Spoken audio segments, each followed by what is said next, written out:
Whenever you're ready. Okay.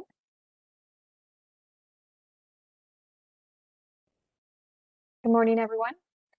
Welcome to the September 23rd Landmarks Commission meeting.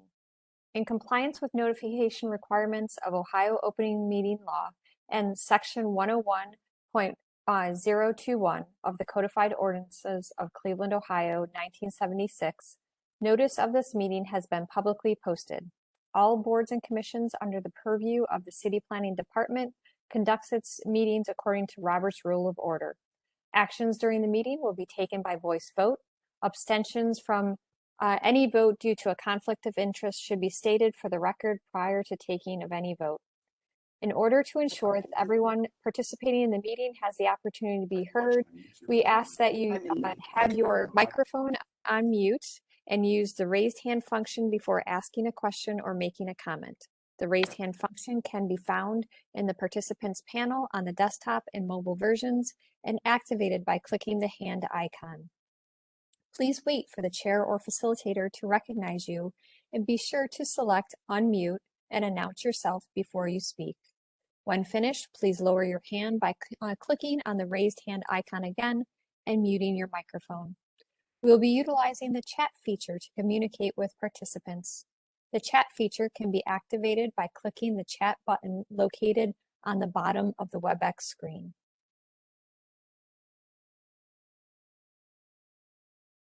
All meeting activities are being recorded via the WebEx platform. These proceedings are also being live streamed via YouTube. All requests to speak on a particular matter via our website or email have been considered.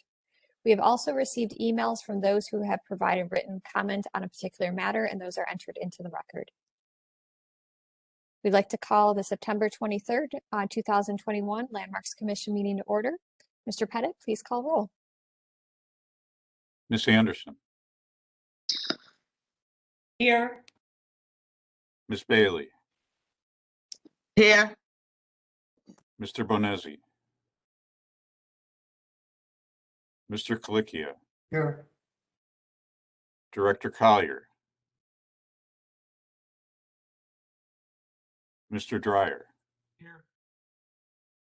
Councilman Jones. Mr. Santora. Mr. Strickland. Here. Mr. Tarasek. Here. Ms. Trott. Here. We are also joined today by Kevin Roberts, our representative from the Law Department, and Carl Brunges, who is hosting the meeting today. Madam Chair, we have a quorum. Excellent. We will start with our certificates of appropriateness. I'm sorry, we will start actually with a report.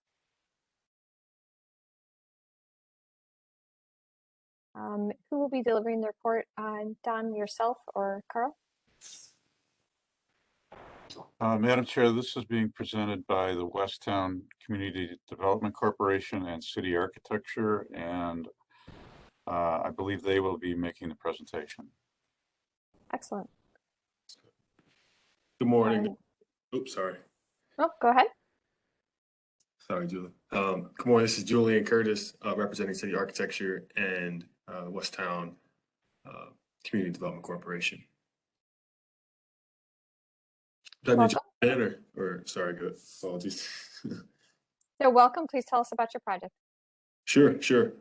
Yes, City Architecture was hired about 6-7 months ago by the Westtown Community Development Corporation to provide a kind of micro plan update to the Lorraine Avenue corridor plan that was developed in 2008, and subsequent plans for the streetscape around the Variety Village Historic District, as well as some plans that preceded the 2000, or some studies that preceded the 2008 master plan for the corridor in 2006 that focused on the Lorraine Station Historic District. So it's really a kind of a collection of updates to the Lorraine Avenue corridor from a portion of the Variety historic district that extends to the Lorraine Station Historic District and really the area in between. And really the plan is to support, because of the date of the previous plan, this update is to support really the Community Development Corporation in attracting additional dollars and really capturing the achievements that have occurred and setting a new kind of compass for what they'd like to accomplish in the future. With that, yeah. So as stated, here's the two plans that were prepared. One by City Architecture in 2011. That predates me personally, but there's familiarity with the firm and the history with this community. But really, the primary plan is that Lorraine Avenue Master Plan that focused on West 122nd to about West 111th. Additionally, go to the next slide. We've also folded in two reports that were instrumental, two studies that were instrumental in really shaping this plan and shaping the corridor. One of them being the Big Box Centers and Neighborhoods Business District Impact Analysis. This is a study that was performed and ultimately legislation that was passed based on the development of Spillyard Commons and its impact on West Side business districts, particularly the Lorraine Station Historic District. And really what that study proved was that there are dollars being extracted from these smaller business districts because individuals are now spending their money at the larger shopping center, and support is then provided and access to dollars is provided to businesses or prospective businesses in this area to continue to flourish, to grow, and certainly to improve the conditions of the neighborhood, streetscape, and public art being eligible uses as well. What we've found is that not everyone is necessarily, or the public isn't as broadly aware of it, that these dollars are available. So some strategies we recommend putting in place to help folks kind of unlock this potential and utilize this as it sunsets in the next 5 to 6 years. Additionally, it's a neighborhood safety action plan was also performed in 2006 in the same geography, Lorraine Station Historic District, that uncovered a number of challenges that remain in some ways in terms of safety. Lots of them around lighting and dumping, and with this notion that improved or increased surveillance would mitigate that. I think we would argue that the continued investment in the district, which has occurred and is occurring, in maintaining that historic character, would curb these types of behaviors, and that surveillance isn't necessarily the only solution, but something that still persists and something that this plan seeks to recognize and recommend how it can be addressed. Next slide, please.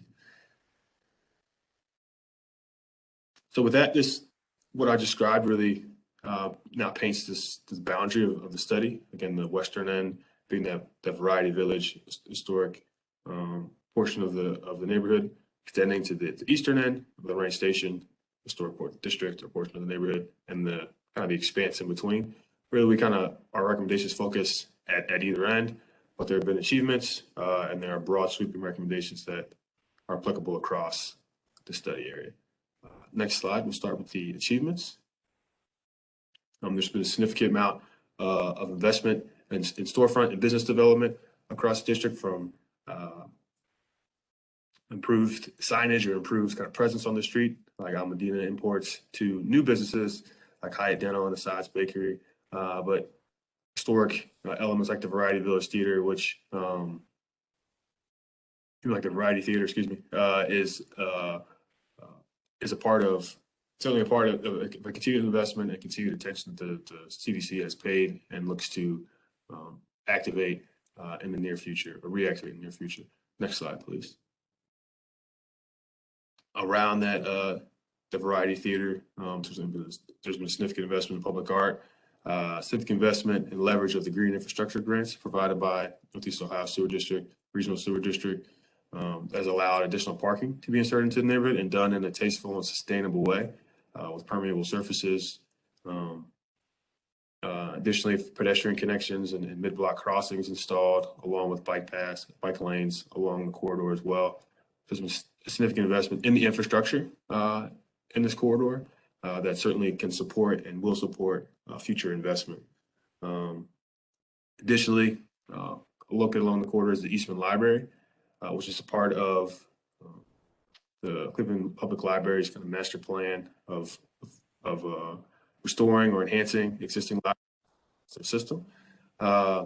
Eastman Library being one of them, and as you can see from that image, it's certainly it meets the street in a less than inviting way, but it is an asset to the district nonetheless, and it creates an opportunity to really enhance that library's connection to the community and ultimately the entire streetscape, or that portion of the streetscape at the Variety Theater end of our study area. Next slide, please. Jumping down to Lorraine Station, end of the study area, there's a unique situation or a unique phenomenon in a positive way occurring on this end, where there's now a collection of new Black-owned businesses inserting their dollars, their entrepreneurial spirit into the neighborhood. So here's 3 businesses recently opened or in the process of being open and going through the 2 different city approvals in terms of signage and planning and things of that nature, all providing and activating this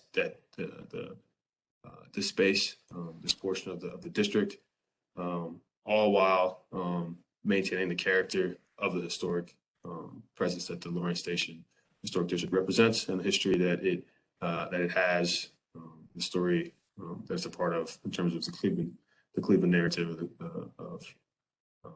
of business development on the near west side, excuse me, far west side. Next slide, please. But from here, leveraging those achievements, pivot into some of the high-level recommendations we have for 4 unique locations within the study area: the Variety Theater, Eastman Library.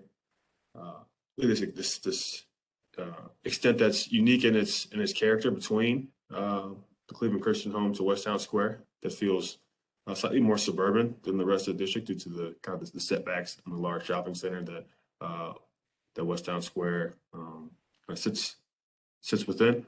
And lastly, the Lorraine Station Historic District. So next slide, please.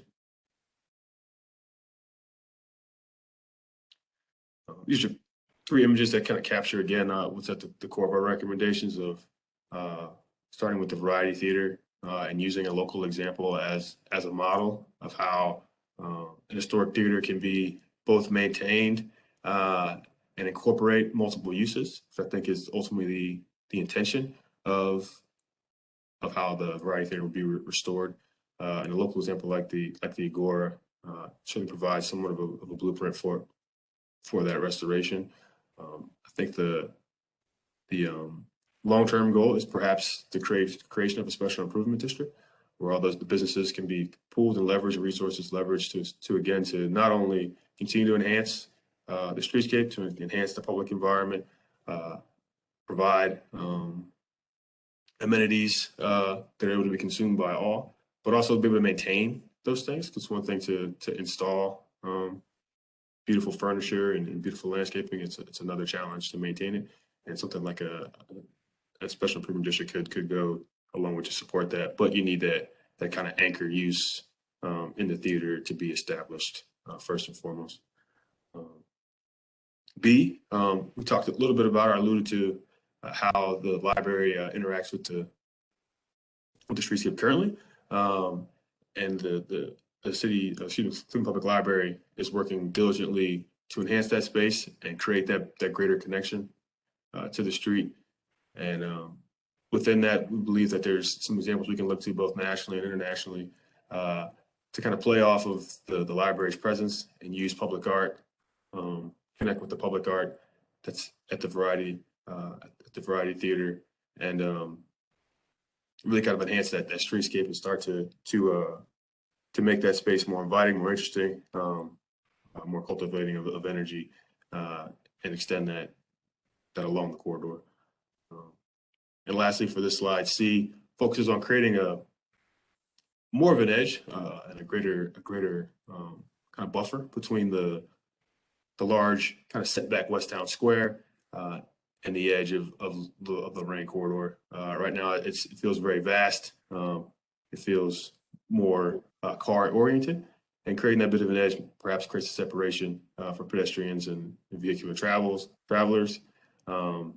It provides something just more inviting and feels more tight and contiguous than it currently feels now in front of West Town Square as you pass through that space. Next slide, please. Pivoting down to the Lorraine Station Historic District.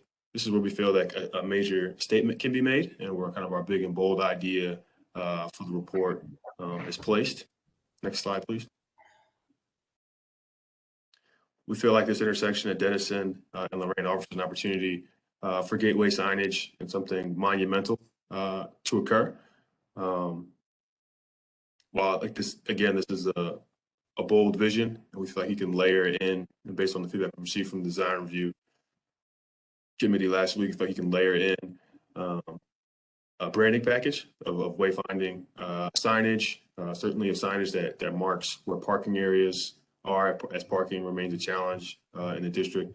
More kind of incrementally work towards something to this scale, but we feel like the history and what we've gained and who we've connected with through this process, that the Lorraine Station Historic District deserves certainly to be celebrated and acknowledged in such a way. And it's like a bold statement like this could really be impactful for the district, and again continue to attract investment and users, just a quality experience for the environment. Next slide, please. Paired with these really kind of place-based improvements and recommendations, we're asked to explore, based on the need that's been identified by the CDC, what affordable housing might look like. We recognize that there is a need for affordable housing in this area, but not necessarily the space for large new construction to occur. So within these recommendations, we also recognize that the CDC hasn't necessarily been in the housing development space historically. So it's important that a connection is made with those that have a level of experience in the space first and foremost, but then also a determination of where to focus affordable housing in terms of what typology.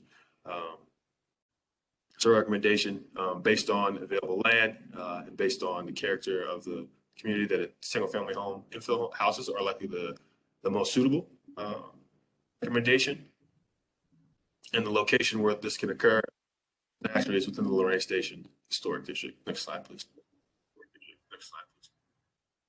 You can see from this graphic that there's a demonstrated need in terms of level of income within 3 census tracts that either fall within the district or adjacent to the district, and paired with this visual of the census tracts and the pink, which represents the need based on income.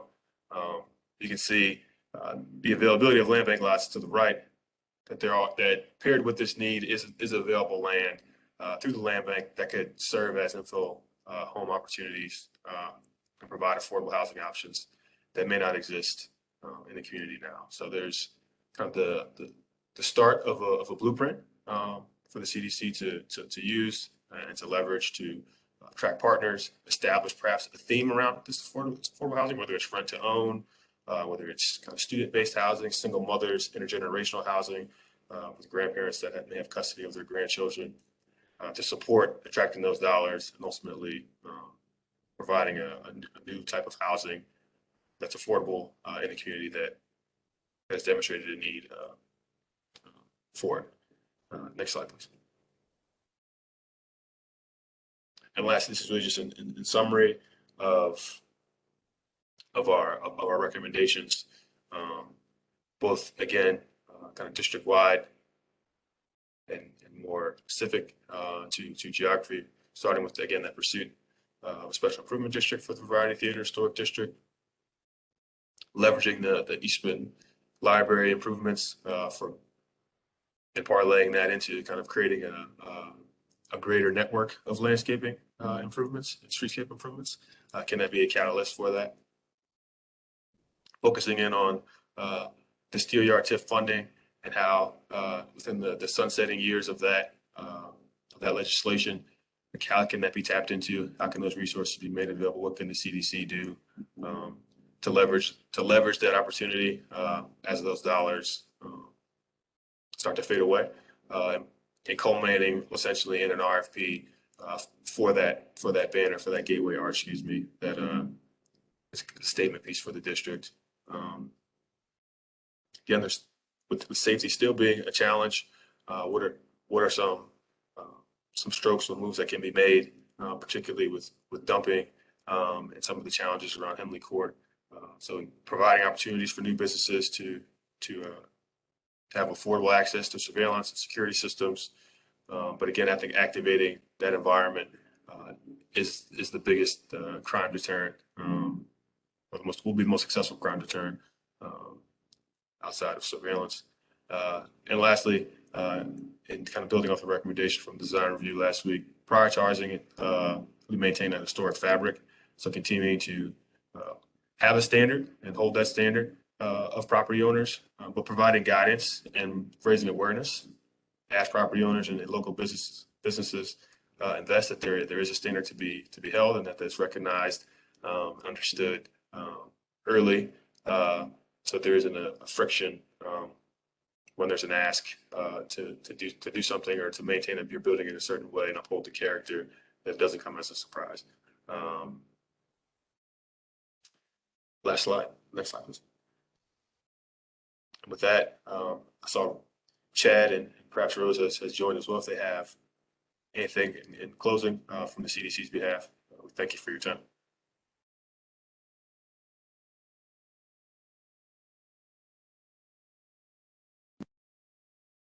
Thank you for the presentation. Is there anyone else that you mentioned from the CDC that would like to say anything before we continue on? Good morning, everyone. We had some connectivity problems here. We recently migrated to 5G, and it seems like it's worse than the prior. Anyhow, thank you, Julian, for the presentation.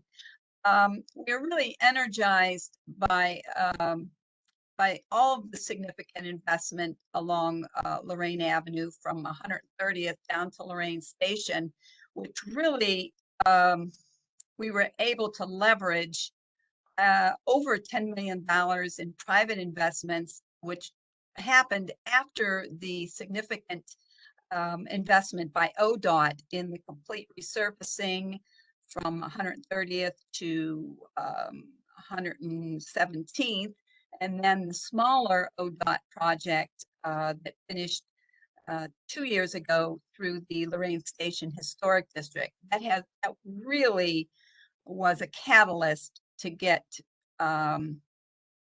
new business investment, new code compliance. So we're really energized at the Lorraine Station Historic District. We've seen over 10,000 square feet of new retail and office just within the last 14 months, and that was through a pandemic. So we feel that going forward, and especially in the Lorraine Station Historic District, which has been, kind of the most challenging area due to age and loss of retail, that we will be able to leverage the Lorraine Station TIF funding, which sunsets, as Julian mentioned, in 5 years. So we're going to be issuing an RFP to all the property and business owners there to roll that out within the next 60 days. And that is for interior build out of retail space or streetscape improvements. The money can be used for it's grant funding specifically designated for that district.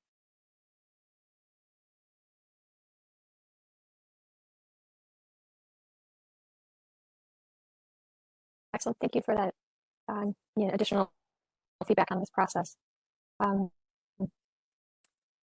Don, based on the report, is there any actions that we need to have related to this or discussion? No, Madam Chair, there won't be. We don't usually have a board. There's no action to be taken today. you know, unless the commission feels like they want to pass a resolution in support of the plan, I think that would be appropriate. But unless the commission has further questions or comments, I think it would be appropriate to either not take action or to have a resolution in support of it. Okay, excellent. Thank you for that feedback. So we'll open up the floor for questions or comments from the commission then.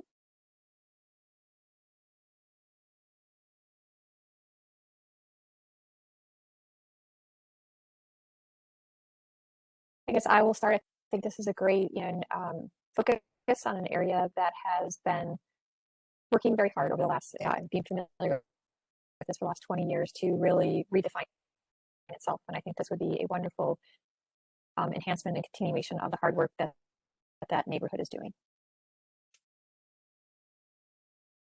Ms. Bailey?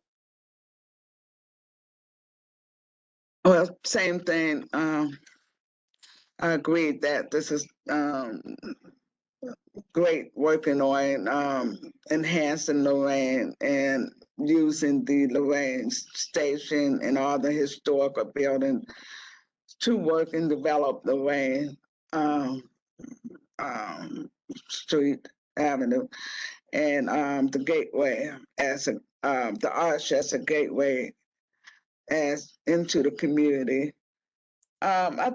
So just to get understanding, the fundraising is just for the arch, just to help assist with the arch, for the gateway arch. Is that what the fundraising is, or is the fundraiser just for in general assist with the various aspects of the project, like the various businesses or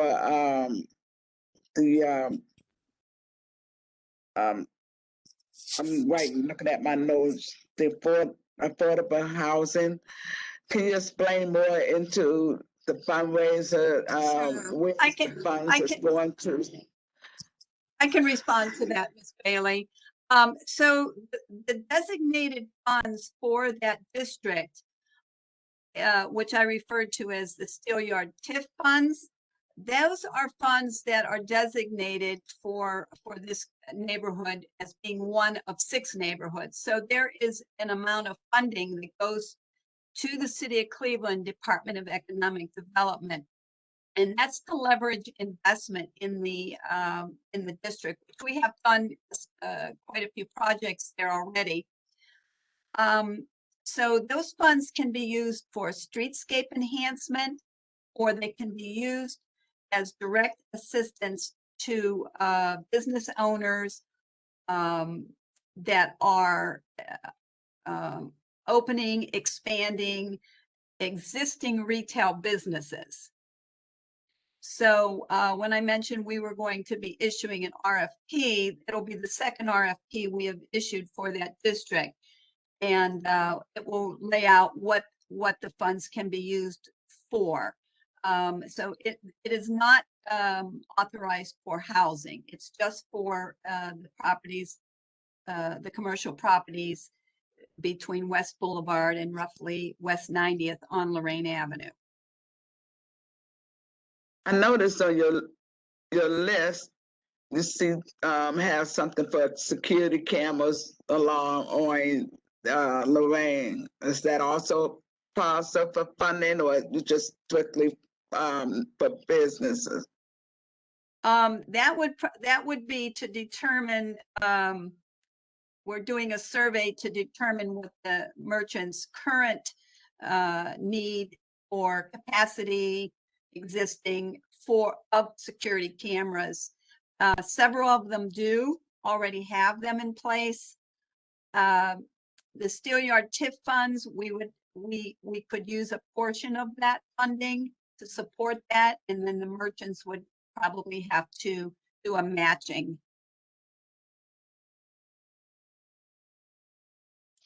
Thank you. Good job on the study on the Lorraine. Thank you. Thank you, Ms. Bailey. Ms. Anderson, did you have questions or comments? I think that was me, Giancarlo.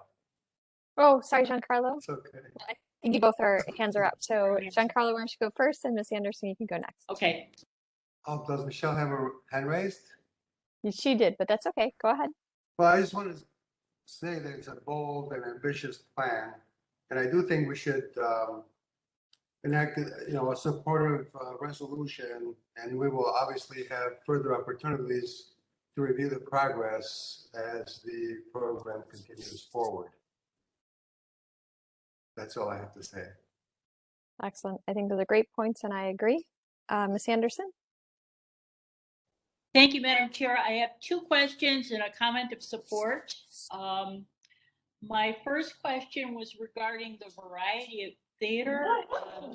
Excuse my dog, he's a loudmouth. It's been on the market for a year with a request for a proposal. I was wondering if there's been any interest in developing the variety theater. Great question. Great question, Ms. Anderson. I'd be happy to respond to that. We engaged FASS brokerage about a year ago. We issued an RFP in support of that listing. I don't know if folks remember Stevie Turner from Key Bank, but she is now a principal with FASS. So she has been vetting interested buyers locally, regionally, nationally. And at this time, we do have a signed purchase agreement from a local and regional music entertainment investment group. They submitted an offer in July, and at this point, I believe the lawyers are going back and forth. So we're hoping to make a announcement very soon. Okay, thank you. That's good news. There is a really tremendous presence of the Arab American community in that neighborhood. With the Sod Bakery, which was shown in one of the slides, and Holy Land Grocery, and a number of little restaurants through there. I was wondering if there's been any more interaction with that community to try to encourage more such businesses in the area. Well, as you said, they do have a significant presence in the community from a business standpoint. We also have significant representation from we have a locally owned Jamaican restaurant on West 105th. Stuff Yourself, who is African American, moved to the Lorraine Station Historic District about a year ago in the old Hobo Joe's. So we're seeing, and then we have a Somalian restaurant also near Lorraine on West 105th. So we have quite a mix of international cuisine here. The problem is we don't really have a lot of available retail. Most of the retail, for restaurants is at maximum capacity. Also, we have Cleveland Latin Grill Mofongo, who opened at West 116th Street as a little takeout, and he is now a full service, sit down, outdoor, indoor, 40-seat restaurant, doing very, very well, and is able to utilize the parking at the Variety Village new parking facility that was completed in 2019. So we got a real mix here of international cuisine. Excuse me, it's being kind of vocal today. That's terrific. I think that this area has so much potential. I think there's a lot of areas where our creative entrepreneurs we're locating, like Ohio City, Tremont, but I think they're going to be priced out of those neighborhoods. So yeah. I really see influx of some really interesting creative businesses coming to this area. I think it's interesting that there's not a lot of commercial space available. I don't know if there, if Westtown may be a possibility for that, but I fully support this. Again, I really think that this could be a real vibrant hub in the city. So thank you for all your hard work. Thank you. Any other questions or comments from the commission, or would someone like to make a recommendation of for a resolution in support of the report? Support of the report, yes. I'd like to move that we do make a resolution and support this project. So we have a A second. and a second. Further discussion, Mr. Brunges, I see your hand is up. Thank you, Madam Chair. As a staff member, we also support and look forward to the development.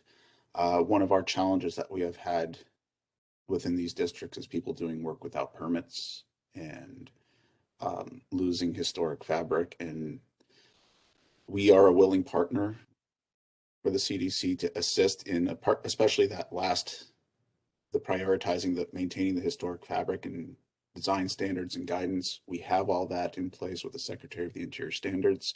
We are willing to come and help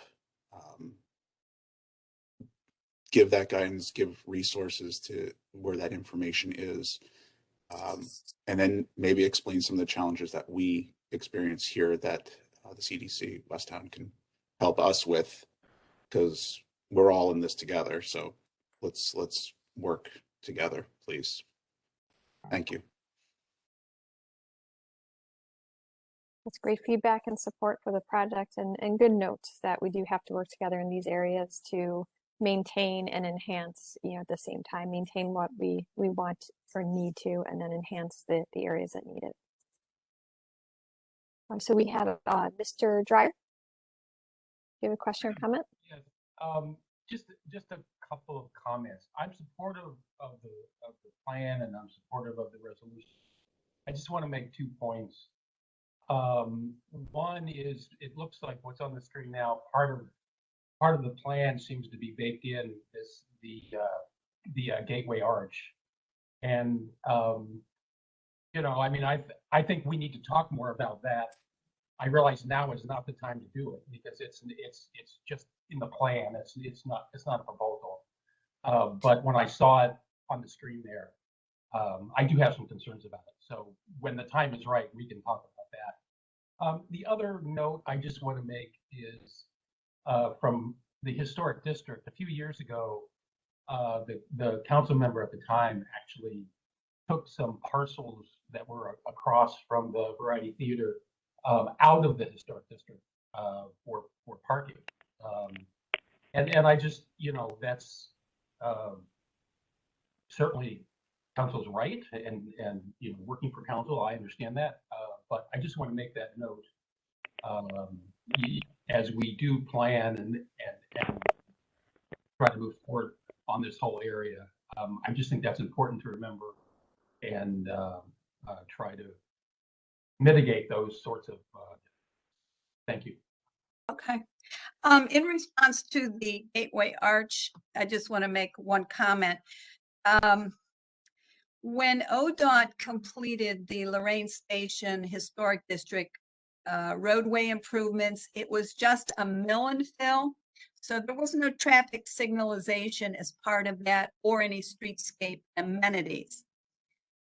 After having, I would say at least 4 public meetings with the merchants there, one of the biggest problems they have is eastbound traffic entering the district at Denison, where Denison and Lorraine and West Boulevard kind of all converge there going down the hill.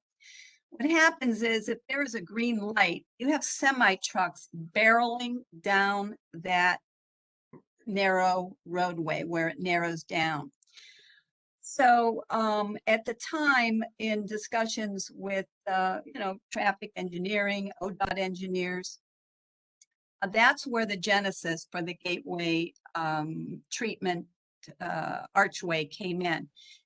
Because it would not only just serve as a signage and entranceway to the district, but it could also be accompanied by some bump outs, which would serve to you know, calm the traffic down there. So that was that's where that concept and proposal came from.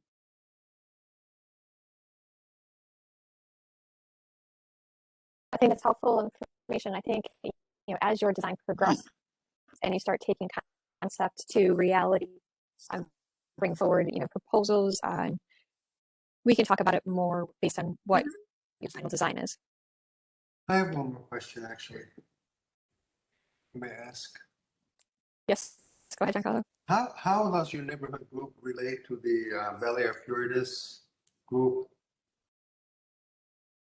I'm not sure I understand the question. Isn't it, are they bonding each other? They're cohesive neighborhoods? Like a Jefferson Park, for example, what happens between your group and the Puritas neighborhood development? So there are 3 contiguous community development corporations that are serving the Lorraine Avenue district. Right. So we have CAMS to the far west. Mhm. Then we have Bel Air Puritas Development Corporation. They have about a 10-15 block. And then we pick up our service area picks up at 130th and goes to West 90th. So we have the largest geographical area among the 3 organizations. So, but for example, when ODOT did the complete Lorraine Avenue rebuild with sidewalks, trees, you know, all of Lorraine Avenue was included in that up into West Boulevard. So, you know, as far as working together to work with merchants on, you know, everything that went into that 2 or 3 year planning process and then implementation, we worked very well together. Okay, thank you.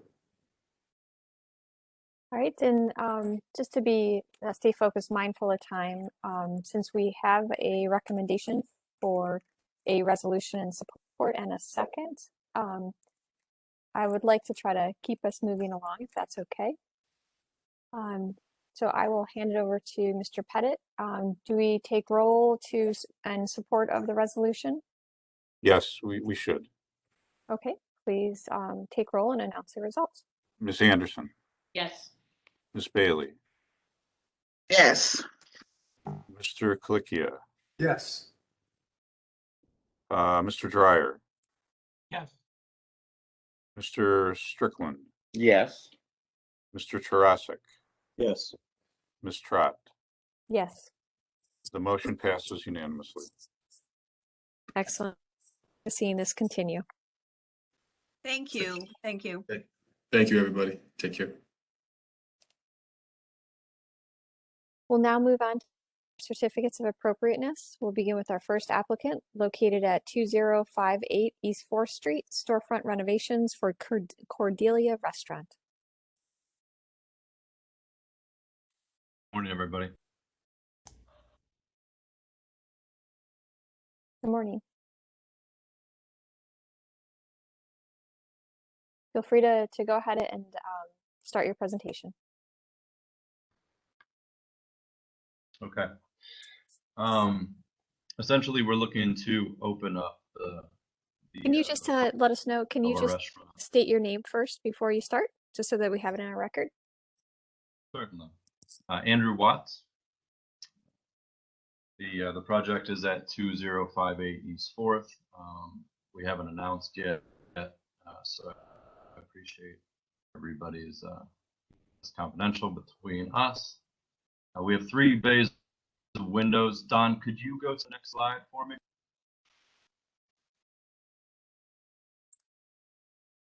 So our space is split up between 3 window bays. There's a stairwell that goes up to some apartments between our second and third. If you look at the slide in front of us, the top is north, the bottom is south. So we were looking to open the window bays on either end, in kind of a scissored garage door effect. Same company, same style as a recent neighbor of ours, Goma, just kind of catty corner to us. I imagine that went through this committee as well. Rinletta is the manufacturer, so that's where we kind of got the inspiration after shopping around options.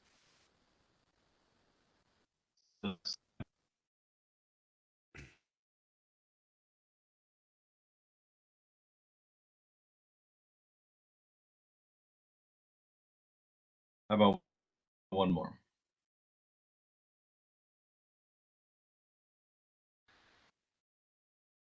Next slide.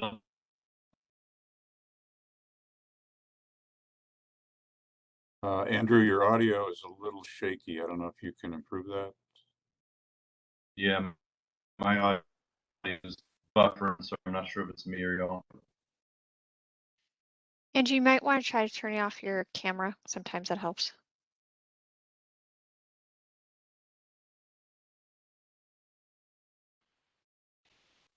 Check, check. Can you hear me? Yeah, that's Better on my side. much better. Thank you.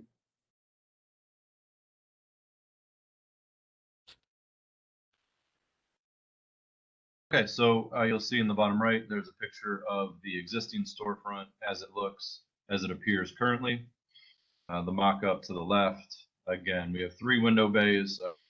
We're looking to open the ones on the end. Our goal is to, and has been, working with Tom Sterinsky, has been to leave them appearing as much as we can in their current state. Not much is changing from an aesthetic standpoint. Don, can we go? Thank you very much. Yep. So this shows really what it will look like, other than something. We're still working on that. Obviously, won't say Lola any longer. You see the 2, kind of new transom bars horizontally on either end, each window bay. That's really the only new trim, new noticeable visual cue.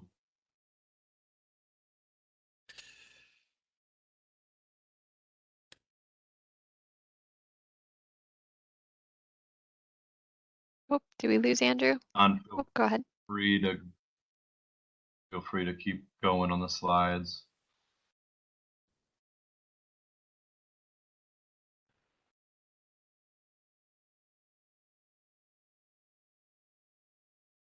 These are the mechanicals on how it operates. It's hydraulic.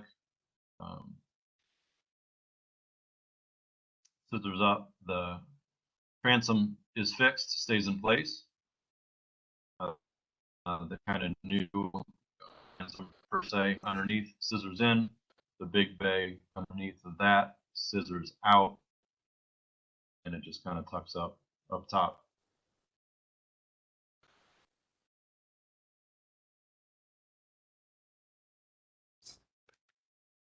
That's a good articulation of that.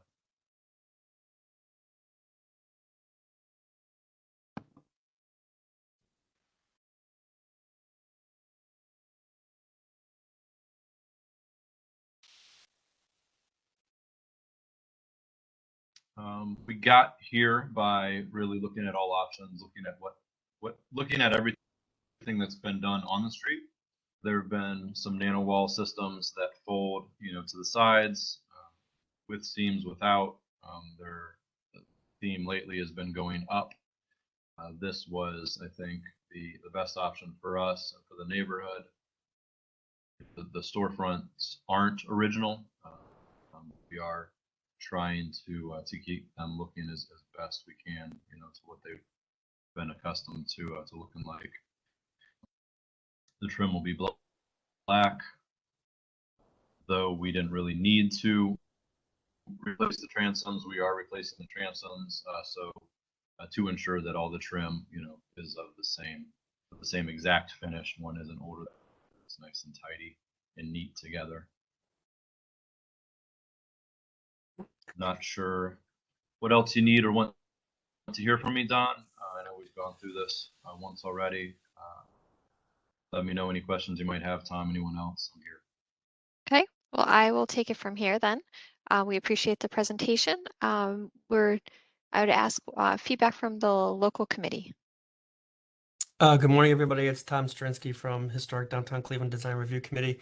As Andrew said, that I worked with him informally on it leading up to design review to get the best solution possible that respects the history of the building and the streets, as well as figuring out modern uses for food and beverage. The committee, my committee concurred, and we've approved this as presented. Excellent, thank you. We'll move on to then questions and comments from the commission.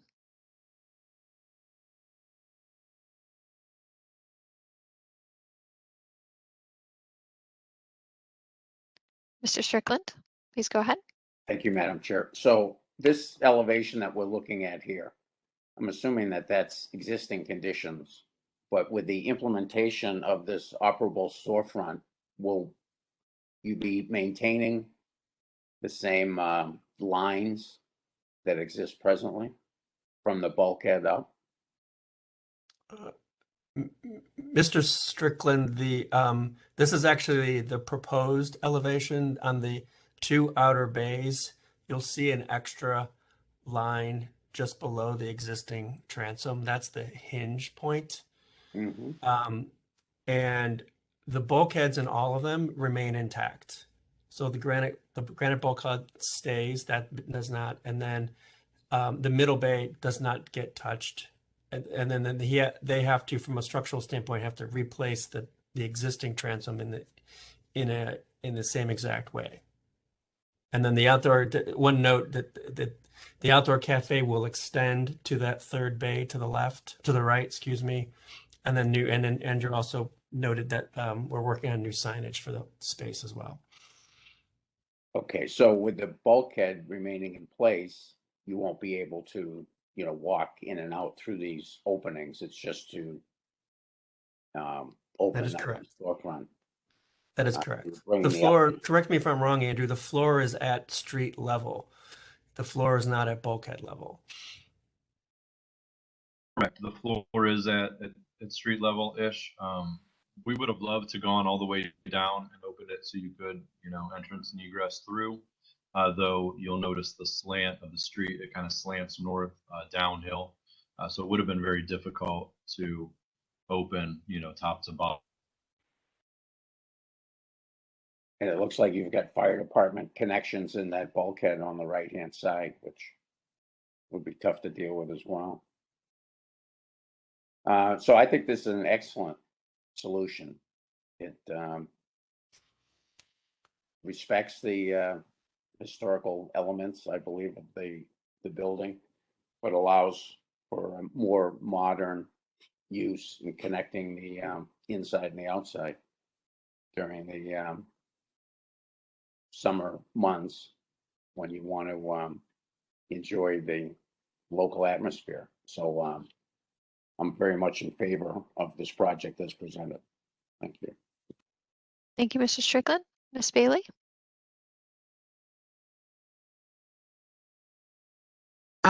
Yes. The middle bay is existing right now, correct? Yes, and it does not change. Yeah, so I can see why the two outer new windows, you're trying to match it. So you're doing a good job in doing that. So you don't have any control on the second line because that's controlling bending the opening of the window. So that's why you don't have no control of that. So my question is, so you're doing a good job in trying to match that middle bay, to match everything as well as the color. So in section, as far as how the window operates and bend, could you go to that section so I can have an understanding how the window folds? So that section, that second line that we're looking at, I just want to explain how it folds in section. Can we go to that part? Yeah, Carl, I think it's the last drawing on the in the deck before you get to all the specs. If you scroll So down, I want to.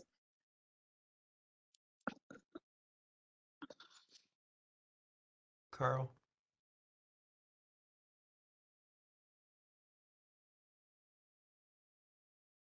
Yeah, if you keep going down, there's a section view that shows how it interacts with that one right there. Yeah, that one right there. So visually, on the left side, that line that we're looking at is on the left side and it's bent and it's on top. And that's where that's folding up. And the majority that below it is that majority that's going across.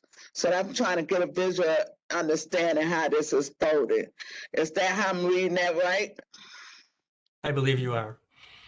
Okay. So I'm trying to get an understanding how this door is folding.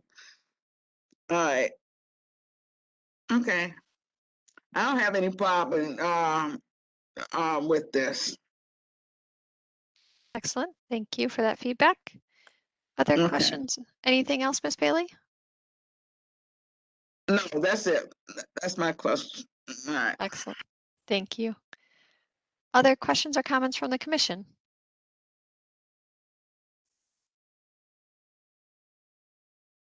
I echo what has already been said. I think this is a great opportunity to try to open up the street front here, but respect the historic character that's there, and very minimal impact on the aesthetic of the building. So I'm in support of it. Are there other questions or comments from the commission, or would someone like to put forward a motion?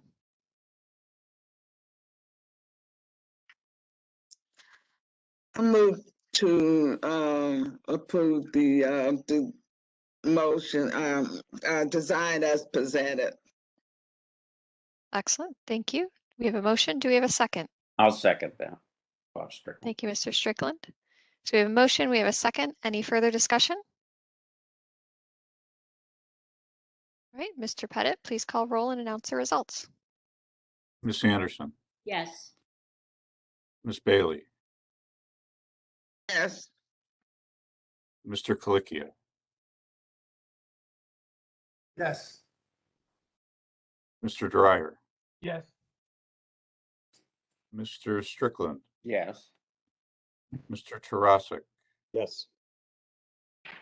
Ms. Trott. Yes, The motion passes unanimously. excellent. Thank you. We look forward to, your future restaurant joining the district. Thank you. Thank you. We'll move on to our next applicant located at 4329 Lorraine Avenue, Mural for Sherwin-Williams.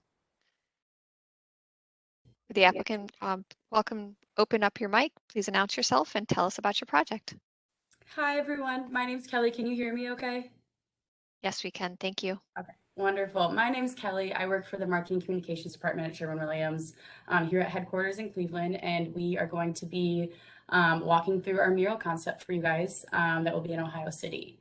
I know there's a few people that were also on the Ohio City Design Review call.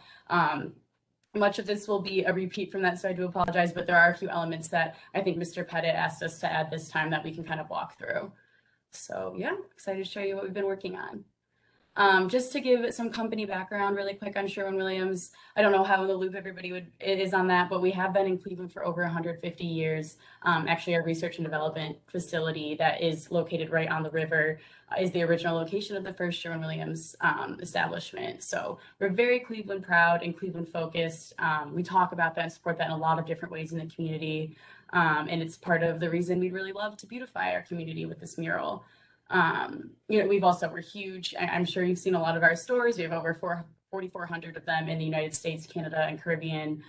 So we're everywhere. We support DIYers, professional painters, all the above. So yeah.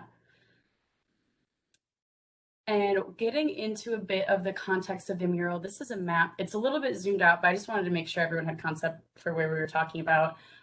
We're pitching this to go on the side of our new Ohio City Sherwin-Williams location. It's located on the corner of West 44th and Lorraine Ave. Context clues, it's kind of like a block from Platform, about a block from Mason's Creamery, and Ohio or Forest City Shuffleboard as well.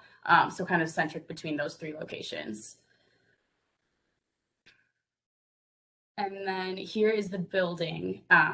We started construction in October 2020. It's a fairly new building. We finished in May, and then I believe the grand opening was in July for this store location. The building materials are masonry brick. You can kind of see in the yellow area here that I highlighted, that's kind of what we built the mural to. That area is 57 feet long and about 13 feet tall. The other question, I know this was brought up in the previous meeting, there's always an issue with new brick and new building that the pH is going to be off and there's going to be issues with painting. I connected with the manager of the store as well as the architectural manager of this area for Sherwin-Williams, and they both confirmed that all of those issues would be bumped out at this point. And we're well past the point of having any sort of issues with that brick. So we're good to go. Next, this is an elevation drawing. I did include a more in-depth document. I don't know if it's going to work to open. I think you might have to put in like a Sherwin password, but I'm happy to send that through via email if anybody wants to look at it. It's very technical, just goes into kind of like the building materials a bit. And here are the wall photos. So this is the wall that we are planning to paint on. I know there's a Sherwin logo on that door right now. It's kind of like a sticker poster. That will be removed before painting. I know that was something that was also called out in the Ohio City review meeting. So that will be removed. We just wanted to show some context of what the wall currently looks like. You can kind of see there's like a little ledge or some trim above that. We will not be painting that. It'll stop at the brick. And then I believe there's some additional context photos next. Yeah, so these are just some photos of the surrounding area. The one that you see on the left, that is the front of our store. So that's the side that's facing Lorraine Ave. That's not the side that's going to be painted, but just wanted to show you the other corner. The one on the right, that is a mural that will actually be directly across from where we are painting. So that's, if you're standing on West 44th at our store, if you're looking across the street, that's what you'll see. So that one's a bit more, it's a bit older. I'm not sure when that one was created. I think Tara was able to call that out last time. But that one's definitely a bit more rundown. But that's what's facing the other side. So. And then on the next slide, there's a few more context photos. This is the one on the left is just a picture of the corner. There's a Sunoco gas station. And then I also have the far left side of our building there as well, just for some additional context of the surrounding area. And wanted to get into our artist a bit. So I have been working with Evan Leisure. I don't know who's familiar with him. I think there's a few people last time that were familiar with his work. He's a Cleveland-based freelance designer. He's done a lot of different stuff, worked with a lot of mediums. I know he's done menus, product packaging, print, digital, and even some really large mural projects. So I put a couple examples of his work below. The one on the left, that is a mural for a bike rack in Lakewood Park. The one in the middle was a collaborative effort with another artist. And then there's a huge mural on the right, 100 feet long, 14 feet tall. So even almost twice the size of the one that we're working with. So he's definitely very familiar and comfortable with large spaces. And he's extremely talented. So I'm really excited to show you what we came up with him on the next slide. This is our concept. So it's very Cleveland focused, very Cleveland proud. Again, we've been in Cleveland for over 150 years. So that's something we really wanted to support here. Very colorful. You know, it will require a lot of paint. Obviously, we have the experts and the resources to supply that. But this is kind of our concept. You can see here, there's two doors. There's the garage door on the left, and then there's like a walk-through door in the middle. Those will not be painted. We chose against that for wear and tear issues. Just, you know, those open and close a lot. There's different materials. We didn't want the wear to be different and cause any issues over time. So there's a lot of elements included. You can see first energy, the flats, the market, a lot of really great Cleveland features that we were really excited to support and represent here. Of course, today we're also hoping to get a signage variance for using our branding. Wanted to get into that a little bit. I put on there the dimensions currently of the mural space. Our name, the Sherwin-Williams at the top, is 15.3% of that total space. And I also have the dimensions about 70 square feet. So it is a little bit different. We kind of strayed from our normal brand guidelines in order to kind of make it fit with the design a bit better. So that's not typically how you'd see Sherwin-Williams, but it is the Sherwin-Williams name. And it's about 15% of the total mural space. The wall, the entire wall as a whole, including the non-painted section, is 110 feet, so almost double the size of the area we're working with. So again, it will be even a smaller percentage of the total wall, but of the mural space, it's about 15%. And also wanted to discuss the other existing Sherwin branding that is on the building. I took some pictures here. You can see, sorry, there's still some, like a new construction sign in front of the building. I couldn't move it out of the way for the picture. But you can kind of see the side facing West 44th where we have the mural. There is an existing Sherwin sign. It is 2 feet tall, 14 feet long. And then the one on the front of the store is the exact same size. That one is facing Lorraine Ave. So those are the two signage pieces that are up right now with our branding on it. 28.5 square feet for both of them. There is on the next slide another one I wanted to talk about. This is not signage that is currently up. It is consistent with a lot of our newer grand opening stores. So I did want to talk about the possibility of having additional signage up there. This one's very small. It's 10 square feet. It's a blade sign. So it's not lying flat against the building. It kind of like juts out into the street a little bit so you can see it while you're walking down as opposed to looking at the building. Again, that's not on our building currently, but just wanted to bring in the loop, you know, all signage that could possibly be on our building. Again, that one's very small. It's mainly just to serve as if you're walking down the street, you can tell it's a Sherwin-Williams store because it sticks out. But that also would not be on the side of the mural that we're painting. That would be at the front of the store. Again, not installed, but wanted to definitely notify that could be a possibility here. Also wanted to get into the paint specs a little bit. This is something that we talked about, Mr. Pettit, if you remember, in the Ohio City Design Review Board. I did edit this part a little bit. I added a second option, and I was actually kind of hoping to get your perspective on it, everyone.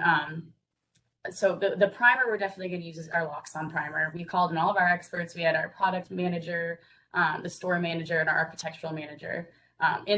The director of product innovation kind of weigh in on what they think would be best here. And Loxon is definitely the primer that we're going to be using. It's for concrete and masonry systems. Stood the test of time. A really, really great product that we use on masonry brick often. The next slide will show option number 1 of the top coat. I'm sorry, the paint and the top coat that we could be using. So this is what I presented last time in the Ohio City Design Review meeting. I just recommended Emerald Rain Refresh because it has a really great innovative self-cleaning technology. So dirt and water kind of just fall off of it, paired with our sheer clear coating. This one is not anti-graffiti. I know in the previous meeting we talked about an option that's anti-graffiti, and I have that on the next slide. That would be using just our regular emerald exterior paint with an anti-graffiti coating. The reason I have both options on here is because I wanted to see what your guys' thoughts were on that. If graffiti's a threat in this area, if you think it's a huge possibility, we'd of course want to move forward with the graffiti coating. If not, they're both strong options, and everybody's kind of agreed that either could work. But if not, it would be nice if we could use the Emerald Rain Refresh because that can be edited over time. So our products guarantee a 5-year lifespan of it looking totally new, and then it could start to wear like any paint can. And again, 5 years is guaranteed. Ours often lasts a lot more. These are our top line premier paints. So that's just kind of like the guarantee that we make, but they last a lot longer. So with the anti-graffiti coating, we wouldn't necessarily have the ability to go in over time and make updates, paint over sections that need to be painted. And with the first option, we would. So I was hoping for a recommendation from your team to kind of see what direction you think we should go in. You know, is there a huge possibility of graffiti? If so, maybe we use that. We don't want our art to be destroyed. If not, maybe we use the shirt clear and then we're able to update over time and keep it looking fresh for years to come. But yeah, so thank you for adding us to your agenda today. Really excited to keep this moving, and let me know if you have any questions. Okay, thank you for the presentation. Yeah. We will start with feedback from, to speak on behalf from the city. Is Ms. Petras here? Good morning. I am here. I'm Tara Petras, the Public Art Coordinator for the city. One thing I wanted to just bring up again, that this be treated as a sign, a painted sign with artistic elements because of the mural artwork, with the incorporation of the brand name. And when you factor in also the other sign that's already existing on the West 44th side of the building and the one on the front on the Lorraine side, as well as the blade sign. I believe the blade sign was approved at Ohio City Design Review, but I don't think it ever came to landmarks. But as far as the coding, I would say that that's up to you all if this gets approved as is. The likelihood of this being tagged is probably significantly low, but it's not guaranteed. It's seldom that we have artwork graffiti tagged, but there's no guarantee. So it just depends on how much you want to preserve the artwork, on which coating you go with. But again, I mean, my position is still, the artwork is nice. My position is still that I think it would be more meaningful as a piece of artwork if the name was taken out of the art, especially considering there's already a subtle nod to Sherwin-Williams in the hashtag SW Color Love and the signage existing already on that side of the building. But otherwise, that would be my only comments. Okay, Thank thank you. I believe we also have Ms. Leonard from City Planning.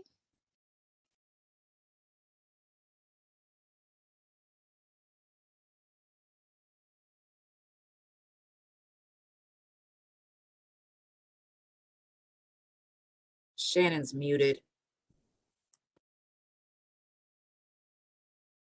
Good morning. Sorry about that. Shannon Leonard, City Planning. I work in our zoning section. What is the linear frontage of your building from party wall to party wall there on Lorraine? Sure. So on Lorraine, it is 37 feet, almost 38, it's 37 and a half feet on Lorraine. And then on the side of the mural, the west 44, yep, so that on the right side, the front of our building is 37 and a half. And then on the other side, the west 44th, the side with the mural, it's a little over 110. Okay, so just so you're aware, so the signage requirement, since this is a sign, you're permitted, business identification signs are permitted as much as the ratio or the formula will allow.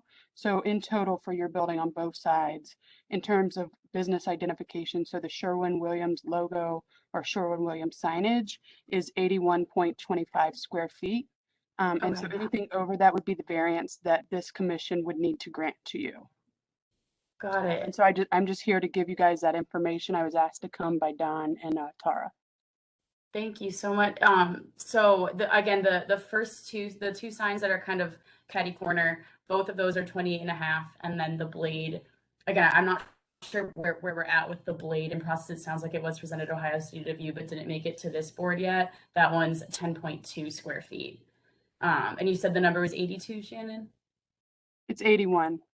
81. Okay. So you're allowed a wall signage. You're permitted 81 square feet total. Okay. So that would include, obviously you would need, because your mural is not necessarily a mural, it's an actual sign with the Sherwin-Williams name as well as the hashtag that makes it a sign. Therefore, in a business identification sign, it's just a painted wall sign instead. You're still permitted across the entire building 81 square feet. Got it. Okay. Thank you for that info. That's very helpful. Before we start with questions, including my own, I'll continue. And Ms. Grigonis, did you have feedback from the local committee? Hi, yes, good morning, Madam Chair. Thank you for calling on me. I'm Donna Grigonis, the Neighborhood Development Director for Ohio City Incorporated and Tremont West Development Corporations. So I just wanted to say that the local committee, they looked at this and they reviewed this as a sign as opposed to artwork because of the size of the Sherwin-Williams hashtag logo. Or whatever, that not a hashtag, but the postage stamp where it says Sherwin-Williams. And I think everyone was the general consensus that everyone liked the artwork, and they, even though they're not supposed to comment on the artwork, but they liked the signage, and they did review it as a sign. So there was a poster on the door that said, there is currently a poster on the door that says Sherwin-Williams. So they motioned to approve this as presented without the poster on the door, but they didn't look at this with the blade sign also. And I do know that that Sherwin-Williams came to the committee in April, but I don't know that that was remembered during the meeting. So it was sort of presented without that blade sign. So I don't know how they would have felt with that blade sign, but I do know that they liked the art in general, and they liked that the wall on the side wouldn't be plain because it's kind of a boring facade. So it will liven up that area if you're familiar with it. So I'm not sure if that's helpful for you guys or not, but I think that they would be amenable to the artwork as it stands.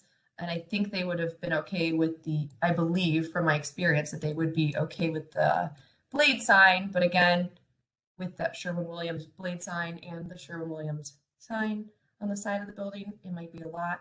Not sure, but just thought I'd share that. Yeah, Thanks. thank you.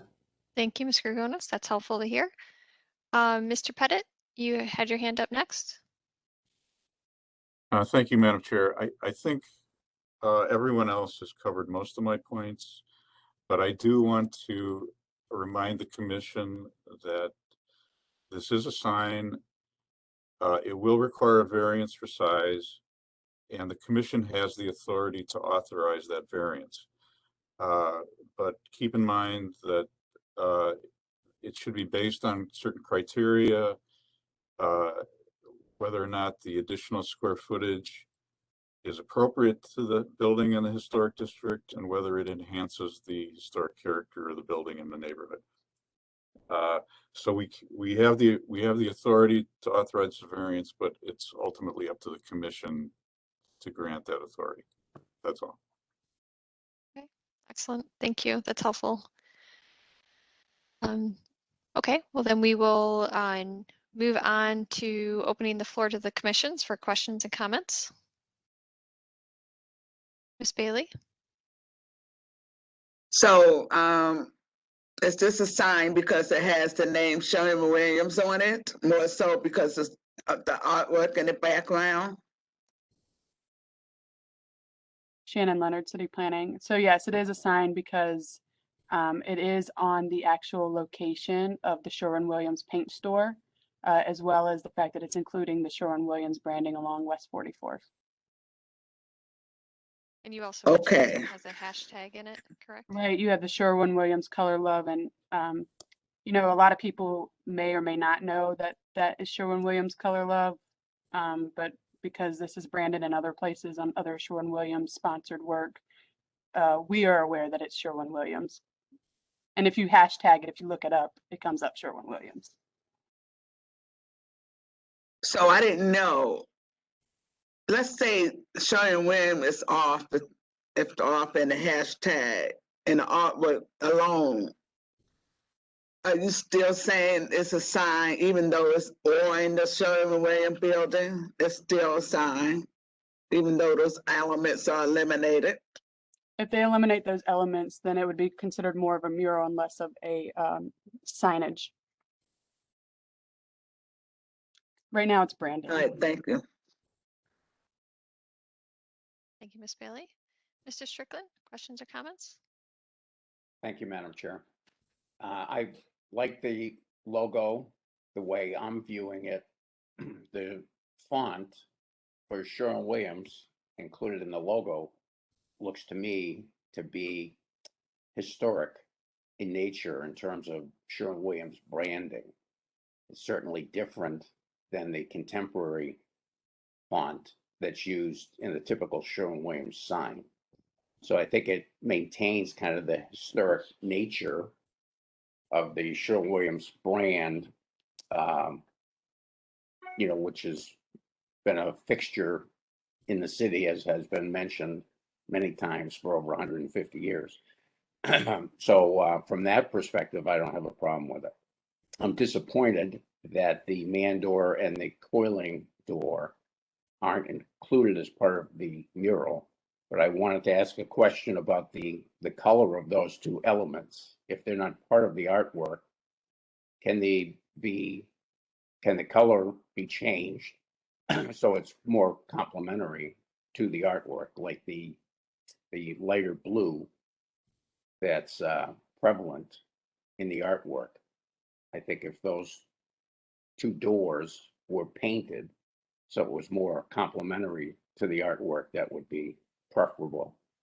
And I don't have a problem with the blade sign on Lorraine either. I think all of them are totally appropriate. Thank you. Thank you so much. Yeah, and I thank you for saying that. If I could just say something about our logo really quick. You are correct. I was super intentional when working with Evan to make sure that this fit into the total design of the artwork and wasn't necessarily our branding, but was our name. And because you're right, we have been here for 150 years, and we do think we are a big piece of this Cleveland puzzle that we've kind of put together. And we're really, really proud of our paint that will be used on it. So thank you so much for recognizing that, the difference there. Regarding the doors, I do think so. We did go back and forth for a while if we were going to paint them, include them in the total design. Of course, like I stated earlier, we were really nervous about the difference in the wear and tear of heavily used doors. However, I do agree that I think if we pick up that navy blue or that lighter blue and just paint them like as a total to kind of blend in a little bit better, one, it'd be very easy to maintain. Probably once a year we could put up a new coat of that paint. And two, it could blend in a lot better and not to stand out as doors. So thank you for recognizing that and making that statement. I think that's definitely something that we could do when painting this mural if the committee agrees.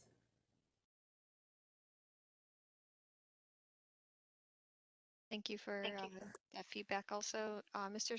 Tarasik.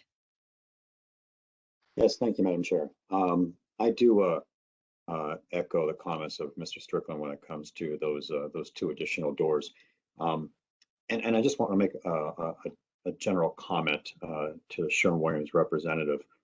And it's not on this project, but it's on one that this commission's been dealing with as well, and that's the new downtown headquarters project.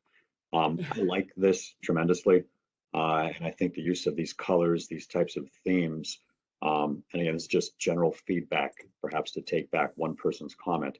I think this is an excellent example, I think, of what we were talking about in those other meetings that we had with the new downtown headquarters about a way to activate the new headquarters, or maybe Frankfurt Avenue, when we had talked about that. But I would just like to ask the representative to take that back, if you would, that one commission member's comments are the use of this color, the use of these themes, I think would, at least in my opinion, be something to look at when it comes to the new downtown headquarters, because I'm a fan of this, and I think this is a really good endeavor here. So I would support this. But if you would please take back those comments when it comes to the new downtown headquarters and what you might be able to do to really make no pun intended, a splash downtown of that color and of what Sherwin-Williams is.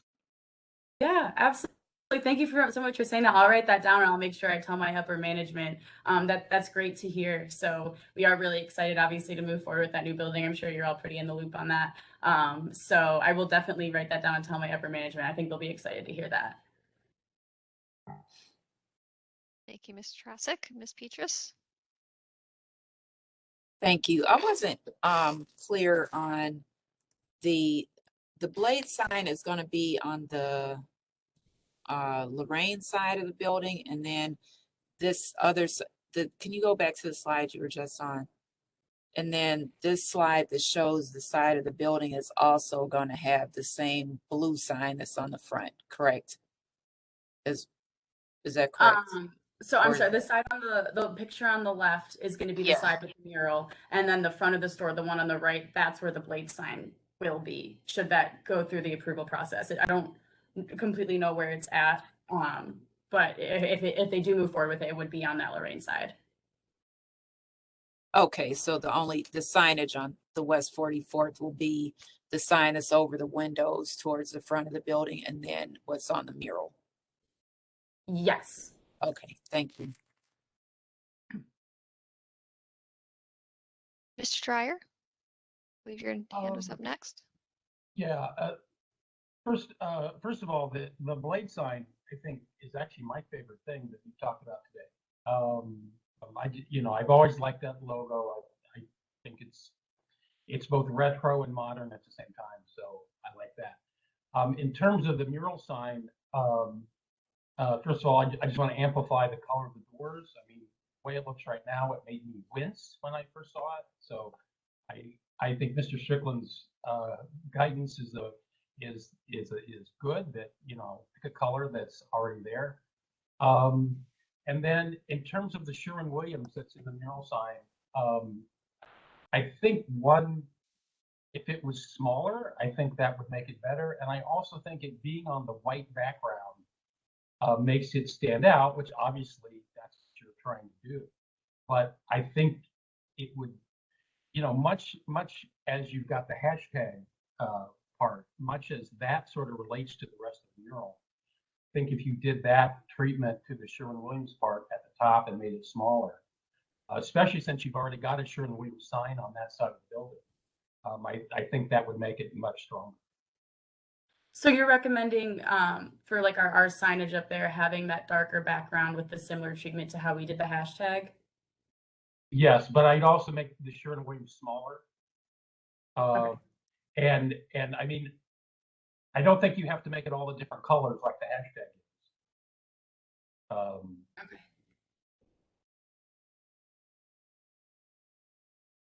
Okay, thank you. Sorry, I'm just writing that down. Thank you, Mr. Dry. Was that all your comments? Yeah. Okay, excellent. Ms. Anderson, I believe you're next.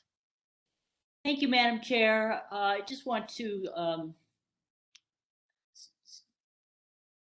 state that I concur with Mr. Tarasik and Mr. Strickland on the colors of the doors. I think they should not be that putty color, but be more in line with some of the colors already being used in the mural. I have a question. I think in this presentation, a mural was shown that is across the street. In the context photos, there's a mural. It's an older one. It has a lot of wear and tear. This one, yep, that's right across from where ours will be, on the building across from West 44th. So that's kind of what it looks like there. Okay. Are there other murals in the area besides this one? That is the only one that I saw. I was there a few weeks ago taking these pictures, and I did not see any other ones in the area. But I know, I mean, it is in Ohio City. I know there's quite a few paintings there, but on this corner, that was the only other one that I saw. In the immediate vicinity, there are not any other existing murals. That one across the street has been there since 1987. It was a John Rivera Resto mural, but there aren't any other ones in the immediate vicinity.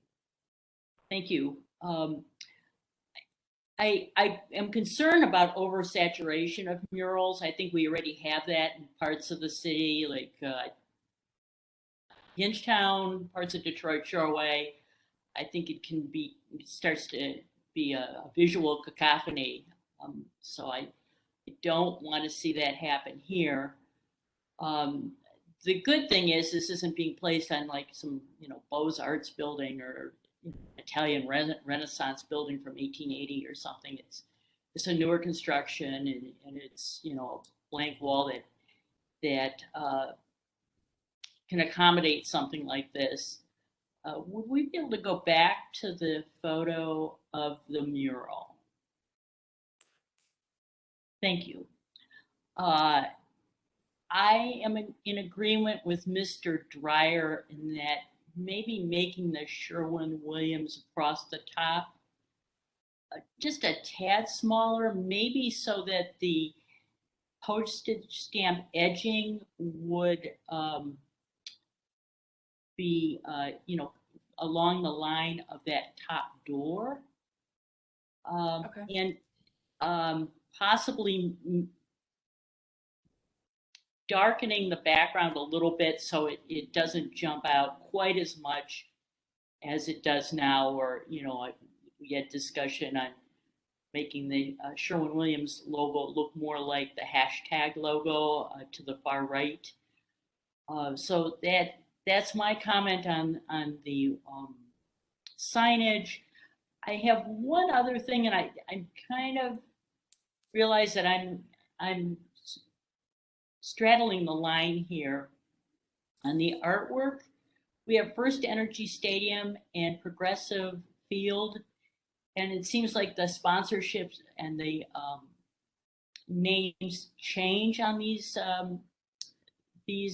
institutions. I think, maybe if we could just put Cleveland Browns and Cleveland Guardians, those names, hopefully the Guardians will be sustainable. The Browns have been around for decades now. So I think those names may outlast, I think this mural may outlast those names. So that's something I wanted to bring up. And I'm with Mr. Dreyer. I kind of like the traditional logo on the blade sign. It's a very established brand. It is kind of a cool retro looking logo.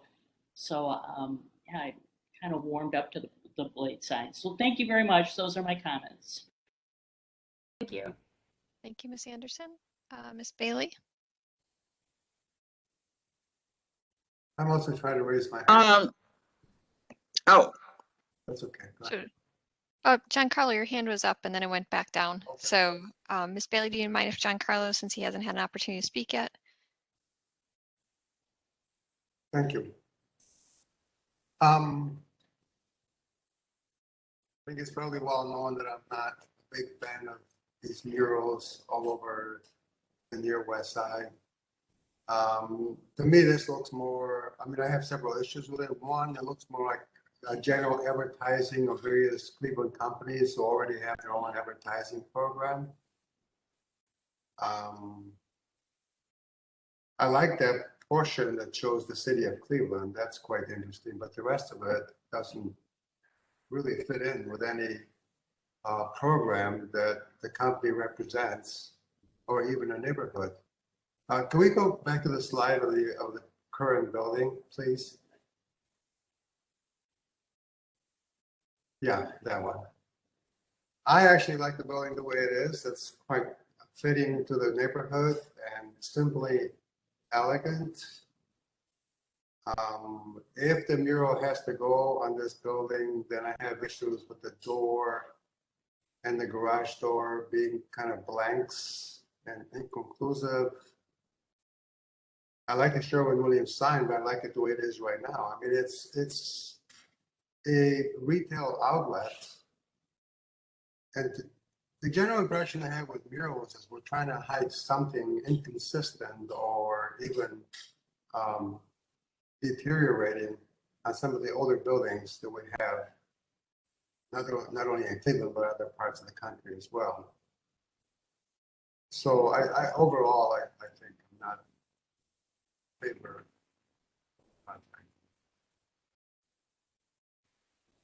Thank you, Giancarlo. I'm going to insert my comments here because I haven't gotten a chance to speak also. In general, I do I'm sort of in contrast and somewhat with Giancarlo and some of the other comments. I do like the mural in this area because it's an area that is in development, and it's one of your portals to, you know, from the neighborhood like to the south. So I do like how this actually bookends the mural on the other side. What I'm personally not in favor for, or I'm having a hard time grasping, is the full extent of this mural. Looking in Google Earth, you know, with the building actually already built and your two signs already on the building, to me, you know, a full understanding, are you going from your pier all the way to the corner of the building, and from, you know, your corbelling band all the way to the ground? Are you filling that entire extent of the elevation with this, or are you framing this at all? We were planning to fill the entire extent of the building. Of course, I think I stated earlier, there's some trim you can see there at the top, or there's some heading that will not be painted. That'll be left as is. So it will just be that brick area. If there is a recommendation to frame it, I think we're absolutely happy to comply with that. But it wasn't the original plan. I think we were trying to extend it throughout, make it go over. And then I think that also could be nice, or it might look nice when we do. If we do paint those doors, like the earlier recommendations, I think it'd be nice. It can kind of all bleed together to be like one cohesive design. But again, if there's a recommendation to frame, also happy to kind of redirect to do that as well. I personally feel that would be a stronger installations that worked with the architecture more, because you're only doing a portion of an elevation. To me, this feels very foreign, just to paint the full extent that is just brick, blank brick right now, because you do have some architectural features there that were added into the building. And I personally, by looking, you know, at it in Google Earth, it just feels like a lot of logos with the Sherwin-Williams name in the mural. I don't have many issues with the composition of the mural and what it's showing, but do agree with Ms. Anderson's comments that, you know, First Energy Stadium will be changed potentially for this season. So by the time this, you know, goes up, it may be out of date. So rethinking that of how I like that you're trying to identify the sort of icons of Cleveland, and the Browns are, you know, maybe not as much as the stadium, but that is the visual, you know, for the Browns, and so forth. So since those two things are having, you know, name changes, well, the one with the facility itself, I would, you know, really consider that with what you're putting on this wall, so it is relevant for an extended period of time. Yeah. But my personal opinion is that in looking at this, you know, this Sherwin-Williams name is going to be almost aligned, or actually misaligned, with your existing sign that's already up on the facility. So to me, I would like to see this mural actually put into the context in relationship to the signage that's already installed, to help really validate that it's the right size and the logo is actually appropriate with what you already have on the building. Regarding the blade sign, I do really like the design of the blade sign, but looking at what you have in here and zooming into that detail, it's actually showing it on the side where you already have a Sherwin-Williams sign. So, you know, to support or to prove this blade sign, I would really want to know where this is going in relationship to the other signage. You know, if it's going on to the Lorraine Avenue side, where in relationship to the other sign, you know, is it going to be at street level, or is it going to be put aligned with the second floor or on the corner? I think that's where I'm struggling to try to ground this into the design of the existing building, to support it. Because if it's on the East 40 or the West 44th Street side or facing that, I'm not in support it, because I think, you know, that's three signs that you're going to have facing one street. If it's on Lorraine or centered, you know, within the building composition, then I would be more in support of it. But right now, without having a context drawing, like I said, I like the design, but I have a hard time supporting it until we know exactly where it's being installed. Yeah, so I unfortunately don't have a ton of visibility into that. That's more of like our building experts. The only reason I have visibility into that at all is just because I was asking the architectural manager and our planning manager just to see the possibilities of branding that are already up there. And this is kind of what we talked about. Certainly not here to pitch the blade sign today. I just can't speak to it. I haven't been involved in that process, but I do understand your concerns. My understanding is that it would not be facing the West 44th Street. But again, I'm also not the expert on this. I'm not heavily looped in. That's a totally different team. That's not our marketing team that would be handling. So I'm thinking they would probably come to you guys if they have not already. I know it sounds like they've already gone to the Ohio City Design Review Board to present that information. But unfortunately, I can't speak to it, not being a part of that team or that department. Understand. I think just for context related to what we're looking at today and discussing, I think we're looking, and I just want to clarify one thing with Mr. Pettit. I did miss a meeting or two over the summer. Was this, did the original two signs come to us previously, or also something that we need approval? I don't remember for sure. I thought that the two original signs were part of, we knew when the building was designed that this was going to be a Sherwin-Williams location. I don't remember if this went to the commission or if we approved those two signs administratively. But we have not taken action on the blade sign. Okay. So we are just focused on, and I just don't remember seeing it. And like I said, I'm sure if we did as staff, I just want to make sure we're covering everything we need to in this meeting. So that's really helpful. And that will stay focused on the mural only at this time. Yeah, thank you. Ms. Bailey, I'm sorry, did you have additional questions? Comments, yeah.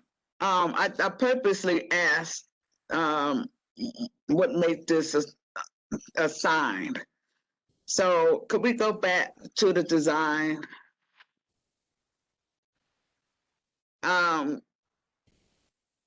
be honest, I do agree with the door and the overhead door that somehow needs to get painted and not just a solid color. Artwork needs to be blended in there. That's similar to the rest of the design.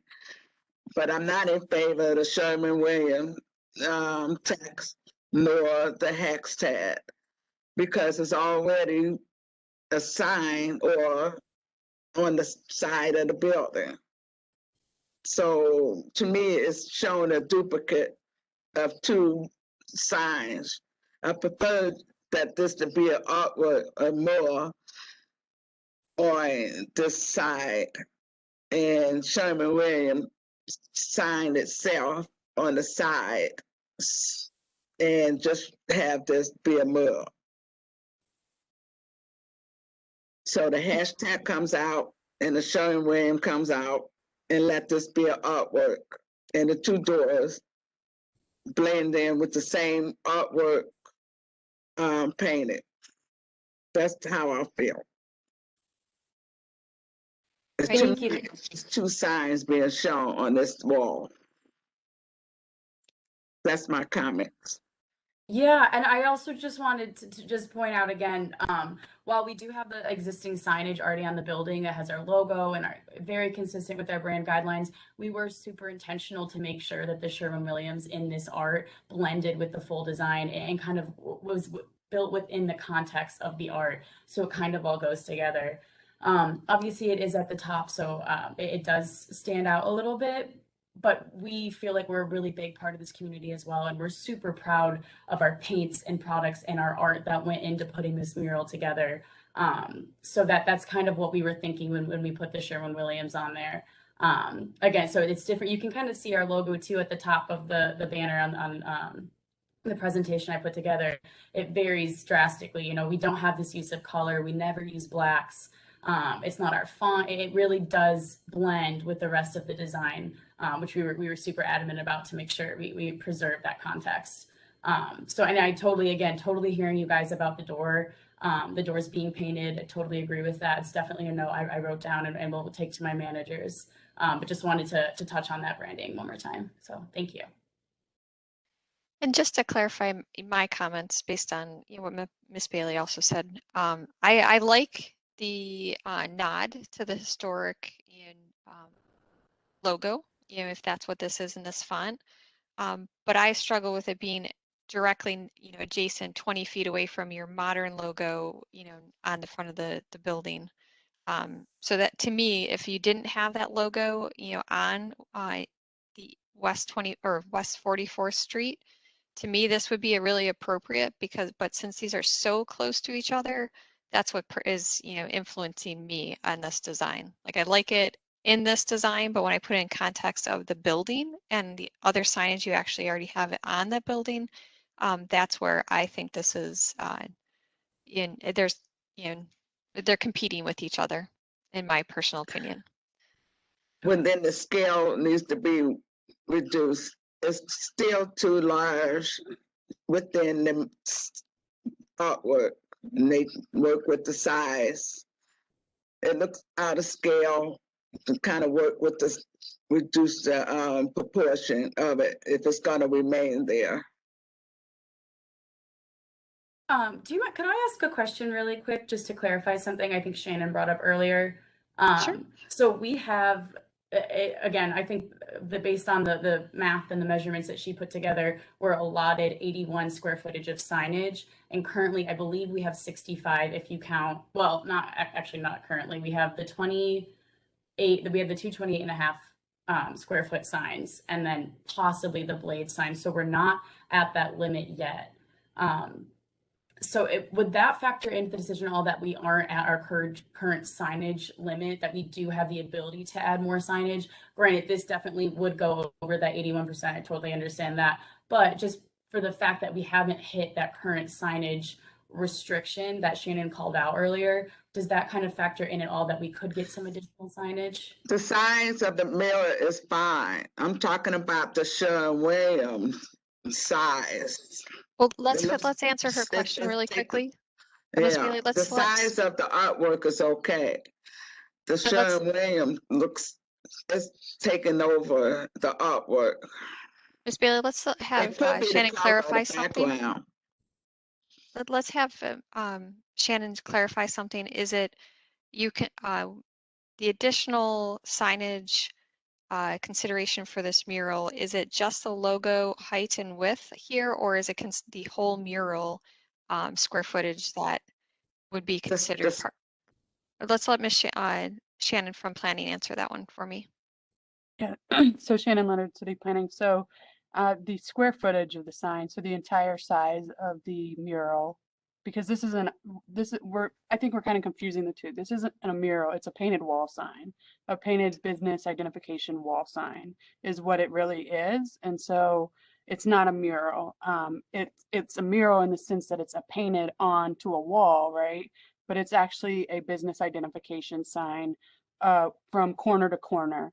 The entire thing is considered. So if the entire thing is 70 square feet, or are we just talking about the Sherwin-Williams name at the top is 70 square feet? I'm not really sure. I didn't actually get the actual dimensions, but whatever. The 70 square feet is related to the logo itself, where the entire mural was 14 feet by, what was the full length of the mural? It's 57 feet long and 13 feet tall. So yeah, that's 70 square feet total for the mural, plus the additional 66 square feet of signage that has already been either approved or on the building. So you're looking at, that's 120. Second.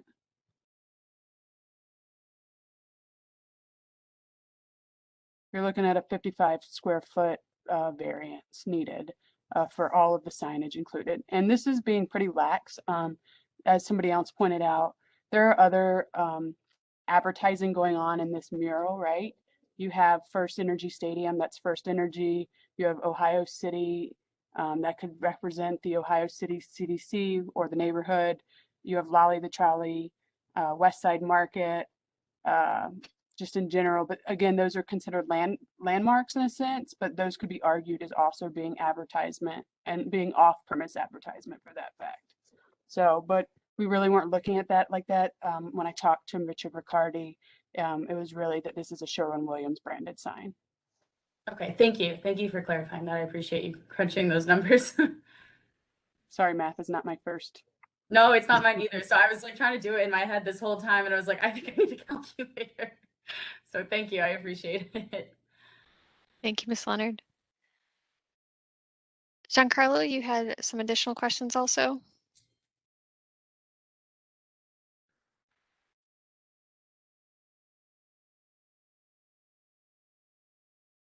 Giancarlo, your hand was up, or was that just up from previously?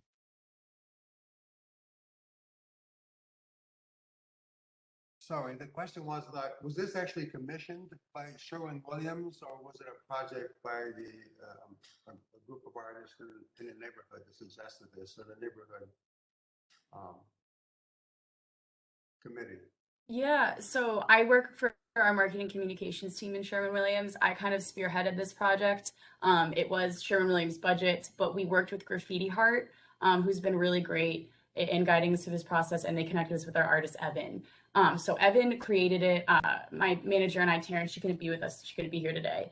But my manager, Taryn, and I we kind of art directed and assisted with him with that. But the budget came from Sherwin-Williams, the direction and like ideas came from Sherwin-Williams, and then Evan, the artist, the local artist, was able to bring that to life for us. So it's a collaborative effort, but in terms of budget and funding, that came from our team.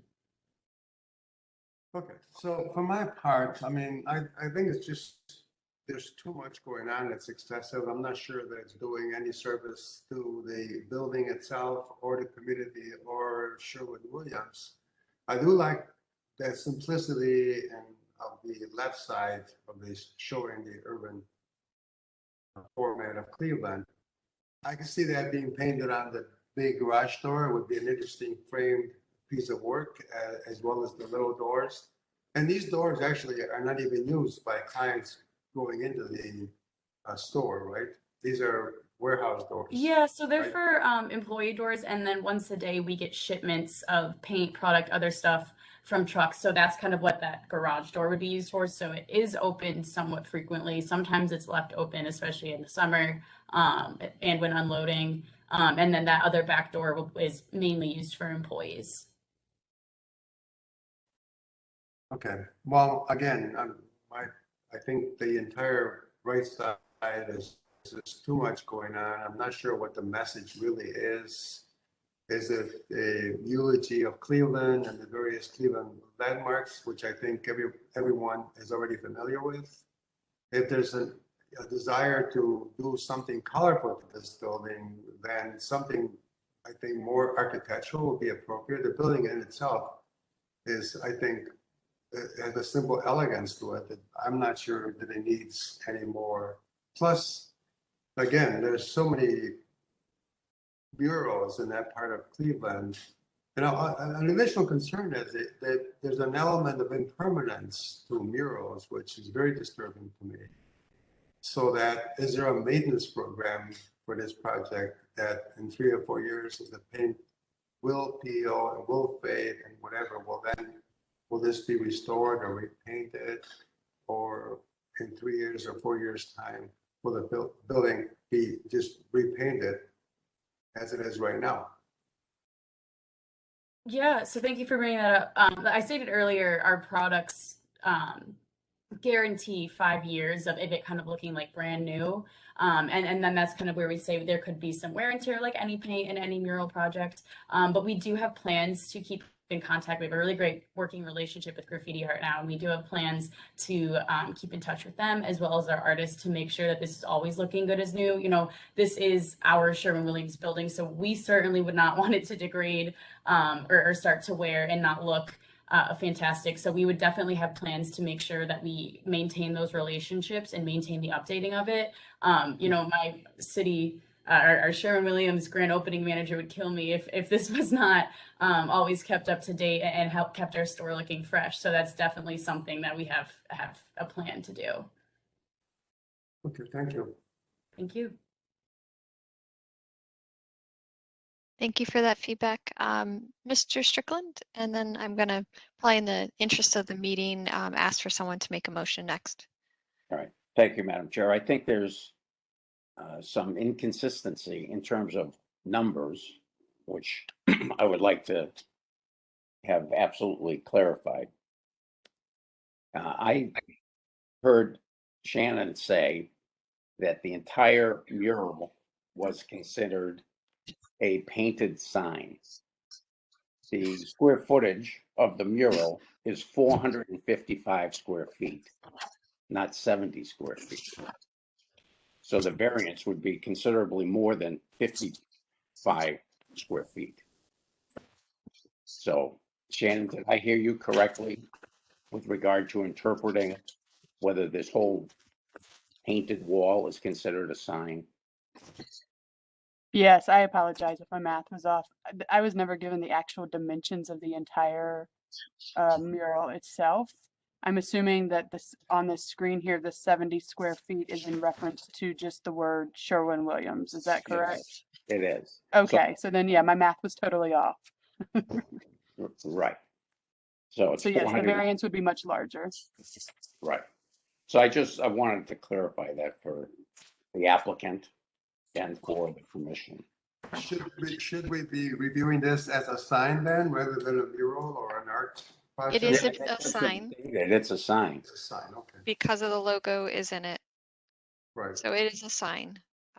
And that was my point, Ian. It's a Strickland, sign. thank you for restating that because I didn't do the math in my head quick enough either to add it all together. I didn't do it in my head either, madam. So it's 400 and you said 50, what is the? It's a 400, it's a big sign. 15.36%, if that's the hand. That's Then quite the overall percent. mural is 455.729 square feet. And Good then on the front of the mathematics. building, we have the, could you go back 2 slides, Carl? The 28.5 for each of the There you existing signs. go. Forward or back 1 to the signage on the front and the side.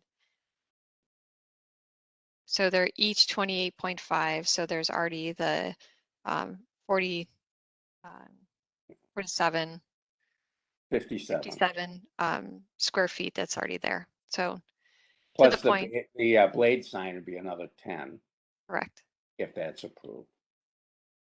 So they would need a 442 square foot variance.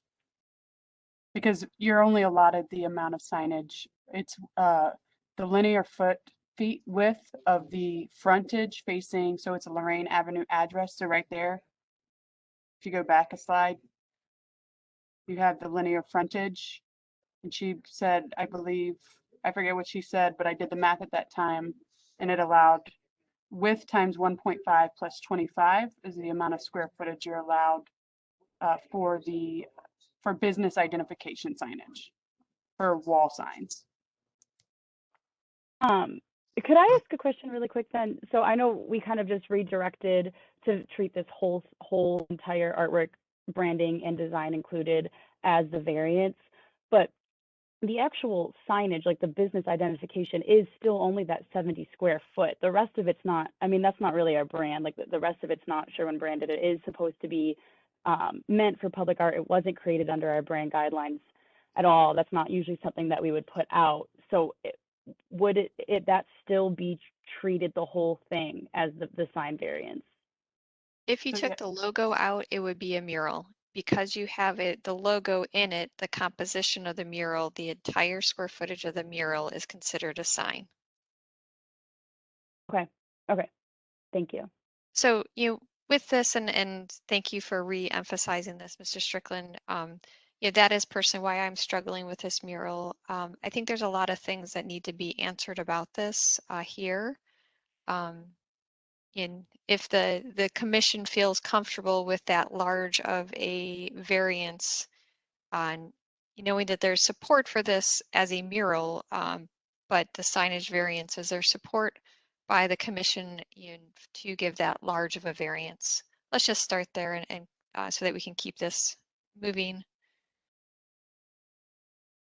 Madam Chair, this is Bob Strickland. I will just simply state that I appreciate the whole sentiment in the development of this wall sign, primarily as a public art project. or typical mural. So I personally do not have a problem granting a variance for this, we'll call it sign. Thank you. Thank you. I appreciate that. What about the doors? What about the garage door? I mean, how does that fit into the design? They remain as they are? I think there's been recommendation by many to have those painted, Giancarlo. So I think that if we move to a motion, I would recommend that's part of the conditions. Absolutely. Definitely taking that into consideration. That's a note I'd put down, and I don't think we would have any problem with that recommendation. I'm very much so for that as well. So I would ask the commissioners, I want to just, in interest of time, keep us moving here and be productive for everyone. Is there someone who feels comfortable making a motion at this time, or if there's still, questions, I would recommend that somebody motions to table this and or recommendation to table, so that we can talk offline to clarify, these things. I'm leaning towards tabling it. I think there's still enough questions out there that we have that I'm not prepared to vote for it. I probably would like to see some revisions, like what specifically is going to be done with the doors. I didn't bring it up in my last comment, but I meant to. I think the Lolly the Trolley is definitely a branding of a specific business, where the other things are more public entities. I think, I'm not real comfortable with that. The size of the signs, the conflict between this font and the modern font just a few feet away. I think there's enough issues here that probably need to be ironed out before we should be voting on this. Thank you for that feedback, Ms. Anderson. Mr. Dreyer? I agree with Michelle. I'm very open to considering a variance for a sign this big, but I think there are a lot of questions. We've talked about the corporate identification. You can't see it very well, but Rocket Mortgage Fieldhouse is also in there. So I think all those need to be sort of dealt with. And so until we saw some, a new proposal, I wouldn't be comfortable with voting for it today. But I would support a tabling. I move that we table this. Okay, before we can move forward with that, Giancarlo, which I appreciate you making that statement, to the, I apologize, Ms. Fisher, on what the recommendation is to table this to allow you to answer some of these questions and bring back a revised presentation to help answer these questions of grounding it in the design and showing if modifications, since this is a sign, we are nitpicking the artwork, where if it's a mural, we our privy is in how that mural relates to the building. But it would allow you to address, the comments that have been made about, overlap of advertisement for other organizations, how it's grounded in the design, and how this works with the signs next to this, and so forth. And you could come back as early as early as in the next 2 weeks if there is availability in that agenda, and then we could continue this conversation. Are you open to being tabled today to be able to answer these questions and allow us to take a vote at the next meeting? I do have a couple of questions. First, I just wanted to clarify. So the issues that we're having are, one, the doors. We want to see those painted. Two, the Sherwin-Williams, we want to see that more treated like our hashtag on the right side. And then three, the names of like First Energy and like those identifying names, is that like collective of all kind of the call outs that we have? I would say your second one is there's obviously a split opinion about the Sherwin-Williams logo. Some of us, including myself, feel like it may not be warranted here because of your connection and color and your logo directly next to this. If you removed it, it would take it down to a mural status versus a sign status and take you out of requiring a variance. If it is chosen to keep it within the logo, within the overall design, I think the colors and or the size are in question. And remove all Got the it. letters. Thank you so much for clear. Okay. And the final Thank you. point to consider is the consideration of framing the sign within the brick canvas that's there Which- rather than Sure. going corner to corner. Right, which would require you to reduce it some, but would allow you to anchor it into the design of the building. Okay. Thank you so much for bringing those all up. I really appreciate the feedback. I do have one more question, but before moving forward with that. So in the previous, when we got the approval from the Ohio City design review, there were some contingencies with the approval. You know, we did have that sticker on the door and they said, so long as that is gone, we can approve. In the interest of the fact that we do live in Cleveland, it is going to start getting cold and have some colder weather. I am really getting concerned about making sure we have the time and weather ability to paint this. And I don't know if this is something you guys typically do or would feel comfortable with. Is it possible that we can get the variance today and make those and understand that we make those changes but not have to present again? I don't know if that's typically something your team is comfortable with, but if we were to kind of shrink, I know there was a recommendation to shrink that Sherwin-Williams so that it kind of starts right at that garage door, paint all of the doors and treat that a little bit more grounded in the artwork with that navy background.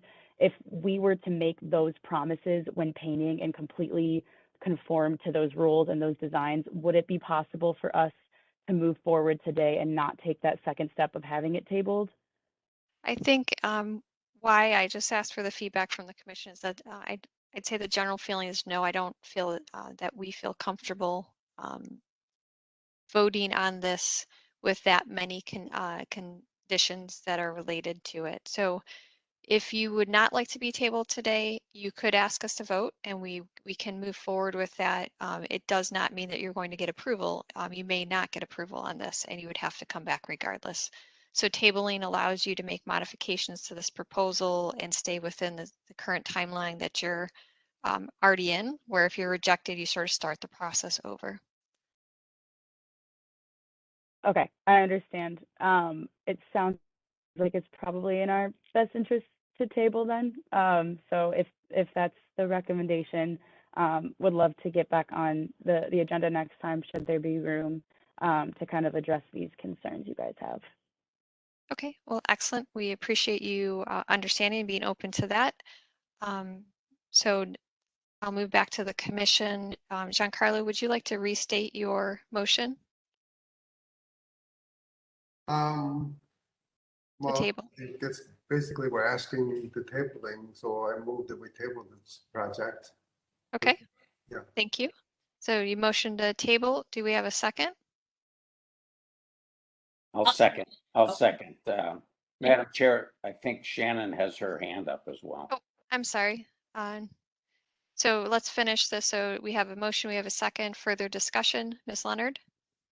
Yeah, I just wanted to ask the applicant, is there a sign permit application in, or did you just submit this through landmarks? Because since this has been determined to be a sign, you could do that as well while you're in the tabling process. To go ahead and submit a sign permit to Don Pettit. Sure. And Is there paperwork that I could fill out for something like that? Yeah, and submit Mr. a Pettit, I commercial can building connect this. application. Okay. And what would the purpose of that be? What would the benefit be there? Well, because this is a sign, you need a permit to paint the wall, your Sherwin-Williams branding. Okay. So You it's can do you're that saying it's necessary. simultaneously. Yes, you would need that. So it's going to Okay. shorten your wait time for that. Okay. Mr. Pettit, maybe if we could connect after this, I could shoot you an email, and if you're able to send that information, that paperwork over to me, that would be great. I'd be happy to get that filled out. And then also hopefully. I can send you the building and housing application. after the meeting. How does this qualify as a sign? I'm so sorry. I think you cut out. He will be happy to send that to you after the meeting, is what he said.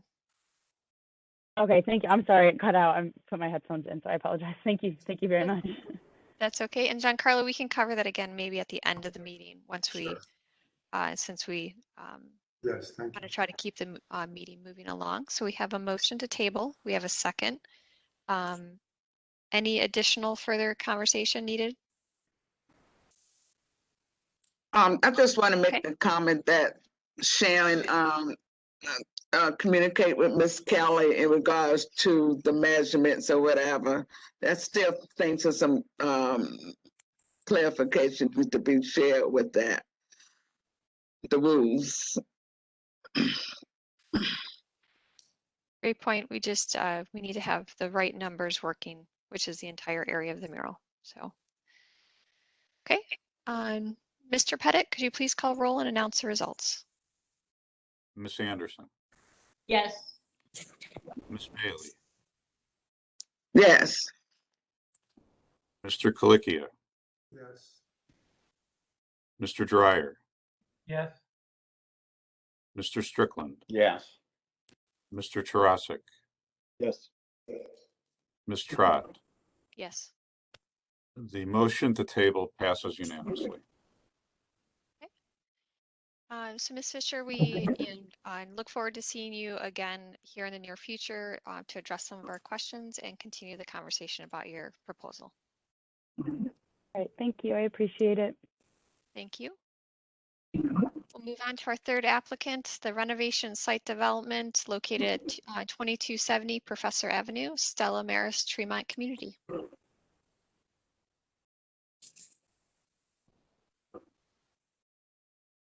Good morning, everyone. Good morning. I'm Bob Bixby Architects, the architects and engineers working with Stella on this proposed renovation. Stella Maris, St. John Kansas, lot off, a split a parcel off of their property that borders both Professor Avenue and West 10th Street. And that's what's designated in that little red border line on the location map on the bottom left. That's the first page. So the proposal I have in front of you today is for the renovation of the Matt Towel building and conversion into a residential. Actually, it's always been a residential building, but the repurposing of it for a residential program for this continuum of care. I've included a description from Stella Maris in the upper right.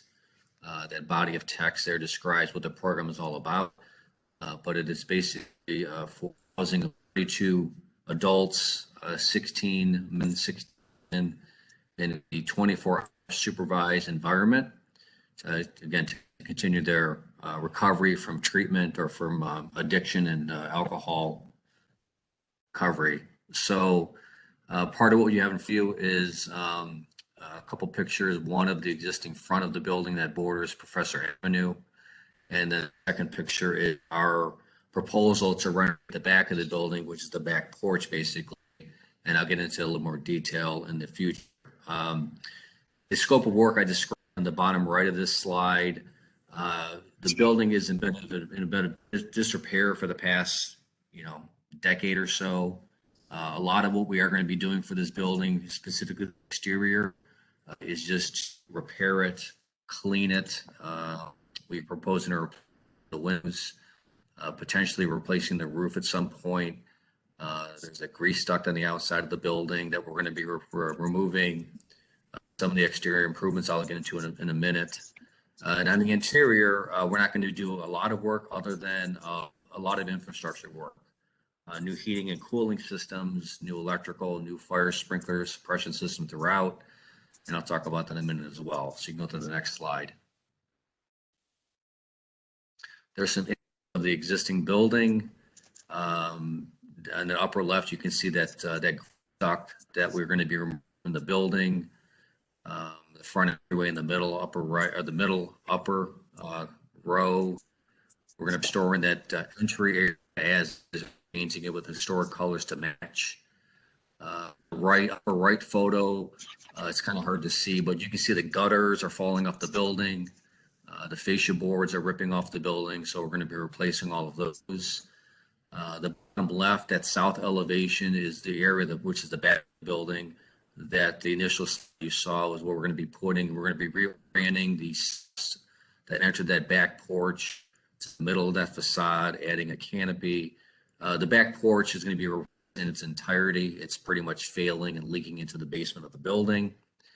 And then this other pictures of the building, tuck pointing, again, the grease-stuffed, gutter repair, and whatnot. We're going to be cleaning the exterior of the building, the masonry and the stone.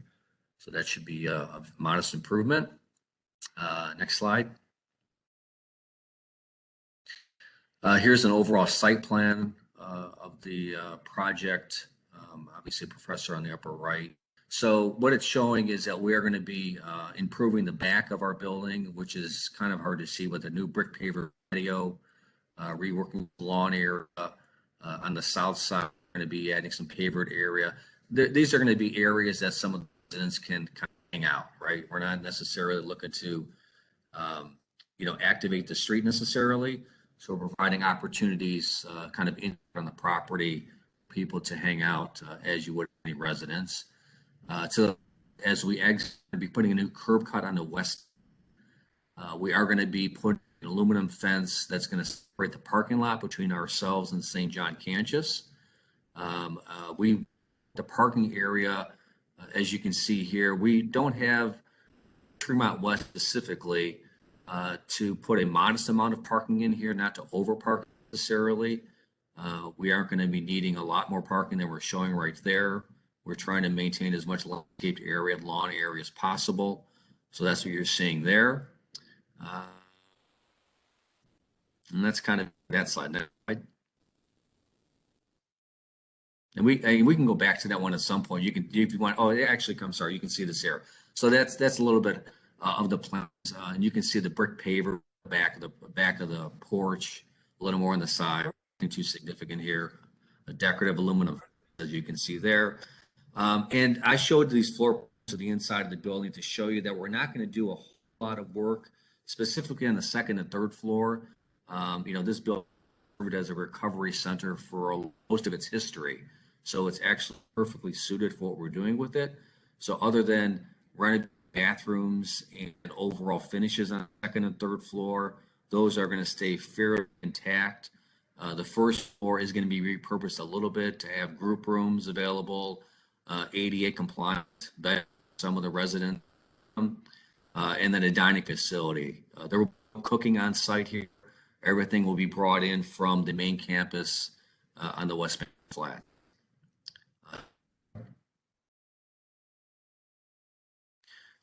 This is just a section through the porch. Carl and I were talking about this a while back, just to give you some indication of what we're trying to do. We're hoping that, and our intentions are that new back steps and opening to the back, match seamlessly with the existing architecture, which we think we can provide. Next slide. Just the exterior elevations of the building. Again, we're not doing anything too significant.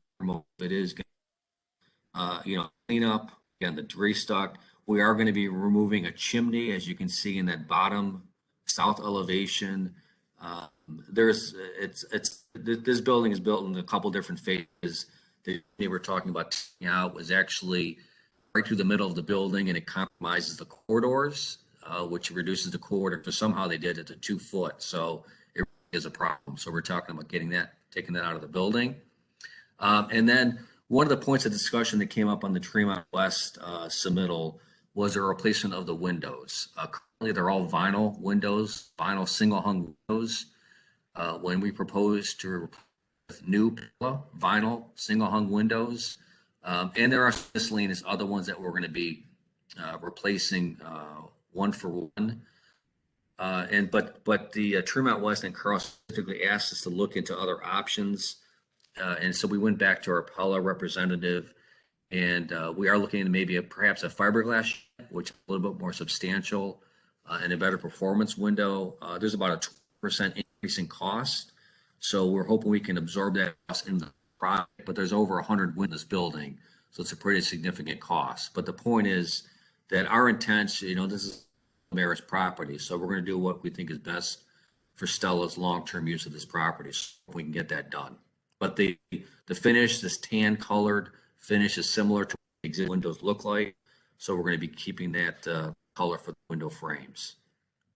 Next slide. I think that was just a demo. Oh, I'm sorry. Oh, that was it. Okay. That's all I got. Excellent. Thank you for the presentation. We'll move on to feedback from the local committee. Madam Chair, there's no one here from the committee today, but the Design Review Committee did review and approve this on July 20th with the added recommendation of tan instead of white windows, and ask that they investigate material other than vinyl. Thank you. Thank you. Thank you for that update. We'll then now move and open up the floor for the commission for questions and comments. Giancarlo? Yeah, where is the parking? If there is any parking? The parking on the lot, yeah, exactly there. So as our property, the West 10th, you can see it right there. There's going to be 2 parallel parking spots. The house that fronts West 10th, which we aren't doing anything with at this point. And then there's 5 spots there to the right. But how will the building be used? As apartments? Well, it's a residential program for. Oh, it is. It will remain a residential Right. program. So yeah, no one really has. And West specifically asked us to minimize the amount of parking we're doing on site, because if we do have additional guests or visitors, that'll be during the day when there's a lot of parking is available. Well, I appreciate you to take on the project that's been sitting there for a long time, idle. So will you be cutting the interior, or is that going to remain pretty well the same? No, yeah, the second and third floor are going to kind of stay as is. The first floor, I'd say 50% we're going to modify. The basement, we're going to probably take a good shot at, because that's definitely a basement. Right. But other than finishes and infrastructure, there's not going to be a significant change to the interior of the building. Well, it's a great building, and I'm really happy that Yeah, we agree. work is being done on it. Thank you. Yeah, I mean, and the includes this glass block that runs along on the north and south sides that lets light into the basement. We're going to with actual windows, so the glass block will be replaced. Good. Might be able to see that in one of the photos. Yeah, kind of. On the north elevation, you can. Yeah, you can sneak it. Yeah, you can see that's there. So it'll improve that a bit. So there you go. Right. So with the chimneys added on after the actual construction, is that why they're intruding into space? The chimneys? Yeah, was it part of the original construction? Carl probably better handle on that than I do, but that was the original chimney for. Go ahead, Carl. This building is actually built in 2 phases. So the back portion was the addition, and the chimney that I believe they want to remove is right in the middle, and it was built around. So that's why you have that issue. I think the original building is 1911. I don't have my notes in front of me. I'm just going from memory. 1911, and then the other one was in the 1920s. And that's why you have that odd configuration of the chimney in that space. But that exterior of the second chimney will remain then? Yeah, that upper right photo you see there, the north elevation from Professor Avenue, those 2 chimneys are staying, right? Those are going to stay. fact, I don't even know, I took a picture. Oh, actually, I'm sorry, but the right there you go. Thank you. Yeah. That little chimney that projects about 50 feet, the roof is coming out. That's the one we're talking about. Yeah, that right there. Exactly. Yes. So it's a pretty insignificant architectural feature, and well, it is what it is. I mean, code wise, we gotta get it out of there. Yeah. Yeah. Okay, thank you. That's all I have. Yep. Any additional questions or comments from the commission? Well, I actually had one that was a message to me. It is the ramp on the north side new or existing? Yes, it Does that is. go to No, that's new. Yes. Yeah, we originally showed ADA lift and back porch, and we got a little pushback from Tremont West on it, and then we had an opportunity to provide better ADA, the actual usable ramp off north of the building. Okay, and what is the material of that ramp? It's going to be wood framed with composite decking.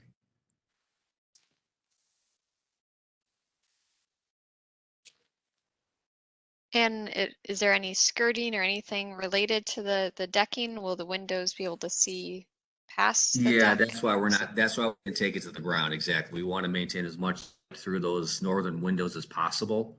So we're going to try to keep it as thin as possible so we can do that. Okay. Okay. Well, and will that be stained, painted? The composite The wood will material? be, yeah, that'll be Go ahead. pre-finished composite material. It'll be standard wood decking, so to speak. I mean, we'll have probably a dark finish on it. I didn't include that with the submittal, but standard wood decking. Lack of a better description. Thank you. I mean, it's going to be dark so that it kind of blends in with the. We don't want to feature out of this thing at all. We're trying to keep it as discreet as possible. Understand. And it's set, I'm trying to look at it in Google Earth and I'm having difficulty even seeing the north elevation. Yeah, that you can see it right there. Yeah, a little bit of it right there. Right, that's going to go. And there's condensing units for this new HVAC that are along that north facade as well.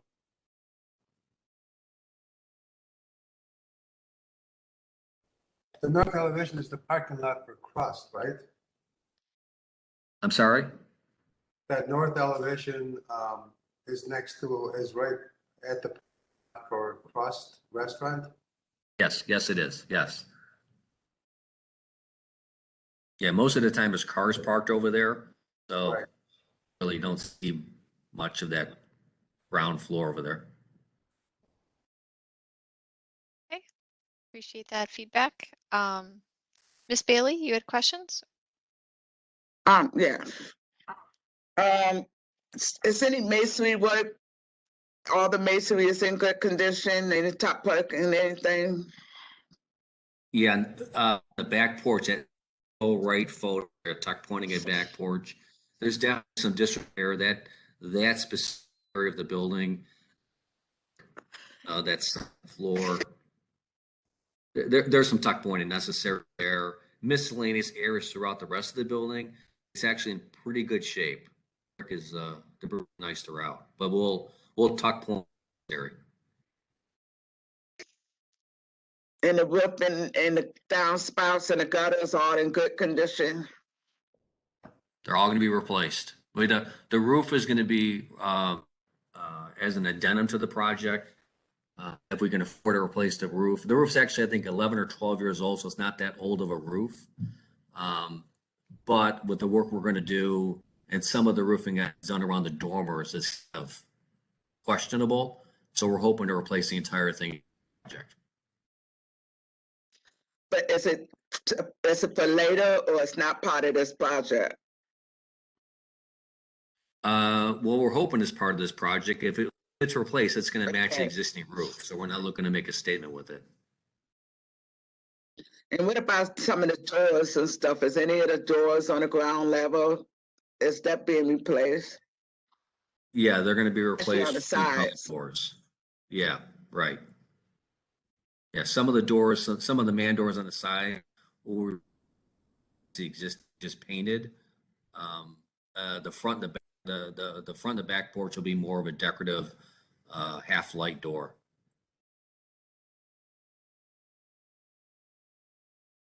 Just one more question. Could you go to the section for the porch?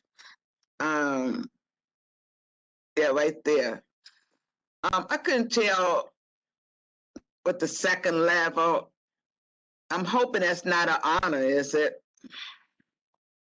No, that is an awning. Yeah, go to the front page of my submittal. We're proposing to put an awning cover the back of the building at that spot. That blue awning provide cover over the porch step, over the new steps, and if someone's hanging out along the back porch a little bit on the outside with the patio. Could we go to the slides where all the colors is? Because I didn't hear you talk about where those various different colors going. You have a lot of different colors right here. You didn't say too Yeah, much about those. yeah, it's the tan, the same color top row. The tan color is what the color of the windows are going to be. I apologize for providing too much information there. Yeah, that's the color of those. Really, what they currently are. And So if you could go you? back to the picture, I didn't hear clearly. Right. What did you say about the windows on the basement levels? The glass blocks, are they still going to be glass block? No, we're going to replace all Those going to all the remain? glass block. No, the glass block is replaced with new windows to match the. Okay.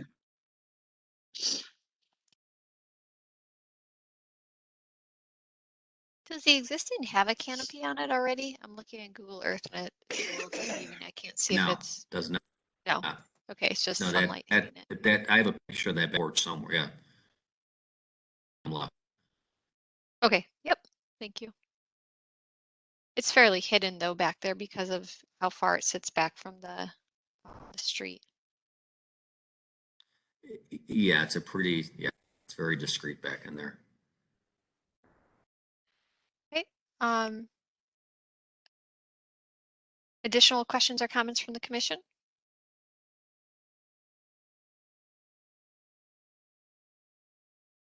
I will just give them, I don't think I completed my thoughts before. I think this is a great, use for this building. I would support the fiberglass windows versus the vinyl for the longevity of, the investment that you're making. You're doing a great, thing for this building and the organization. I think the fiberglass will withstand longer and perform the way you want them to, along with meet, the aesthetic that we prefer. So that would be my recommendation. And, if you do move forward with the roof, we'd ask for the roof samples to be submitted for our records along with the windows. Your final selection would just need to be submitted to us, along with, I would say, your door colors, if those will not match the same color as the windows, so that we have all of the information for our records. Yeah. Other questions or comments from the commission, or would someone like to make a motion? I make a motion for approval as presented with the color, and of course, as recent stated, submit everything to staff material and everything. Thank you. So the motion with the condition to submit the final material selection and colors for the windows and doors and roofing.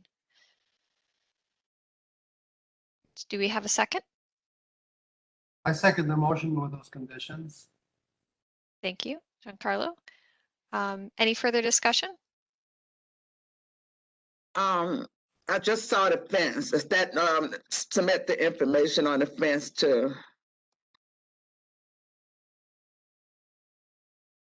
If it's not already in the presentation, yes, please submit the height and material, the fence. That additional condition, any additional? Yeah, there was go ahead. a picture of it there, but yep. There was a If you have decorative the aluminum height. fence. Okay, whatever you guys.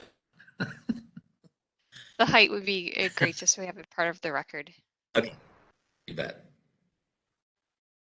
Right? I'll Any take further it off discussion? if it's not included. Okay, Mr. Pettit, please call roll and announce the results. Ms. Anderson, Yes. Ms. Bailey, Yes. Mr. Colicchio,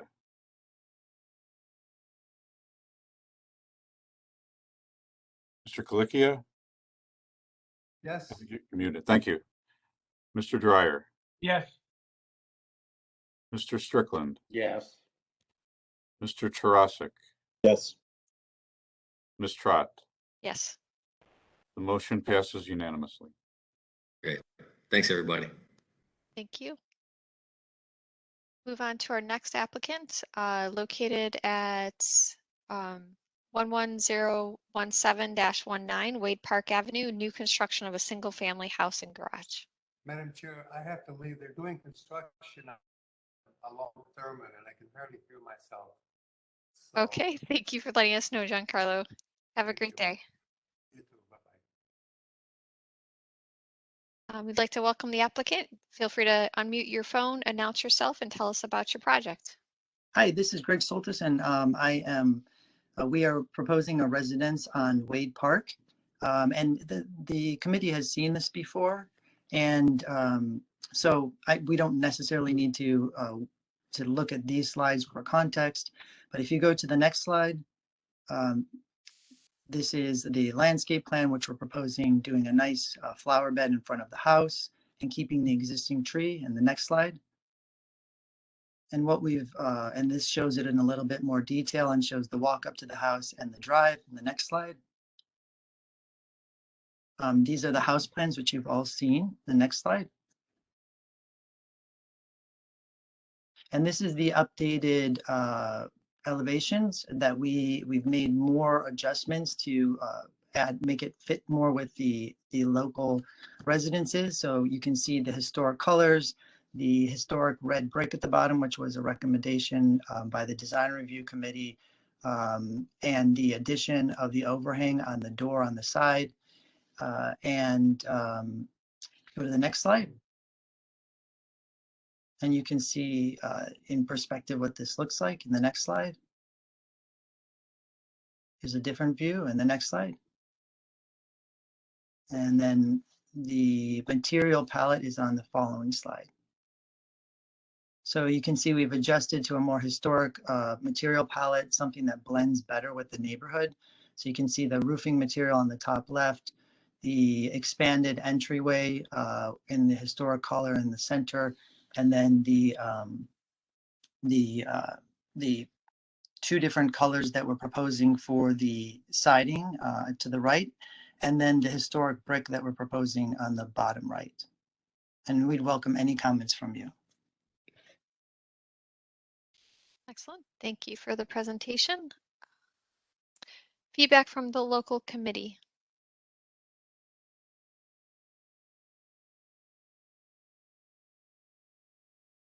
Good morning, everyone. My name is Rob Norton. I am with East Boulevard, Magnolia Wade Park, and Grantwood Allotment Design Review Committee. Our committee did vote in favor of the conceptual design of the home, but that did include some discussion and attention to the roof profile. We just commented to the project team that ideally that roof profile would more match the homes adjacent to the site, as well as the roof lines that are primarily on the remaining portion of Wade Park. Greg did mention concerns from Landmark's review of the project related to the brick facade. We did not feel that was something to withhold our approval of the conceptual presentation, as there are other homes on the street that have that same configuration of brick and siding. The only other concern that was expressed by one of our committee members is the open porch concept. One member felt that balusters, railing somewhat concealing the porch or somewhat of a border on the porch would be kind of an ideal addition to the design. But even those concerns, none withheld our approval of the overall concept for the new construction.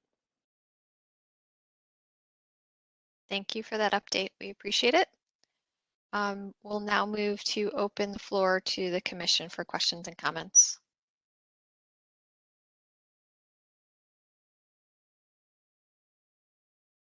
Questions and comments from the commission? Ms. Bailey? I couldn't get the video. I still don't understand why the chimney can't be a normal chimney extending up to the roof height. It's why it have to be at the height of the first floor ceiling height. Instead of going up to all the way up to the roof where the chimney is going through the roof. Although the presenter mentioned from the last meeting that he said that he saw it at another location. I'm not familiar with another location, whether it's original or whether it's a new construction. That was one of the comments I made about not extending that. Why wasn't that extend all the way up? Now, I do agree with the comment on the roof about having that adjusted. So those are the only two that I have so far. Okay, thank you, Ms. Bailey. Ms. Anderson? Thank you, Madam Chair. Yeah, I recall this when it came to us as a concept, and I'm going to reiterate my concern that I expressed when I first saw this. I don't like the roof gable facing the street. That's not really consistent with, 90% of the houses in that area. That this is kind of an older style. I think the colonial revivals that you see from, the early 1900s, 1910, they either have the hip roof with a dormer or the roof faces the street with a dormer. And I don't think that would be that much more expensive to just reorient the house so that the roof faces the street. I think that is preferable in this location. Those are my comments. Thank you, Ms. Anderson.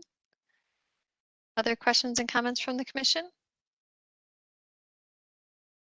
Ms. Bailey, did you have an additional comment, or did your hand just stay up?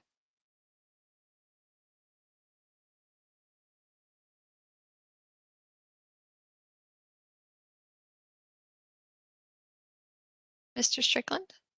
Thank you, Madam Chair. I would ask the applicant to respond to Ms. Anderson's comments with regard to the orientation of the roof.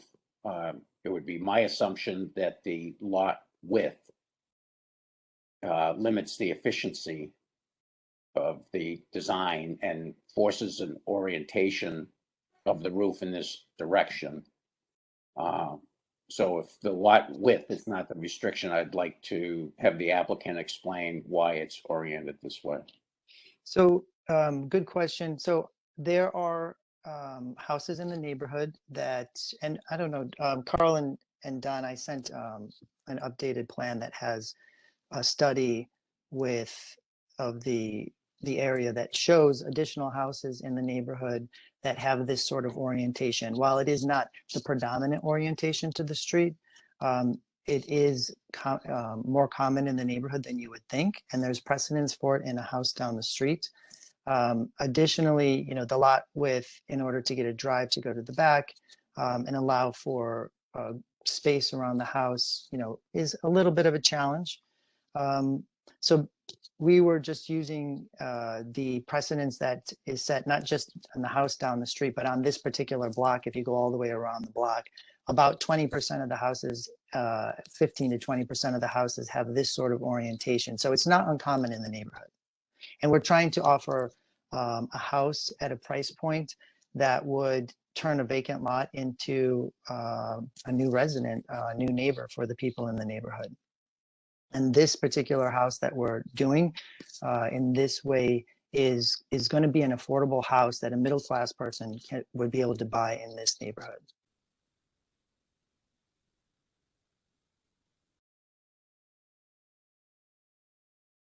Does that answer your question, Mr. Strickland, Ms. Anderson? It does. It partially answers it. Is there a block club in this neighborhood, and was this project presented to the local block club? This was presented to the local design review committee, which most of the people on the design review committee are residents of the neighborhood, and they are in favor of this. In fact, they asked if we could put this house in a couple other lots. The councilman is in favor of it, as is FAMICO's, the Community Development Corporation. Okay, thank you very much. That's very helpful. With those clarifications, I'd be in favor of supporting the applicant in this circumstance. Thank you. Thank you, Mr. Strickland. Ms. Thank Anderson, you. nice. I saw your hand back up. Was that I'm up just again? going to be real quick here. The lots are fairly wide on that street, and they're fairly consistent. I would think they're probably closer to. I was about to look them up, but I would think they're closer to 45, maybe even 50 feet frontage. So I don't think there'd be any issue with orienting the house so that the roof is consistent with the neighbors. The vast majority of those houses have a very consistent look. I mean, that's one of the things that makes that street so lovely is those houses are, they're not all the same, but they all complement each other. And I don't think that this, the way this is proposed, complements it. And, I feel like our feedback was pretty much disregarded. I really think that it would enhance the neighborhood, not to stand out and to acknowledge that elegance and consistency that is seen throughout that street. Those are my comments. Thank you, Ms. Anderson. There's a Rob, Mr. Norton. Are you here to speak on behalf of the project? Yes, I am. Again, I am with the local. Oh, I'm sorry, Mr. Norton. Go ahead. Yes, sorry. I am with the local design review committee, and again, conceptually, we agree and recommended approval for the overall project. Just a point of clarification, homes in the general area that have that roof profile, many of them are not necessarily in the historic district. So, but there is one of the fairly recent additions to Wade Park Avenue. But again, it's kind of an ideal view that the roof lines, roof of the new construction be more in line with the majority of the homes in the historic district. We were very pleased with the attention the project managers put to our other concerns.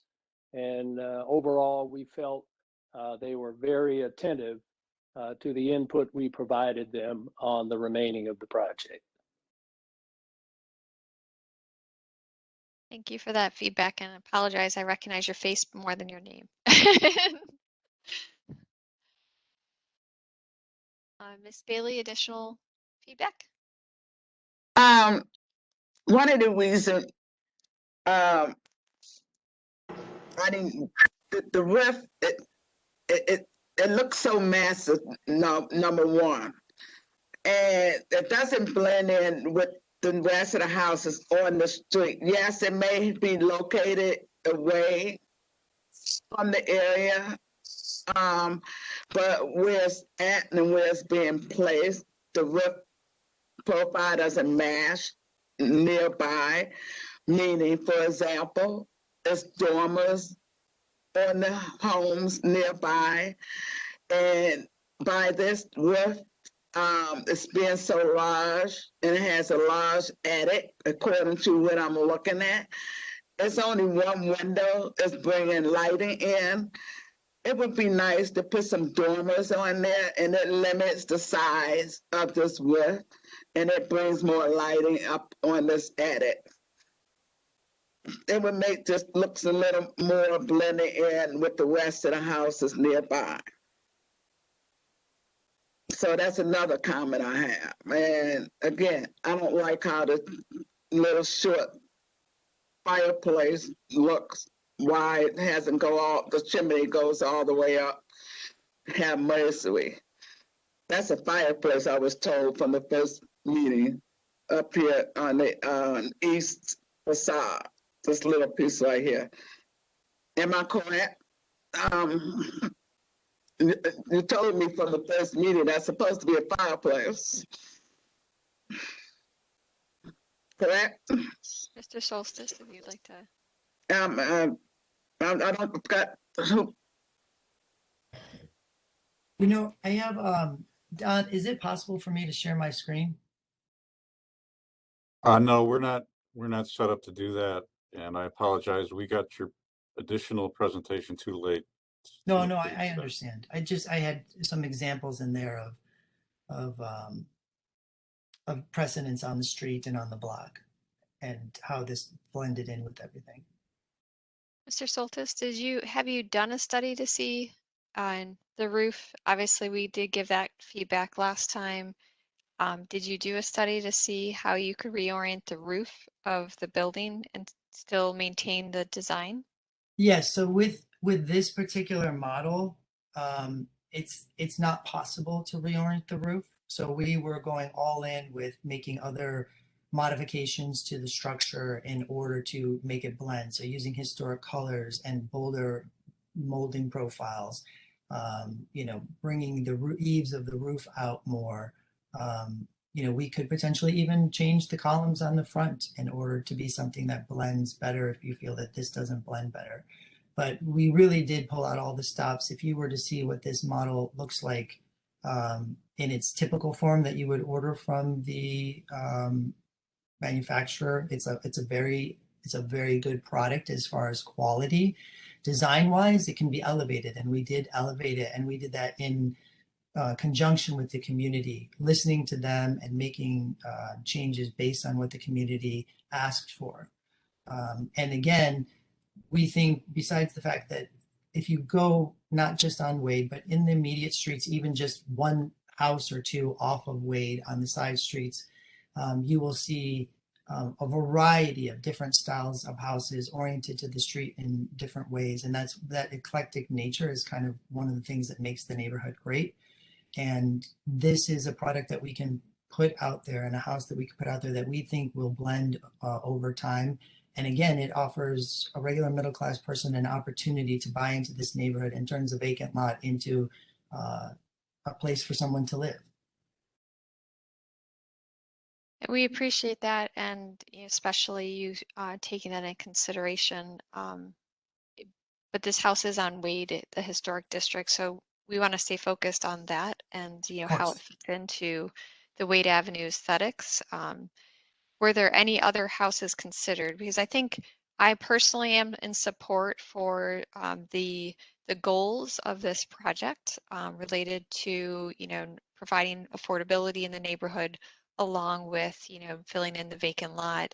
But the roof profile is something that I think many people on the commission are taking exception to, because it's such a strong Wade is such a strong Wade Park is such a strong aesthetic throughout its historic district. Did you consider any other models that would fit in better to the aesthetic of the street? This is the model that the client has selected and made. So we wanted to make this one work. And so we made significant changes to this model in order to make it work on the street. And like I said, there are other tweaks that we can make in order to, you know, to make, like I said, the columns could be different and be bolder. And additionally, there is precedence of the house down the street that is of the same orientation to the street. It's actually, I think, narrower than this house. We did modify the roof once already. The roof pitch was actually much shallower in the original model. And so we elevated the roof in order to make it more prominent to blend better with the street.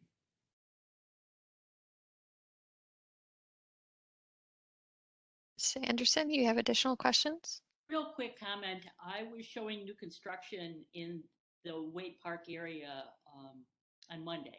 I'm sorry, on Tuesday. And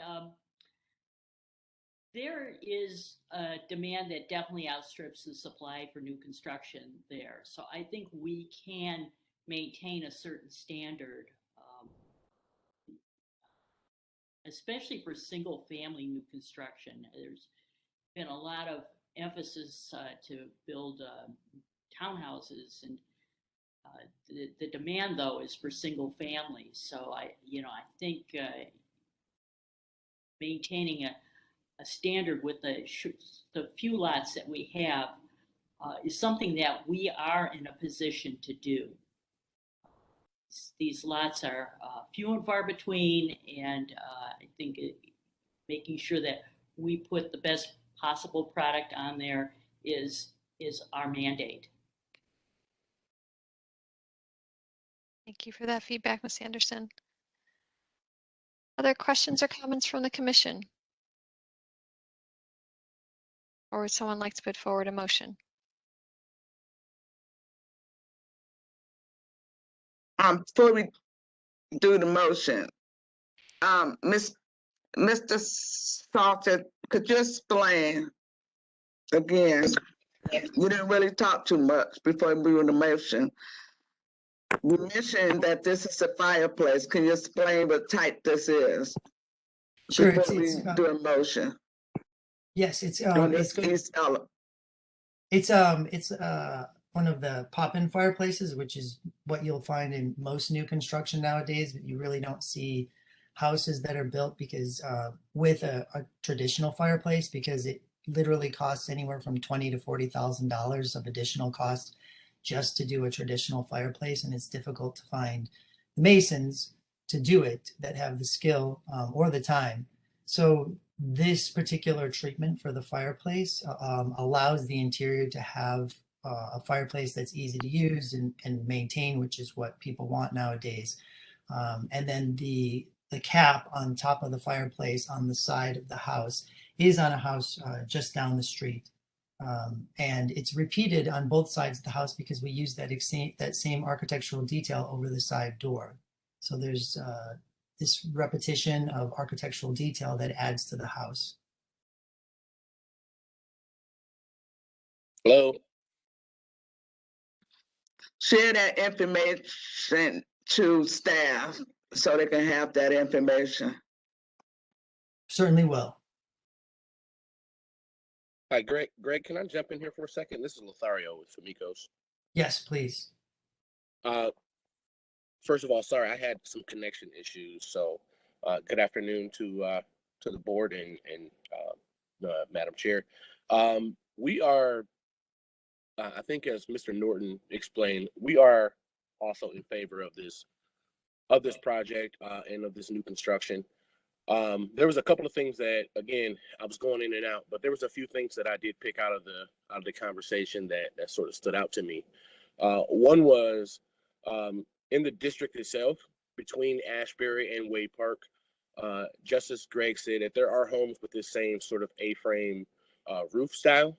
I understand that Wade Park is, for one, more prestigious and more nationally known as the model for our historic district in Glenville.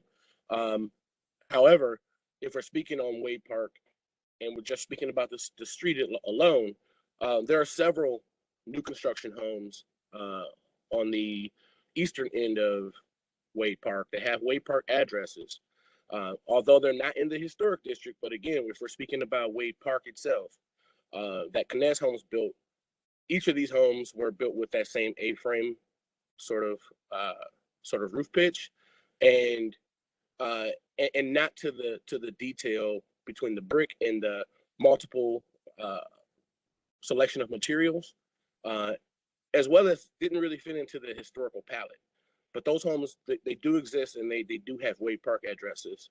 And then the other one is, I'm sure you guys spoke about the house on 115th in Wade Park, which was the passive house that was built by Mr. Schaefer some years ago. And I think that that's sort of the model that Greg and his team was sort of trying to mimic. Exact same house. It's a yellow and blue house, so it really doesn't fit in the historic district at all. But yet it was built, and yet it did set a level of precedence. And then the house immediately to the east of this home here that will be built, let's also take in consideration the lot size on this particular house.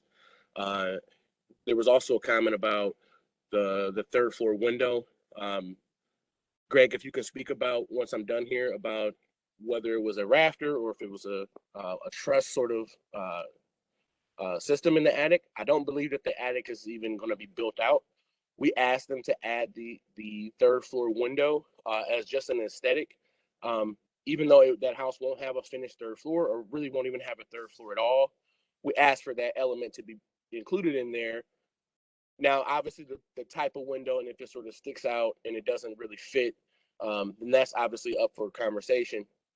But we did ask them to include that, because every other house on that street has a full attic. And I've done many homes on that particular block from a rehab perspective.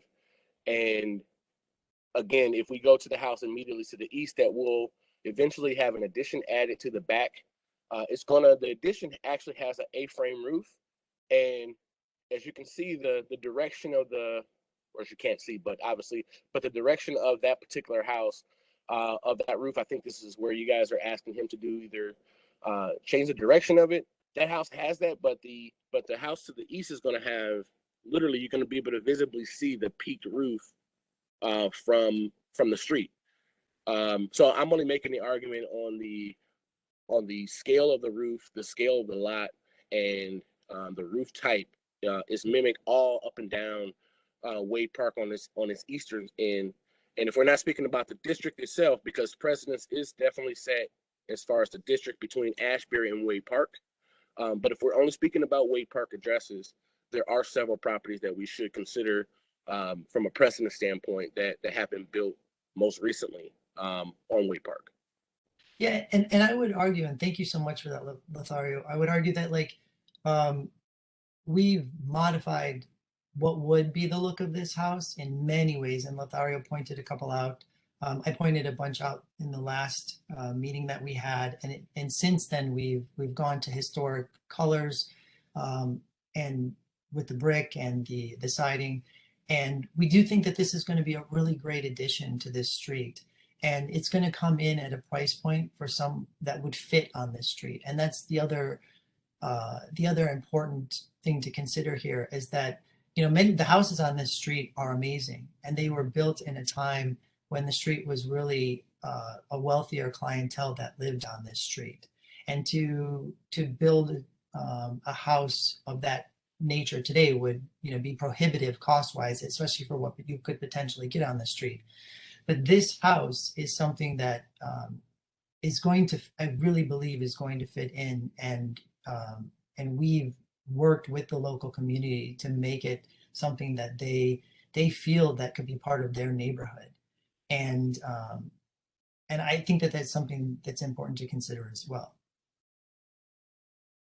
And again, there's precedence in, within like a 2-minute walk from this place, less than 2 minutes, there's precedence for this sort of orientation in this neighborhood. And it is more of a historic looking home in its features and the way it's designed. It is certainly not a contemporary house. And there is also a house down the street that looks like it belongs more in Highland Heights rather than on this street. And I would argue that this house is going to fit in. And we also finished the house about a year ago. This is Lothario Marchman again. That we finished about a year ago, right before COVID. And that house is 10624 Wade Park. Had the same sort of A-frame roof. However, that house was 5,000 square feet, super large home. So it definitely had I think it had 7 bedrooms in the house once we finished it with 5 bathrooms. So, just from a comparison standpoint, you can't really compare unless one of these homes were to unfortunately lose its value and lose its constructability, and it has to be torn down. You have a missing tooth. This lot has been vacant for a long time and will continue to be vacant for a long time. And that's sort of our fear that, it'll become a side lot at some point, or it'll become, a parking lot at some point. Obviously this is a step away from Wade Oval. So it's pretty hard to keep people, from a parking standpoint to make sure they don't park on these vacant lots. And so again, making it unsightly. Again, the house to the east, they're going to be spending, I don't know, somewhere between $600,000 and $700,000 on their renovation, because they're adding a huge 11-bedroom addition to it, or 9-bedroom addition to that particular house. Which again, if you go back to your records of what has been approved already, that house was approved with that same sort of A-framed pitch to the addition. Although the main roof on the house has a different direction roof. You'll still be able to visibly see that peak at the top of the main roof. So again, I mean, it is certainly something that we support. We did challenge when they first brought it to us. We did challenge that it did look very suburban-like, and they made the changes. They made the changes in material palette as well as in the color palette. And so some of the nuances that were talked about today about the chimney or the functionality of it. Again, I think Greg hit it on the head. You typically won't see the continuous chimney stack on those new construction homes, partially because it's an additional cost that, again, you're not gonna be burning fire. You're not gonna be burning wood. So you're typically going to use like a ventless sort of insert, or even electrical insert. So to have that, it would be an aesthetic, truly just to match or to mimic some of the homes that are there. But again, I mean, we are in support of it, and I hope that the commission will, if any, I would hope that the goal would be to do some minor modifications and not drastically change it from where it's at now. Thank you. Thank you. I want to just get us back focused on keep reviewing the design here, and I realize and was also just reminded. Do you have information on your garage in this presentation? That is part of the proposal, correct? The garage is we placed it where it would go, but it's not part of this proposal. So it's not being requested to be approved at this time? No. So that would It's be location.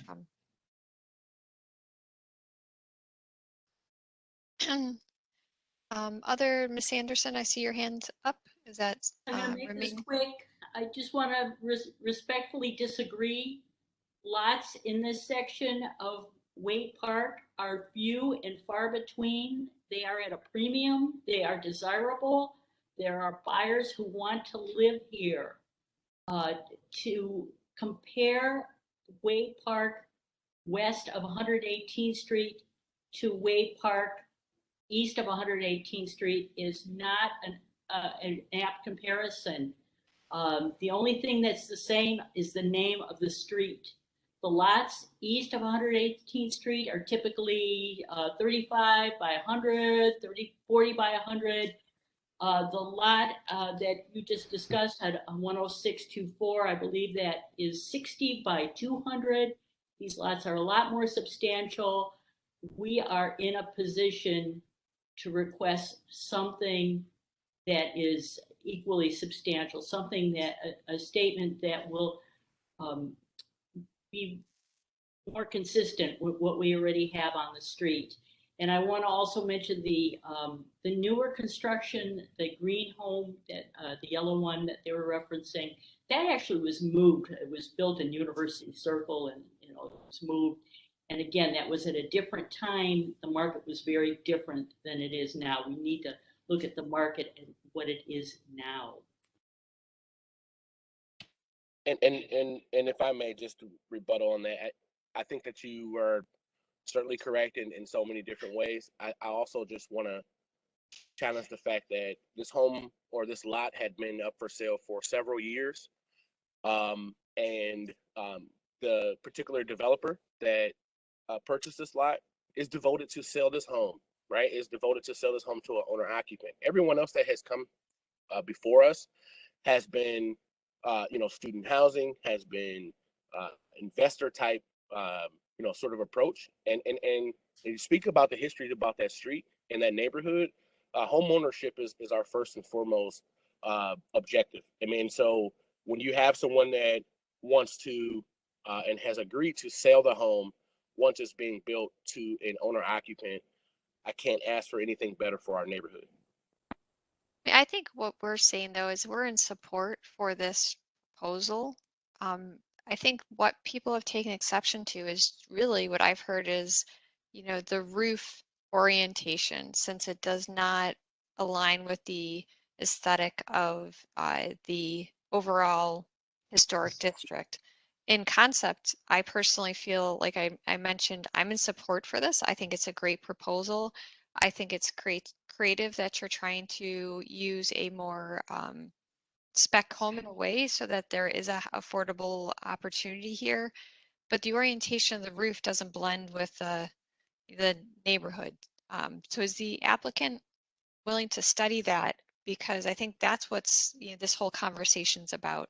I appreciate and think that you've improved the design immensely related to adding the historic details or respecting the historic details and bringing them into this design, because I think it's come a long way. But the orientation of the roof is, it was the same conversation we had at last meeting that, we support the project, but the orientation of the roof does not blend with it. Will the applicant consider changing the orientation of the roof? I would have to defer to my client, but in initial talks, it was cost prohibitive to rotate the roof for this particular design.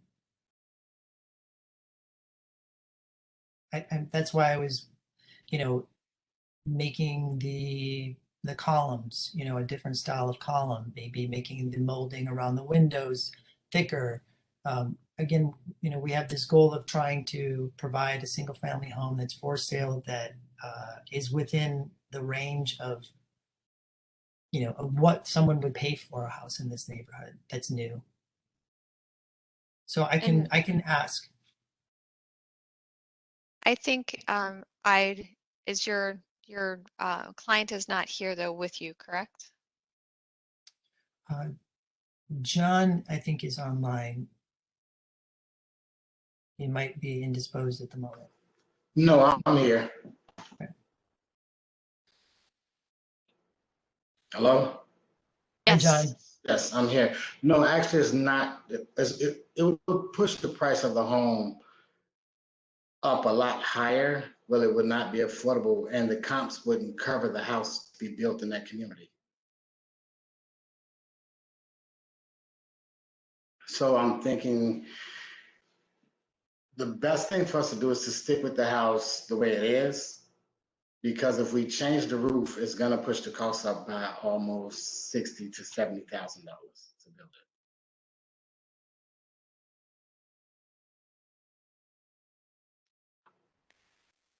Thank you for that feedback. Just want to help us understand all the options and opportunities, because I think this is a great project, but I think there's a sticking point here. We'll continue on with feedback from the commission. Additional questions or comments, Ms. Anderson and Ms. Bailey, or were your hands just up from previously? You know, I just wanted to mention that I have not seen a listing posted for this vacant lot for sale. So I'm not sure where these buyers are coming from, but I think if it was on the open market, I think you'd be surprised. I think there'd be a lot of owner occupants who'd be very interested in this location.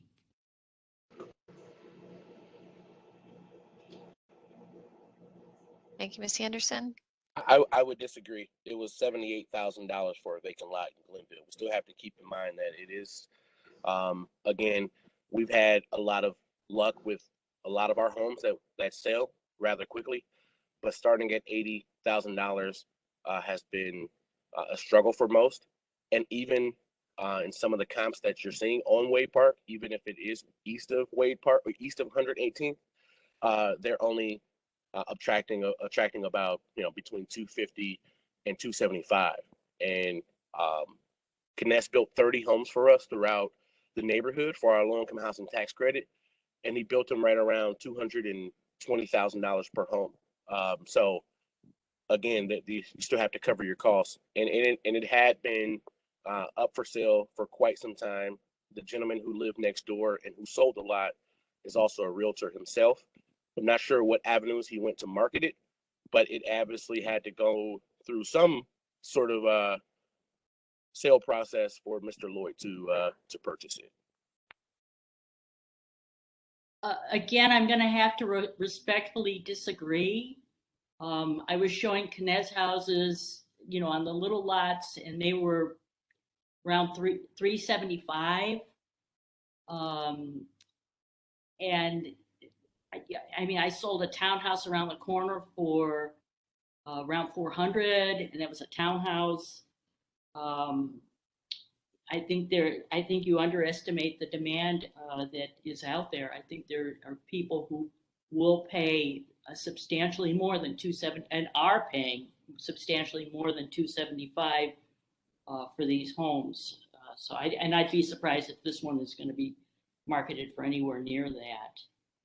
But yeah, there's homes nearby that are selling. I'm looking at $600,000-$700,000. Hopefully we can get in something under that, but I think you could probably put something together under 500 that'll sell quickly. 600 or 700 would absolutely be a townhouse, and some of the 400s have been ours, but they have been or 375s or even close to 300 have been large single family rehabs.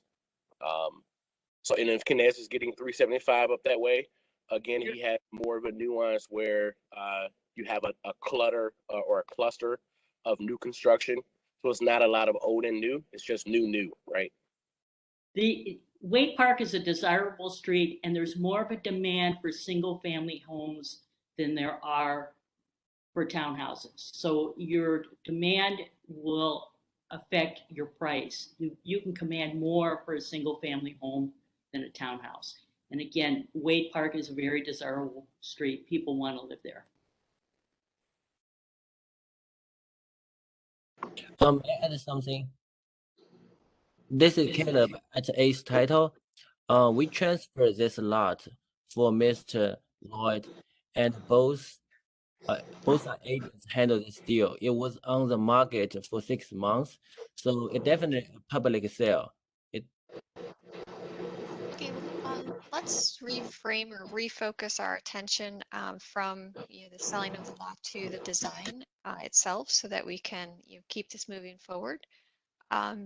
Additional questions or comments from the commission?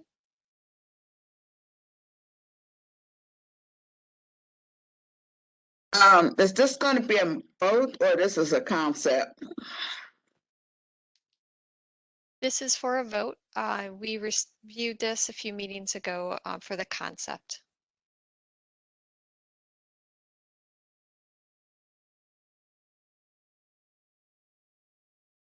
So if there are no additional questions or comments from the commission, would someone like to put forward a motion?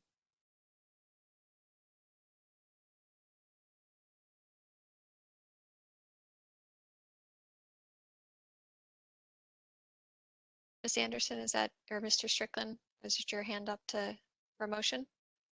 Yeah, my hand I put up for a motion. I would motion to approve the certificate of appropriateness for this project as presented with the modifications that have been made since our comments during the concept phase. Okay, thank you. We have a motion as presented. Do we have a second?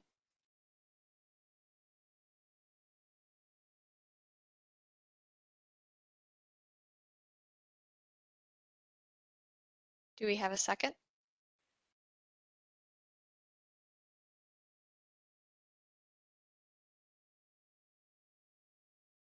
Do we have a second? This is Alan, I'll second. Okay, we have a motion. We have a second. Any further discussion?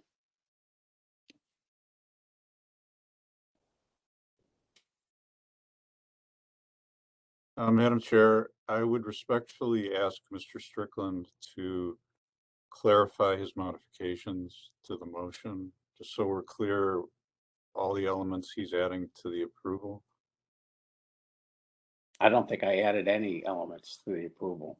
I'm just commenting on the fact that I appreciate the effort that's been made by the applicant to modify the design since we first saw it, giving consideration to the comments from the design review committee and the concept review by the commission. Is that, Mr. Pettit, does that help? That helps. Thank you. So there were no additional conditions added to your approval, correct? Correct. Okay, thank you. Okay, so then any further discussion? Right, Mr. Pettit, please call roll and announce the results. Ms. Anderson, No. Ms. Bailey, No. Mr. Dryer, Yes. Mr. Strickland, Yes. Mr. Tarasik, Yes. Ms. Trott. Regretfully, no. I appreciate the design, but the orientation of the roof is a hang up. Madam Chair, we have a vote of 3-3. It's a tie vote. The motion fails.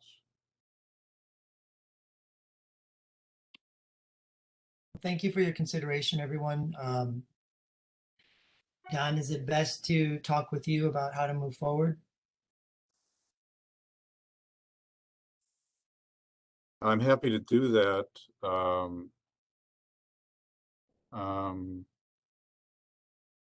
I would ask Mr. Roberts if we have any other alternatives today in light of this failed motion. Thank you, Secretary Pettit. Within Chapter 161, we do not have any present alternatives, and our codified ordinance does not address this type of failure of a motion for certificate of appropriateness. At least I don't see it at the moment. Certainly Mr. Soltis is and his team welcome to continue discussing, their project with Landmarks Commission staff on an administrative level. But this case number 21-072 has, as you mentioned, it has failed, and there's no additional procedure. As presented, but if they modified it, they could re-present it under a new caseload number. Yeah. Oh, well, yep. Exactly, Madam Chair. I think I was answering Don's question about, or Greg's about, if there's something could be done right now. But I think it would have to go back to square one. Okay, so we would just resubmit something and come back. It would be a new case number. I believe so. I would hesitate to give you any, Hope? you know, Is that what you said? concrete, direction, or I certainly can't give you any advice, but yeah, I think you're going in the right direction then. Okay. Well, thank you, everyone. Thank you. You're welcome.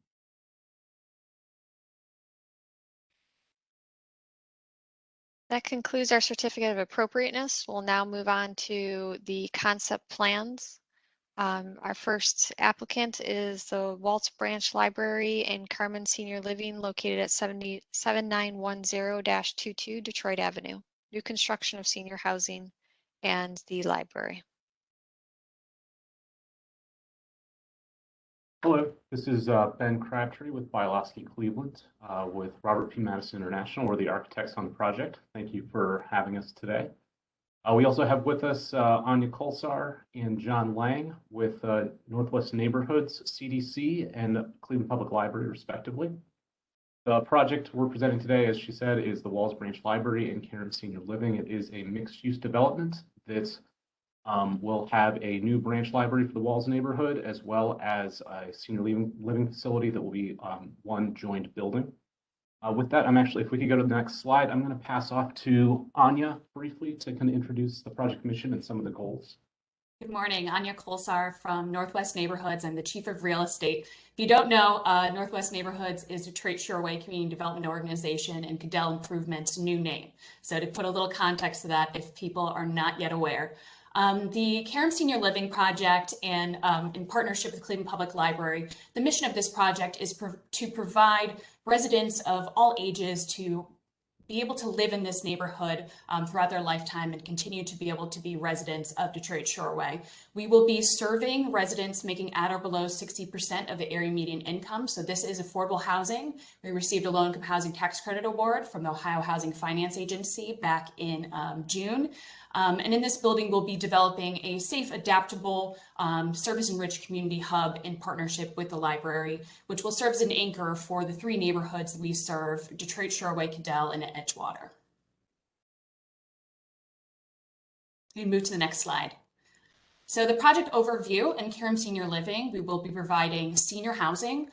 This will be for people making 30 to 60% of area median income. There'll be 51 apartments, which is a mix of studios, 1 bedrooms, and 2 bedrooms. We'll have on-site laundry, office, community room, and a wellness center. There will be shared green space, and the most exciting thing is the direct access to the Walls branch of the library. And I'll let John jump in to talk a little bit about the Walls branch. Thanks, Anya. Good morning. Good afternoon, everyone. This is John Lang. I'm Chief Operating Officer for Cleveland Public Library. I'm very pleased to bring with you today, in conjunction with Northwest Neighborhoods and Bioloski, a new vision for the Waltz Branch Library. The library is embarking on the initial construction phase of a facilities master plan, fulfilling our commitment to the community to reimagine all 27 neighborhood branches across our system. And we see the Waltz Branch as one of the flagship projects in our Group 1. We've identified key partnerships as a key aspect of all of the projects in our building program. Couldn't be more pleased to be working with Northwest Neighborhoods. The author of the master plan, of which generated the Waltz project, was also Bioloski Cleveland, and so I'll turn it over back to them to talk about the project.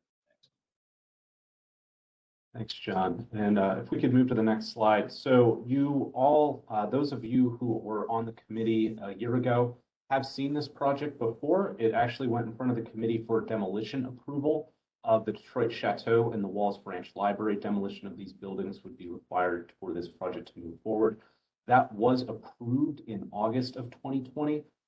We understand that we may need to readdress that because it has been a year at this point. We're not in front of you for that demolition approval today, but we did want to point that out. Go to the next slide.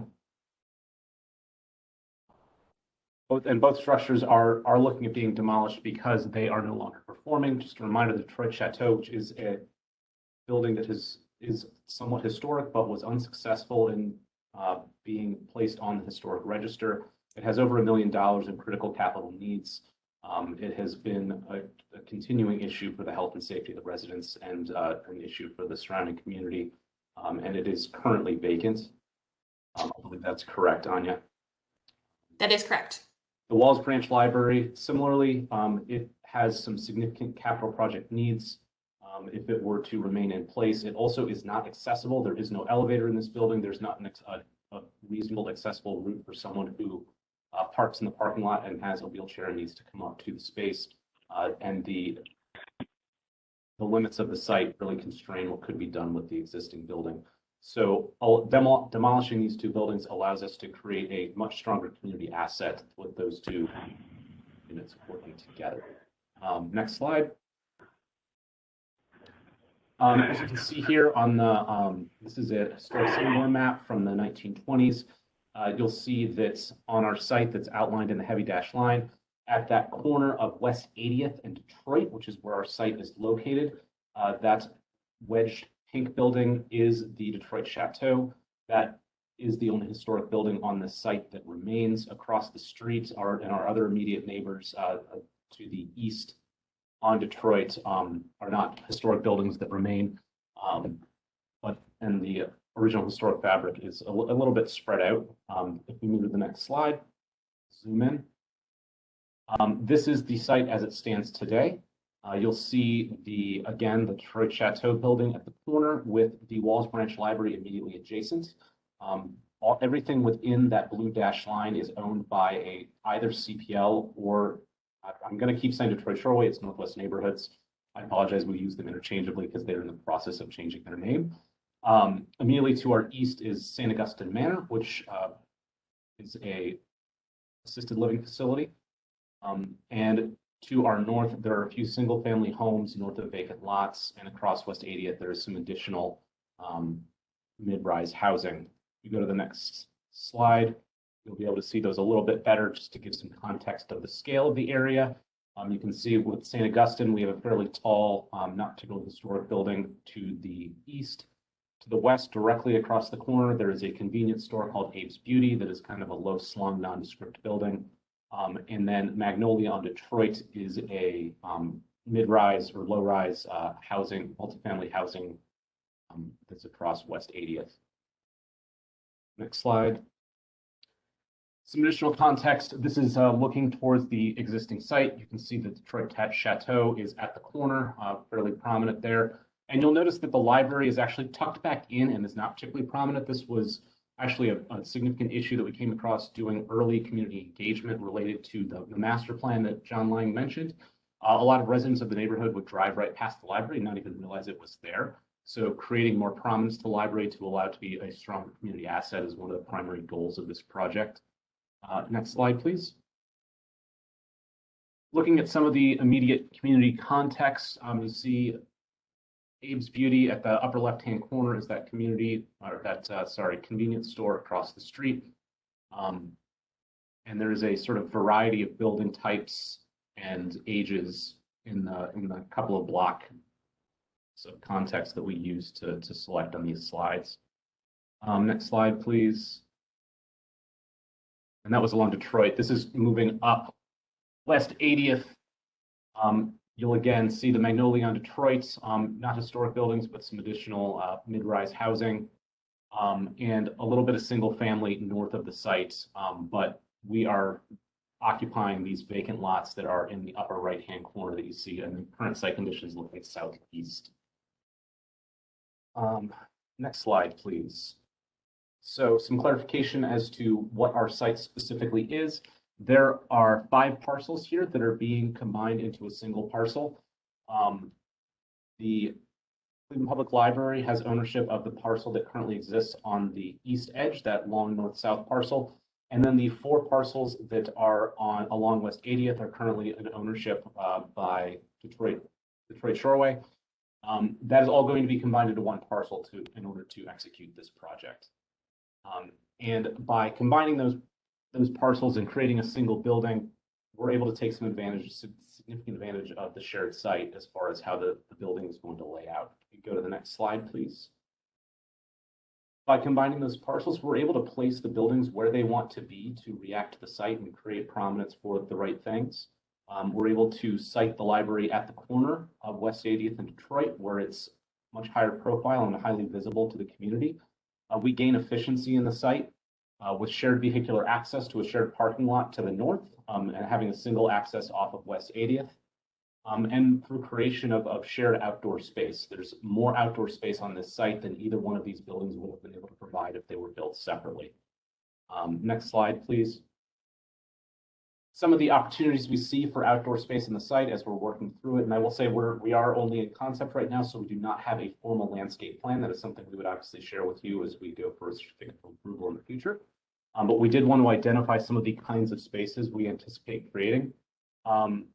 To enhance the Detroit streetscape, we see strong opportunity to have a sort of layered streetscape, greening that edge and creating some public outdoor space along that edge where Cleveland Public Library users could have programming out there.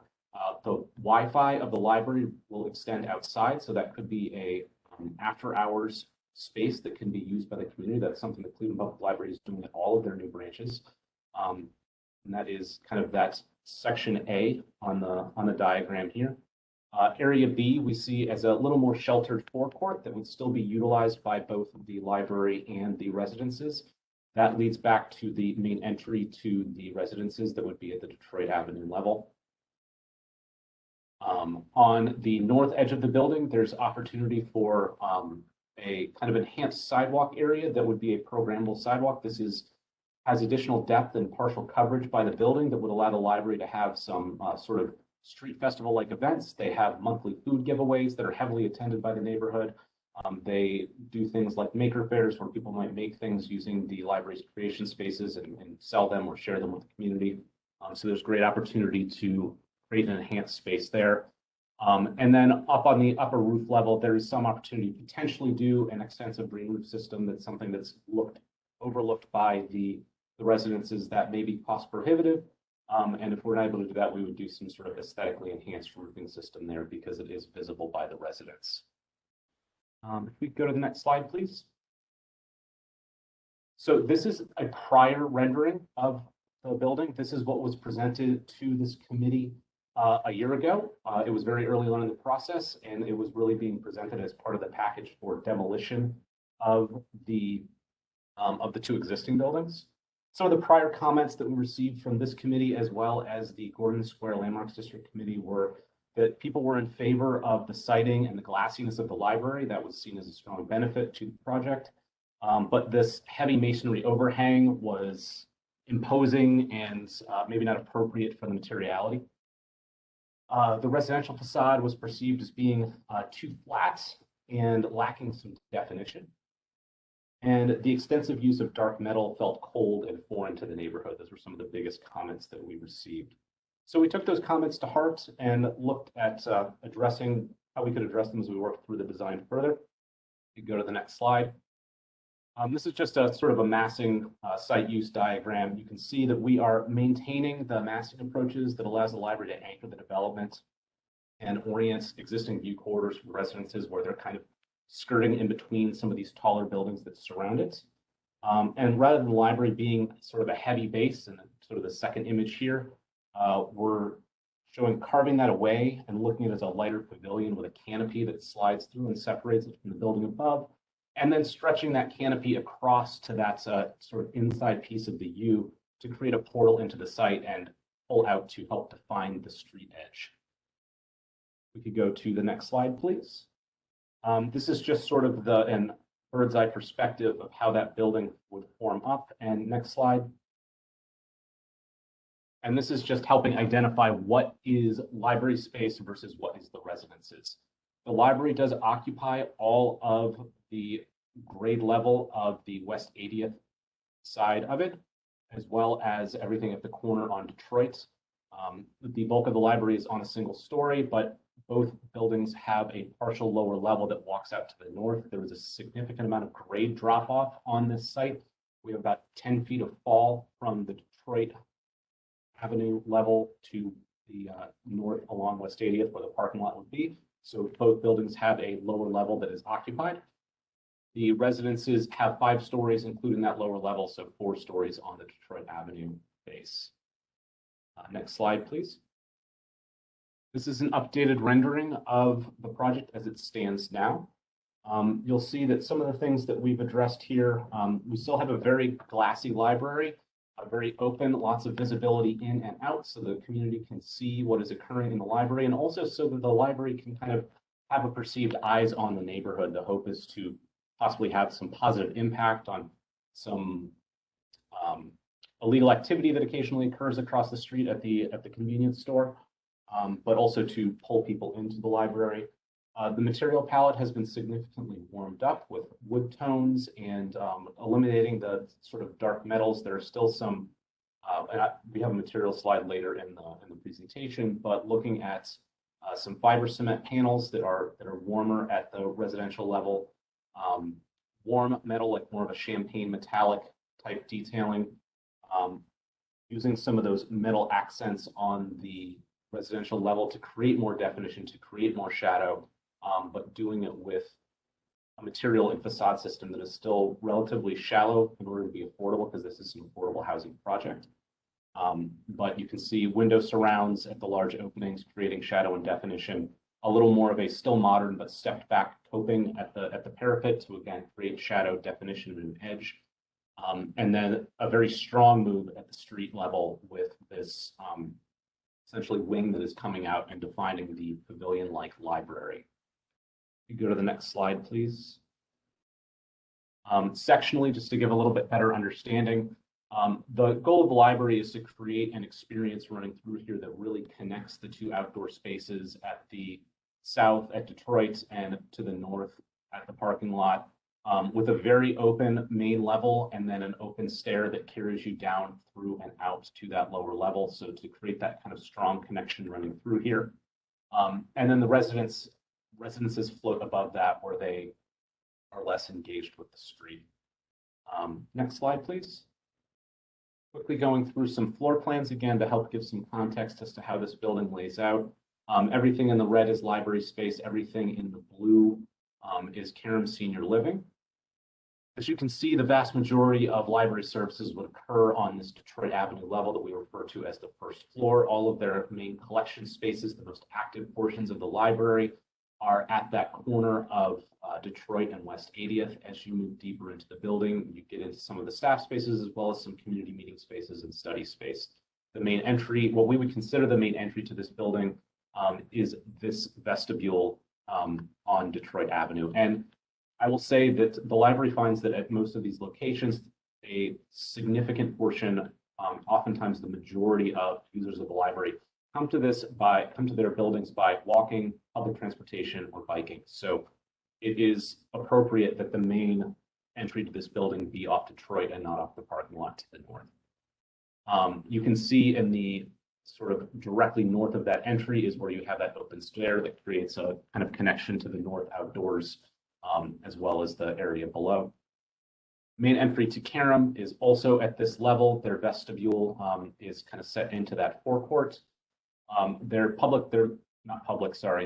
amenity space for their residents are also located on this floor, with units kind of occupying the east portion of the building. Next slide, please. You'll see that the north lower level of the building is much smaller. It really is just occupying that end of the site. The goal of the library is still to maintain a level of programming down here with a flexible meeting room that would allow them to open up onto that outdoor space. So this can still be a very, very active facade. This is where someone would come in through a vestibule and up those stairs or an elevator centered in the building if they were to use the remainder of the library. This is also a secondary entry for the senior living, but the bulk of the space down here is units and service space. Next slide, please. And then just a typical floor plate for the Karam Senior Living. This would essentially be floors 2, 3, and 4 for Karam Senior Living, and they have a consistent layout above. Next slide, please. Going through a series of elevations, you will see that there is a difference in material between the two buildings, but they have some that carry through. All the metal panel accents, we are looking to maintain the same material so that they connect through but there's much more glass at the library level where it's appropriate. We're using some more residential scale materials like fiber cement siding, varying the face profile of that a little bit to get some more modern definition at the top. A brick base, providing a weighty and a durable base for the building. And then some small pops of color in a colored metal panel. It's currently shown as green. We're working to define that with the signage standards of both buildings. Shows up proximate to entries and with building signage. So you see that here as a stripe in the building that helps orient you to the main entry to the building, located on the vestibule of the Walls Branch Library. And we're showing a blade sign sticking out from the Cairn Senior Living building on this rendering.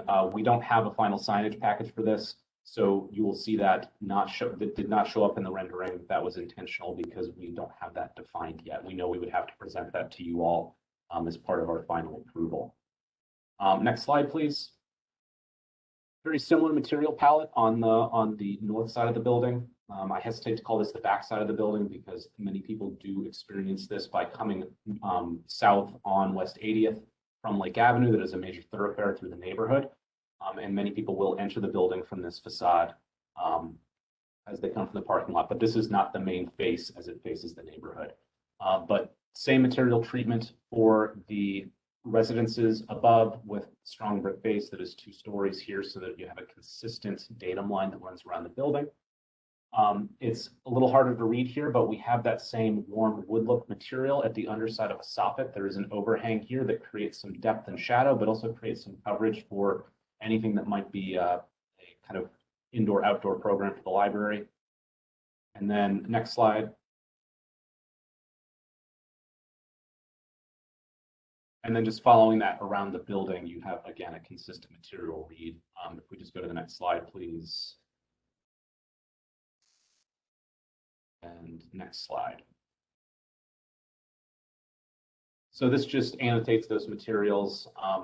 Again, looking at primarily metal panel or a phenolic panel as infill panel between curtain wall on the library level, with a warm wood look at the soffit, underside of the soffit below.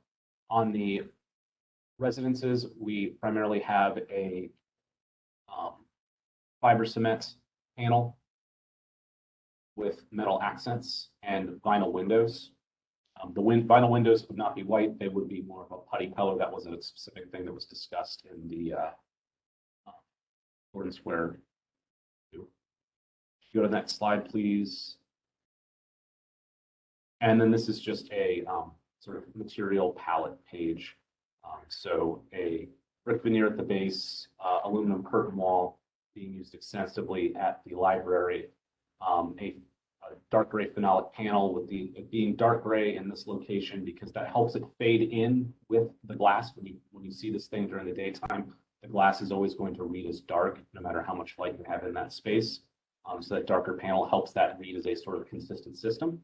And then fiber cement siding with also an example of a project that had similar detailing around windows and at corners. So a fiber cement lap siding with smooth panel infill pieces between windows at those kind of larger window reads. At a much smaller scale, we have accent materials of a metal panel that would be used at copings and trims, a brightly colored metal panel that would be used at signage and some of those entry accents, and a wood look phenolic. This is something we're studying alternative materials for, but as it's presented, it would be a wood look phenolic panel at the underside of that soffit. I believe that is our last slide in the presentation. So we will open it up to questions, I think.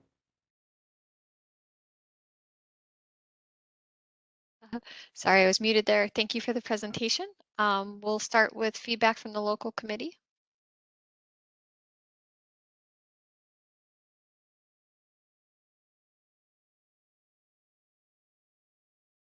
Do we have someone from the Northeast, from the, what would this be, the FAR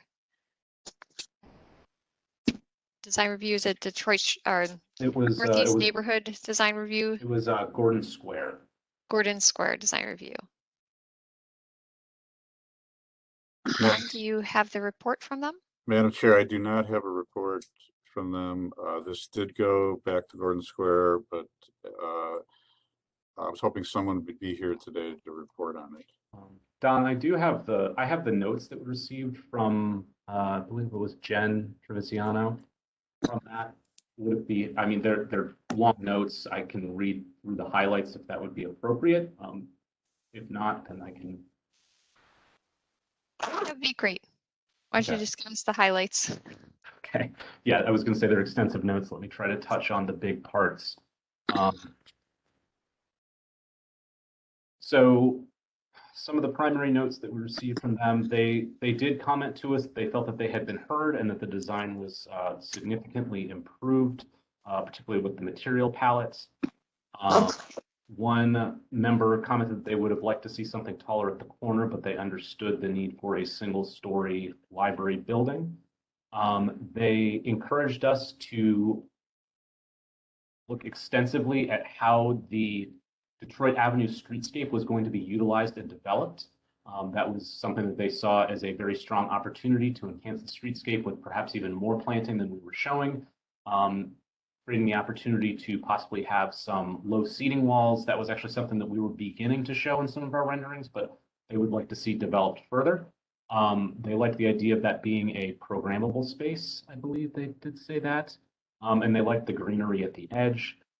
They did caution us that this is currently an urban form overlay district and that we would have to discuss the way that we are set back from the street with planning. And we do have a meeting in process of getting scheduled with the local planning group to confirm that we're going to be okay there, especially knowing that this is going to be changed to a,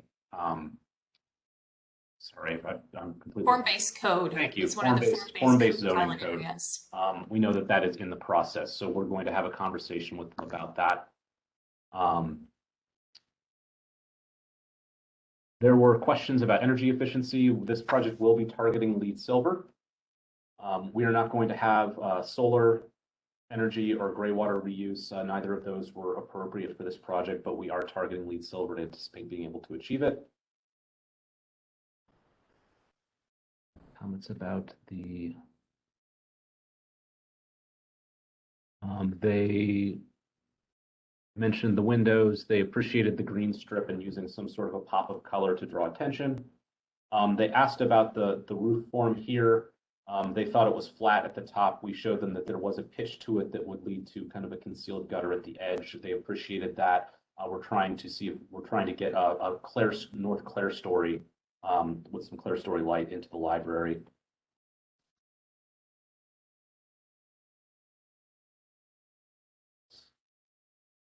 And then obviously they commented that we would need to come back with landscape palettes, fixtures, signage, et cetera, when we would come back for an actual certificate of appropriateness. Well, thank you for that summary. That's really sorry, helpful. I know that was a little messy. I was trying to read through things as I went. No, you did great. Thank you. It helps us understand the conversation there before we start our own. So thank you. With that, then we can open up the floor for questions, comments from the commission. Ms. Bailey? First of all, I would like to commend you for this great design compared to the other one, especially the library roof.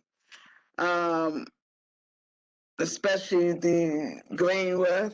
One of my comments is I guess you had to take away the concept of the green roof in order to come up with this great design that you have right now. Is that correct? So that is correct to a degree. We had looked at in the previous version, there was a roof deck patio. Oh yeah, the roof deck, yeah. Yeah, so that was eliminated from the project. It was a combination of cost and honestly the logistics of making that available for public use. It was something that was going to be paid for by the library, taxpayer dollars, and eventually, as we kind of worked through the logistics and had to start to pull things back in order to maintain an appropriate level and quality of building to provide the library what it needed for the community, that had to go to be able to afford the building. We weren't able to, and we weren't able to get access to it adequately to make it appropriate to spend that level of taxpayer dollars for that amenity that was at that point really just serving the senior housing. And I think I remember you had initially had one entry going through, whereas you go to the library and then going into the residence. So I like that you have it now that is separate, just going to the library and you're going to the resident right now. So I like that you have that now, but you still maintain the elevator that is still shared, that's still maintained. That's okay, I like that. So I really like this concept. This is really great, thank you. This is really beautiful. Now, the thing I don't like and I'm not understanding, each elevation have to have a sign. I like that green sign in the front because this is the main street, Detroit. But it seems like you have to have a sign for each elevation, the vertical green sign. So I'm not understanding why you have to have that. So that's the only thing I'm not sure. I think that may be a misunderstanding. If we could please go to the elevations, which, yeah, so on this elevation, this would be, that's fine. Yeah, there would be primary signage here. And so there would be a strip here. You know, the numbers for the building may or may not go there. Even if there was not a sign on that, I think we would keep that, the accent color. There is we're currently, and we're working through this, and that's why we excluded it from the rendering, is we don't have a signage package yet. But we're happy to talk through where we're at with it right now. We were considering sorry, can you stay on that one for just a second, Carl? Thank you.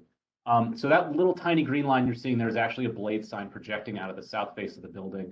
And then the primary signage for the library, we see probably as being low landscape signage and then on the vestibule here. If you go to the next one, this is the opposite side of the building. So this is the north side. This we think would be appropriate to have a little bit smaller scale of signage because you're coming at it from the complete opposite direction, and this is an entry point to the building. We're not showing anything on the library right now, but we think that that's something we would need to study and probably include to make it very apparent that this is somewhere that you can come into a public building. But if you go to the next two sides, this signage, it's really, this is the signage that is on the south face of the building. It's sticking out of the building. It's a blade sign. It's not something that's applied to this face of the building. So I really would consider this to be signage that's on the south facade. Same thing with this little piece here. That is attached to, that's really on that little vestibule. So it's, the green is something that's projecting out, and we can, at the end, get to the 3D and I can point at it. And then next slide. On this one, you're seeing that that's that same blade sign that's sticking out. So we really only have one projecting signage piece that we're still working through. And then we are looking at something applied at a smaller scale on the north elevation. And then just the next slide, so I can point at the vestibule a little bit to help clarify that. Like I said, we took that blade sign off of this because we are still working out what we would have there. We would love your comments on whether you think that's appropriate or not, because we are still working through it. But this little bump out vestibule is where you're seeing signage on the side. So we're still utilizing that vestibule as an element to apply signage to, but we're using both sides of it. I don't know if that helps clarify things for you or not. Well, that's fine. I mean, this is the main street, and I could see one for the library, which you just upside down U, and the one for the resident. And though the other one by being by the parking lot in the rear building, that's where the parking lot, I'm not sure what's behind that. So maybe a smaller scale for the pedestrian, just to identify the building in the back. That can work. But the larger signs in the front and the main entry, I could see that working right. Yeah, you know, something small on the side just to identify the residential, you know, but not in something so large. Okay. No, I think I understand. For the library and the residential, I like that. But here at this location, it's like you're repeating yourself. maybe something smaller, but that's not really not necessary when you already have something in the front. Yeah. So, but that's something more to keep studying on. No, Now, I have a understood. question about the wood look material. Where's that going? So I think The that's wood. easiest to see on the rendering. So that's going on the underside of this canopy, which wraps all the way around. It's fairly Okay. deep. It projects out, I believe, 10 or 12 feet to provide some coverage for the outdoor space of the library here. So it's a very substantial part of that facade. You do see about 2 feet of it wrapping around, and then it's 10 feet deep again at that north elevation. So that is a kind of a major facade material on this. So the majority building color of the resident, what's the color of that? And is that the same color that's gonna go for the library? What is that color? So if we go Pink right there, to, but I know it's not pink. if we go to the last slide. So the majority of the color on the residential building is what's the two Gray. small snips. It's more of a warm taupe color, which is a more natural color, more consistent with what we see on some of the residential homes in the area. So that was, again, kind of really warming up the palette, getting away from the cool grays. The primary facade material on the library is really glass. It is a very glassy building, and we do have, we're working between either metal or phenolic panel, which would be a product like Trespa, as the infill panel there. And we are looking at a darker gray for those, but again, it's just because that helps it meld with the read of the glass during the daytime. If you go with a light color, then it looks much more speckled. And then the metal panel accents, I will say, you know, I have physical panel samples of these at my desk, and that metal panel one, that's the copings and trims that shows up at the residences, is a much closer match to some of the color that you see on this infill panel, for example, than it looks like on this slide. But that is the intent, is that it's kind of playing off of the paneled colors that we have on that residence. Okay. Well, thank you, Madam Chair. I have to excuse myself. I have another meeting to go to, but I commend everyone for this project. This is a great design. Everything looks great. And thank you. This is much better than the other one, especially the plan layout, how you separate the interior versus the other layout. Yes. So good job, everyone. Thank you. Thank you very much. All right. Thank you. I will move on to Mr. Dreyer. Do you have questions and comments? Yeah, just really almost a few just impressions, I guess.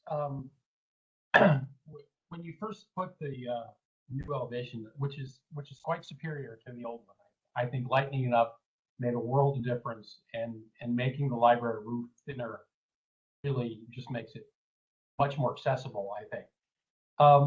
I do have to say that the windows on the residential building they kind of remind me of the windows next door on St. Augustine Manor, and I'm not sure that's a good thing, but it's, you know, I just wanted to sort of that.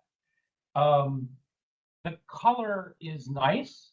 I might suggest you might want to look at perhaps making it more of a buff or a yellow brick color, similar to the old hospital building across the street.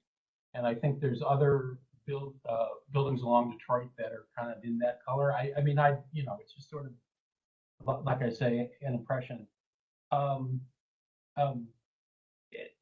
the last thing is really, and I don't know that this is possible for a whole lot of reasons, but I'm just wondering if there's a way to somehow connect to the St. Augustine building next door, so that those residents also sort of have a inside way to get to the library. Again, I don't know what the ownership is like, and I don't know, and you know, so there may be a whole lot of reasons why you can't do that, but I just thought I would suggest that. Yeah, I will say that last comment, I love that idea. We have had some conversations with them about possibly making connections through to their parking lot, at least, both to benefit, create kind of a shared parking agreement, but also potentially to create more of a connection up to Lake. I can't speak a whole lot on that right now because we don't have anything sorted out all the way, but I can tell you that those are some conversations that we are absolutely having at this point and would love to have a stronger partnership with them at this branch. Sorry if I just took your thunder, John, but No, I think you covered it well, Ben, and we'll continue to explore that as design moves forward. Excellent. Ms. Anderson, questions or comments? Thank you, Madam Chair. I like Mr. Dreyer's comments about using the brick color of some of the surrounding buildings. There's a nice sort of a pale yellow brick building across the street. I think Detroit Shoreway also owns that one. And I was also curious what design elements that you've incorporated here are informed by some of the neighboring buildings. I realize that you have a real eclectic mix there, but I was just curious about how you incorporated that into your project. I can try to speak to both of those comments. So the brick veneer, we have looked at a few different colors. We are obviously showing a fairly dark brick at this point. There is an eclectic mix of brick in this neighborhood. There's browns, there's reds. There are some of those yellows and buffs. That's something that we can continue to study, and we'll take a much harder look at some of those buff bricks based on this committee's comments. As far as elements from other buildings that we are looking to incorporate, some of the main things that we've done, honestly, is trying to address the scale of the building. This is a very large building development, and there are sort of a series of teeth as you walk down the neighborhood. Especially with the housing, there is multifamily housing, but it's not these huge block developments like this is.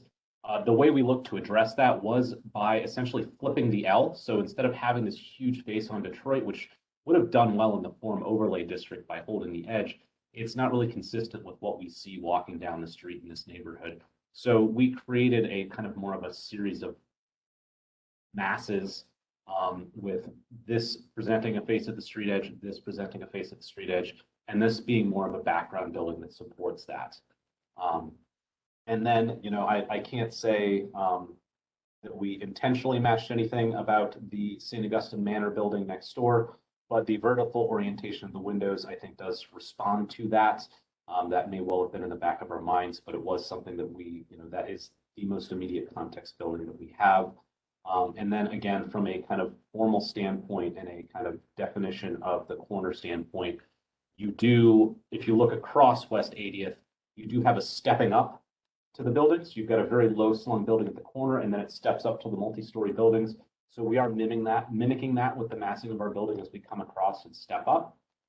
Materially, while we are very glassy and modern at the library, I'm not denying that, and that is very intentional and appropriate for the way these libraries are presenting themselves as part of the master plan and kind of the new face of Cleveland Public Library. For at least materiality on some of the rest of the building, we are looking towards the bricks that we see, the brick in general is a material we see in the neighborhood. And then while not used as much at this scale, the fiber cement siding, kind of siding like that, is referential to the residences that we see further up north on 80th.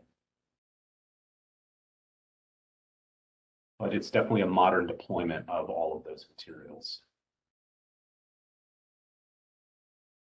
Just to Ben's comment, Ed, from the library perspective, we've asked our architects throughout our building program to see the libraries as less of building to house a collection, although we're committed to our 5-star collections, but more of a community living room.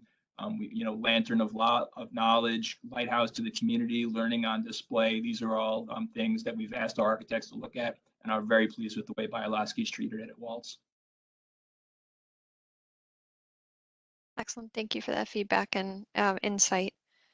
I'm going to give you my comments here because I believe we are starting to lose more and more commission members. I do really like the direction that you've taken originally and continuing to have the library be more of a pavilion and a community beacon in this area.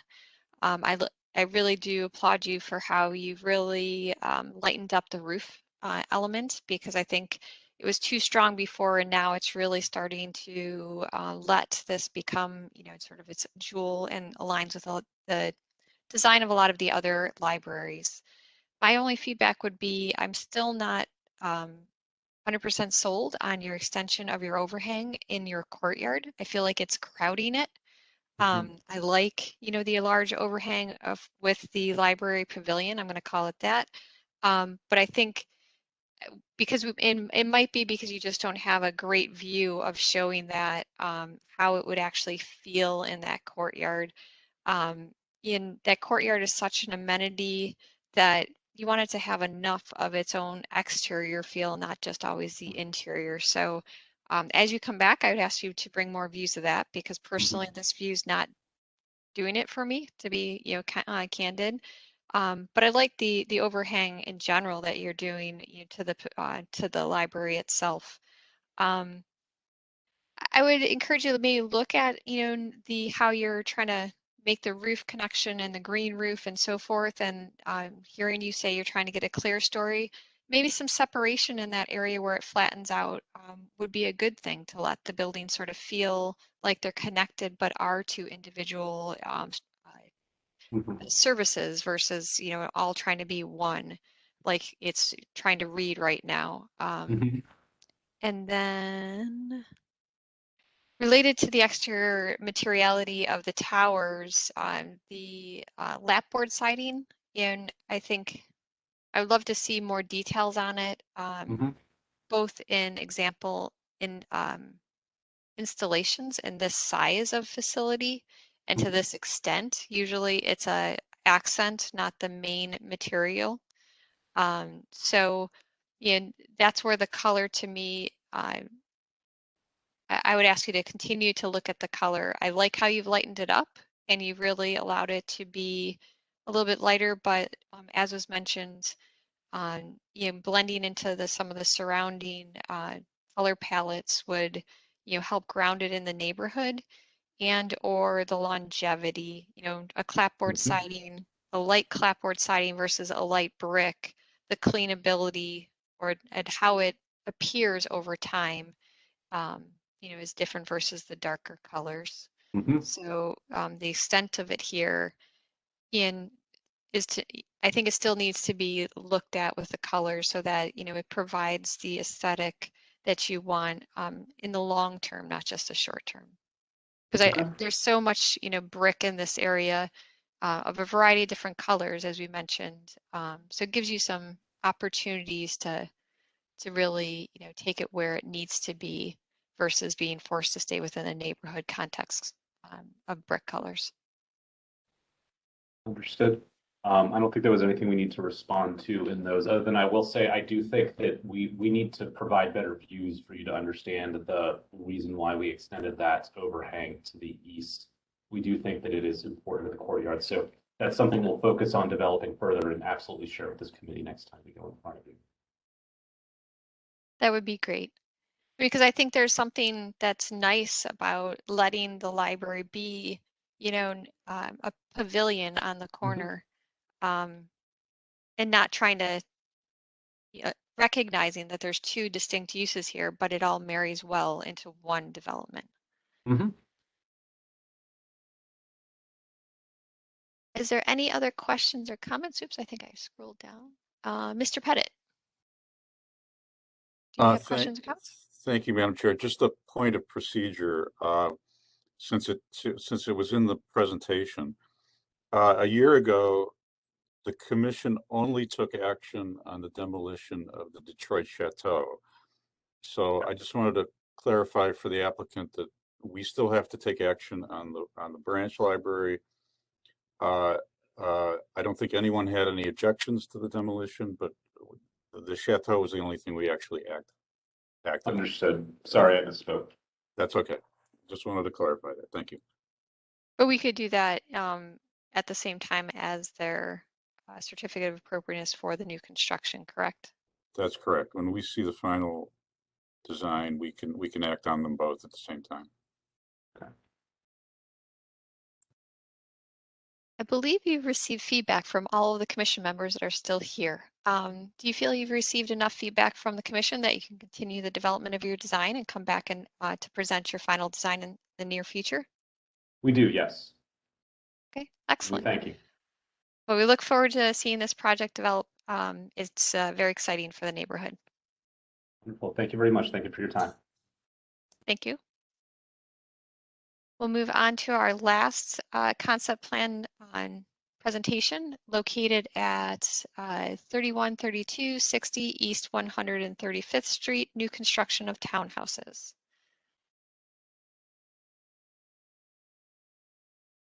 We'd welcome the applicant to open your mic and announce yourself. Go ahead.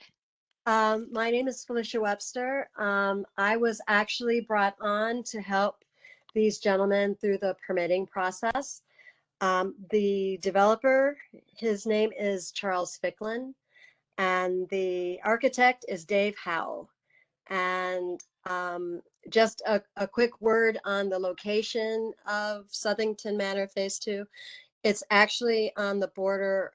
It borders several neighborhoods that could use some redevelopment as long as it's done with quality. And it is our intention to create something that would be an asset to all of those neighborhoods, neighboring neighborhoods. And we did also see Shaker Square Commission a couple days ago, and they gave us some feedback. And they suggested that we hear your feedback as well before we start making changes to their suggestions. And if you'd like, I have a list of notes based on what they said that I can say, but I was going to pass on the presentation to the architect so that he could go through the site plan. That would be wonderful. We'd love to hear the presentation. Dave, Yeah. are you there? As you can see on the screen, well, actually, let me start here. Screen. What? You gotta do it on the screen. Oh, never mind. Okay. We have a site plan here. We'll get to it. There's a project built here, I think 13 years ago, 5 units. We have tried to not match that, but do the 15 units that we're looking at here in a way that's very compatible. We're using essentially the same materials. We have the same roofing. The brick that was used on that project is no longer available, but we've found one that's very close, which we would use.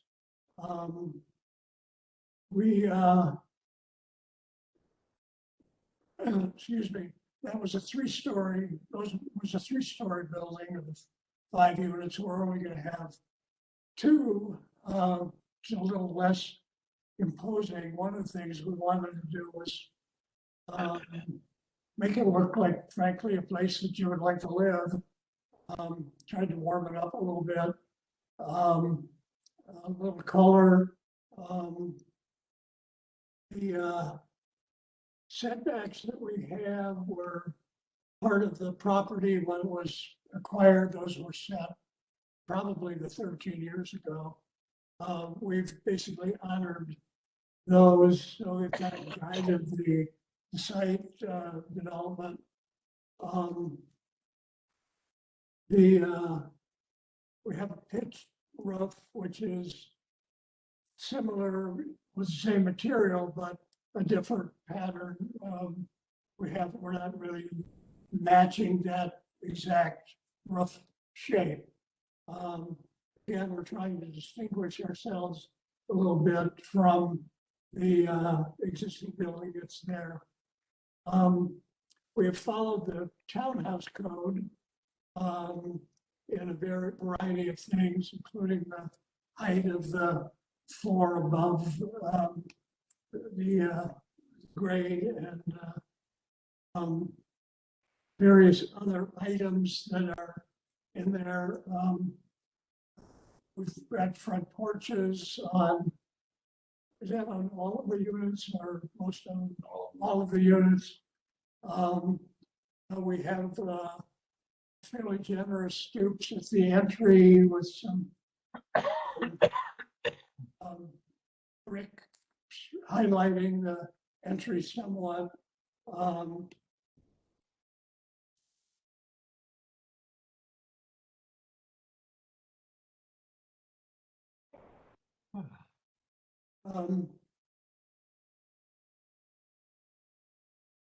We've got fencing that matches the fencing that's there, some brick piers along the street, East 135th Street. Maybe we should start looking at these. We can point out some of that, the various slides. This is in black and white, the elevations. You see the pitched roofs. The buildings are, well, we'll go to that on the site plan. We have, you see the windows, they're fairly generous. I think meet the code in terms of the amount of glass, a little more. Well, we'll wait till the color, you'll be able to see more. There's a rendering showing the fencing, the piers along the street, which are also on the existing project that was done 13 years ago. Just a little different view. You can see the pitched roofs. The porches, well, this happens to be the garage side. With the rear of the building, with the overhead doors are painted dark green. We tried to integrate some color. Obviously, the brick has some. We have a cream color on the siding where it occurs. Clean as a little gray during the winter. We thought introducing a little color would be a nice item. Maybe cheer some of us up during the winter. Next one's good.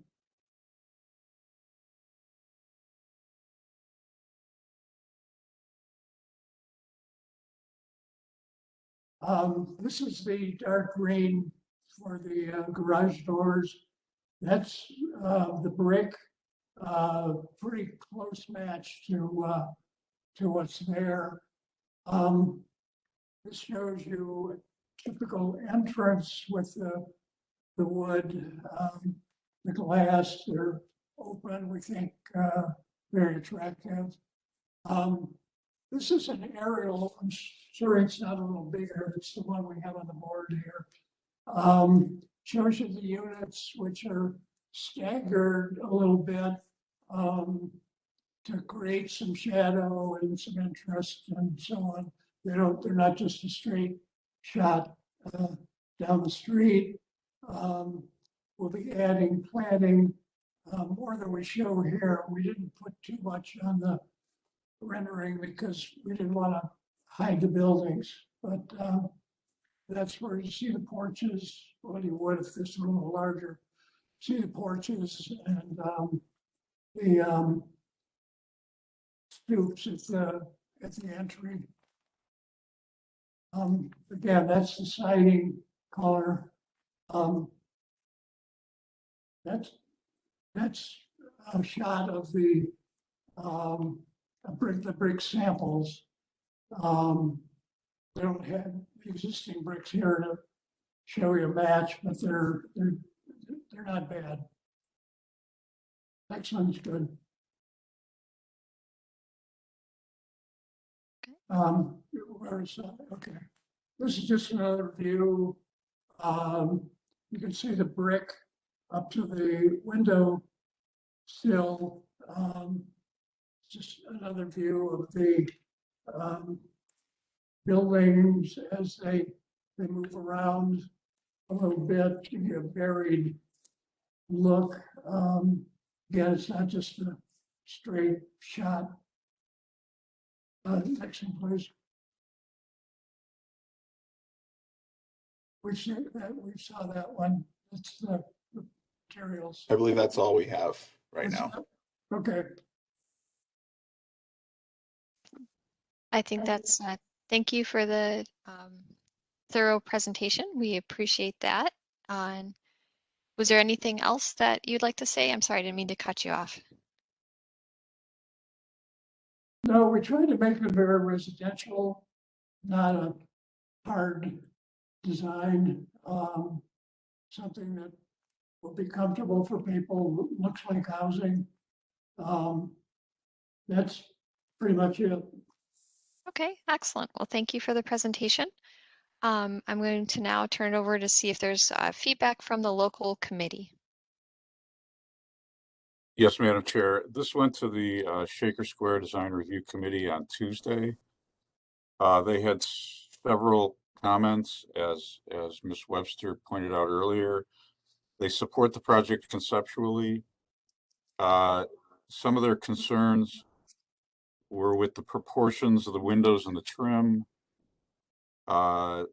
They had some concerns about the Tudor elements, that maybe they should be limited to accent areas and better reflect how Tudor architecture actually looks, and asked them to look at some other examples in the neighborhood.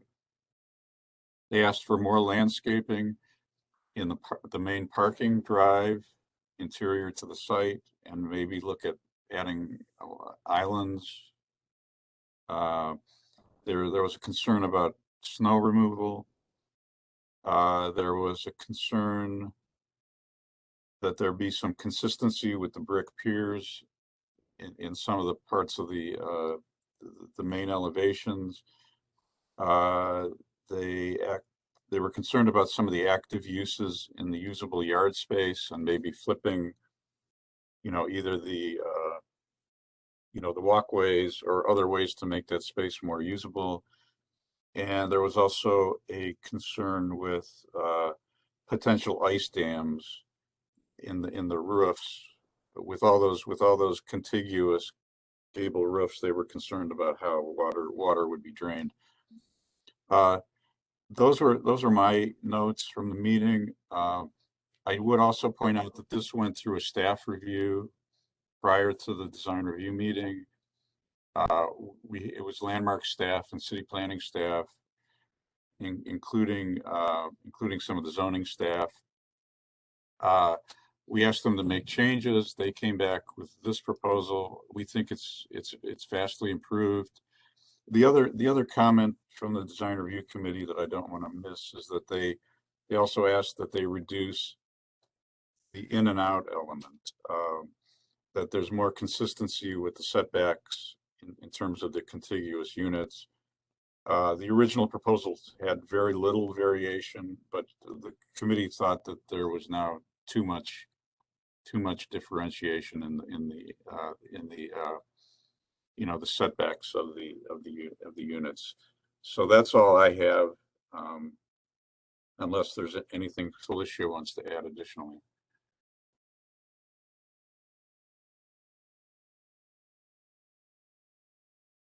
Don, I'm trying to get on here. No, I don't have anything extra to add. I think you covered everything that I heard from the meeting, from my notes. Oh, okay, thank you. We will now open up the floor to commission for questions and comments.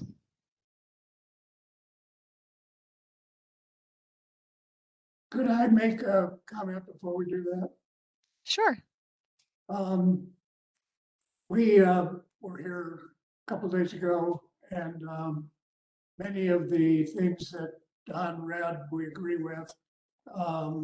We'll be working on those. We want to wait until today's meeting to add anything else that might come up.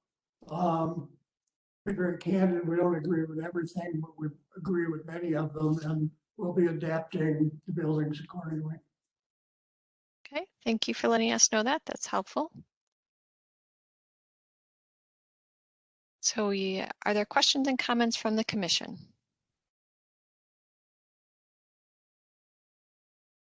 I'll start us off as other people volunteer.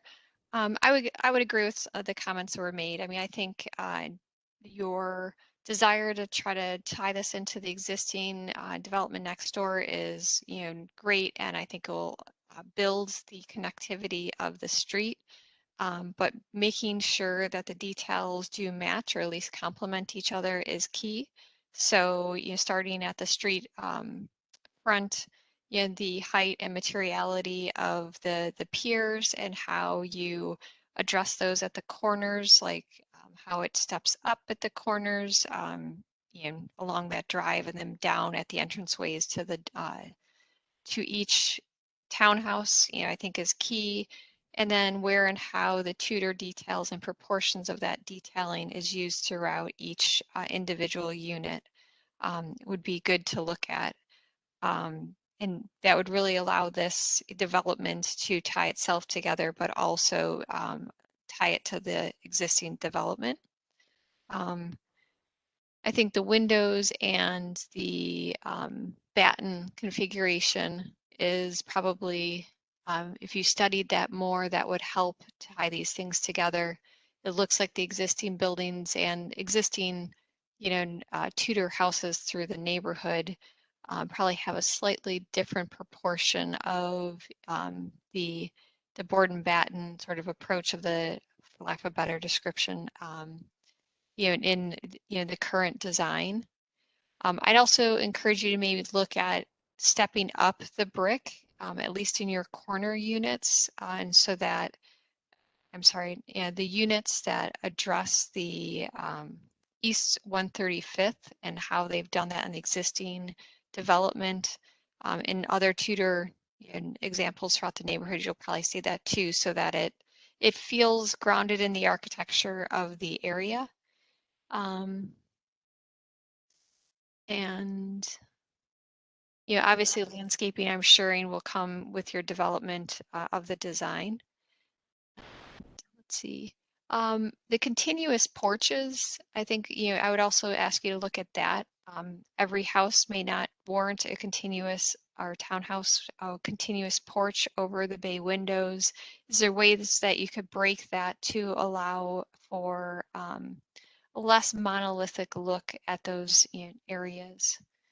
And then finally, my only comment is, I personally am not a big fan of the green doors, garage doors, if that's where it's being used.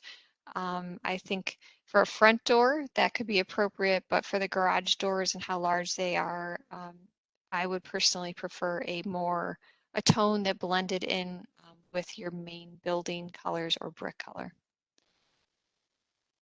So that's my feedback. Other questions or comments from the commission?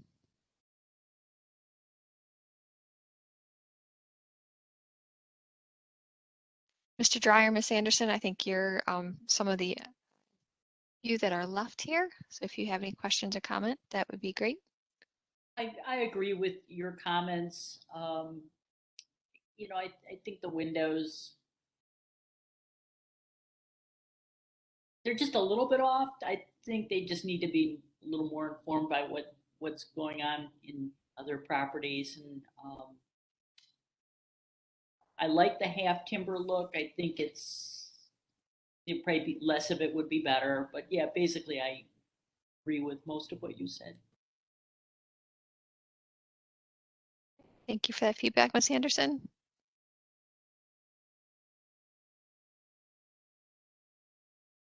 Any other questions or comments from the commission or staff? I just want to say that we appreciate the applicant's willingness to work with us to make this a better design than it came in with, and I think we're getting there. I would echo that. I think this is appears to be a great development, and really focused on an area that does need this type of project.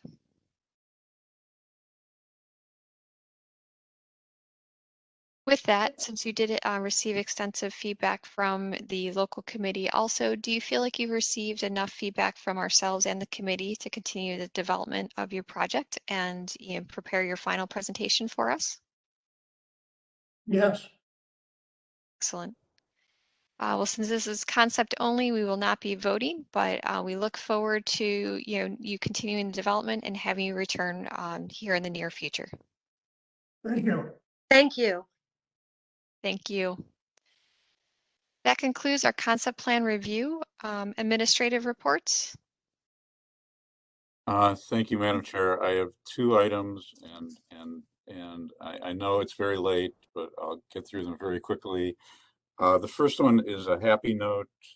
I just want to welcome our new AmeriCorps Ohio History Corps member, Emily Spasia Schwiff, who started with us on Monday. She is a graduate of Oberlin College.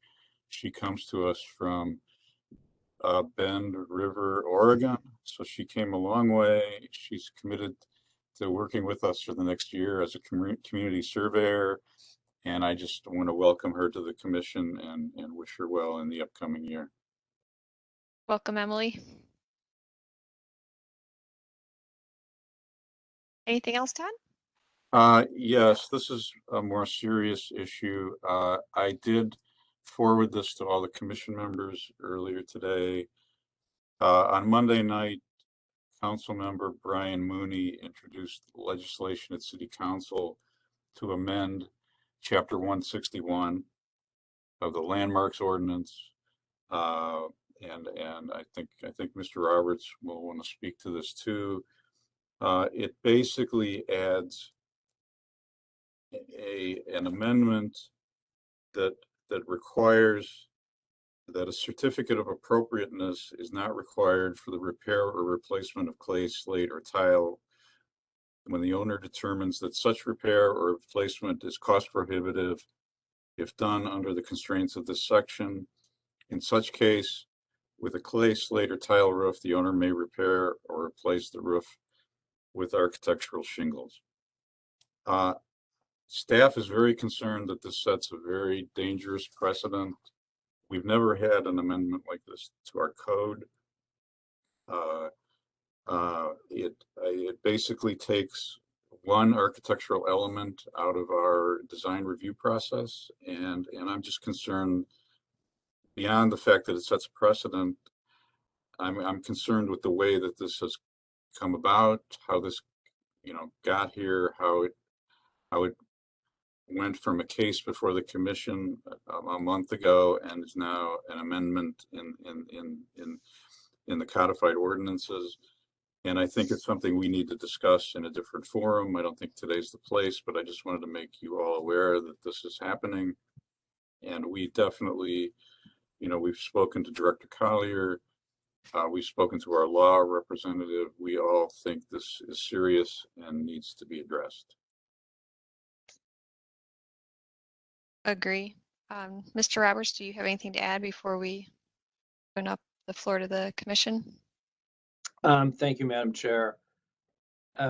My only thing to add is that this is just the beginning. We have to have a universal review from,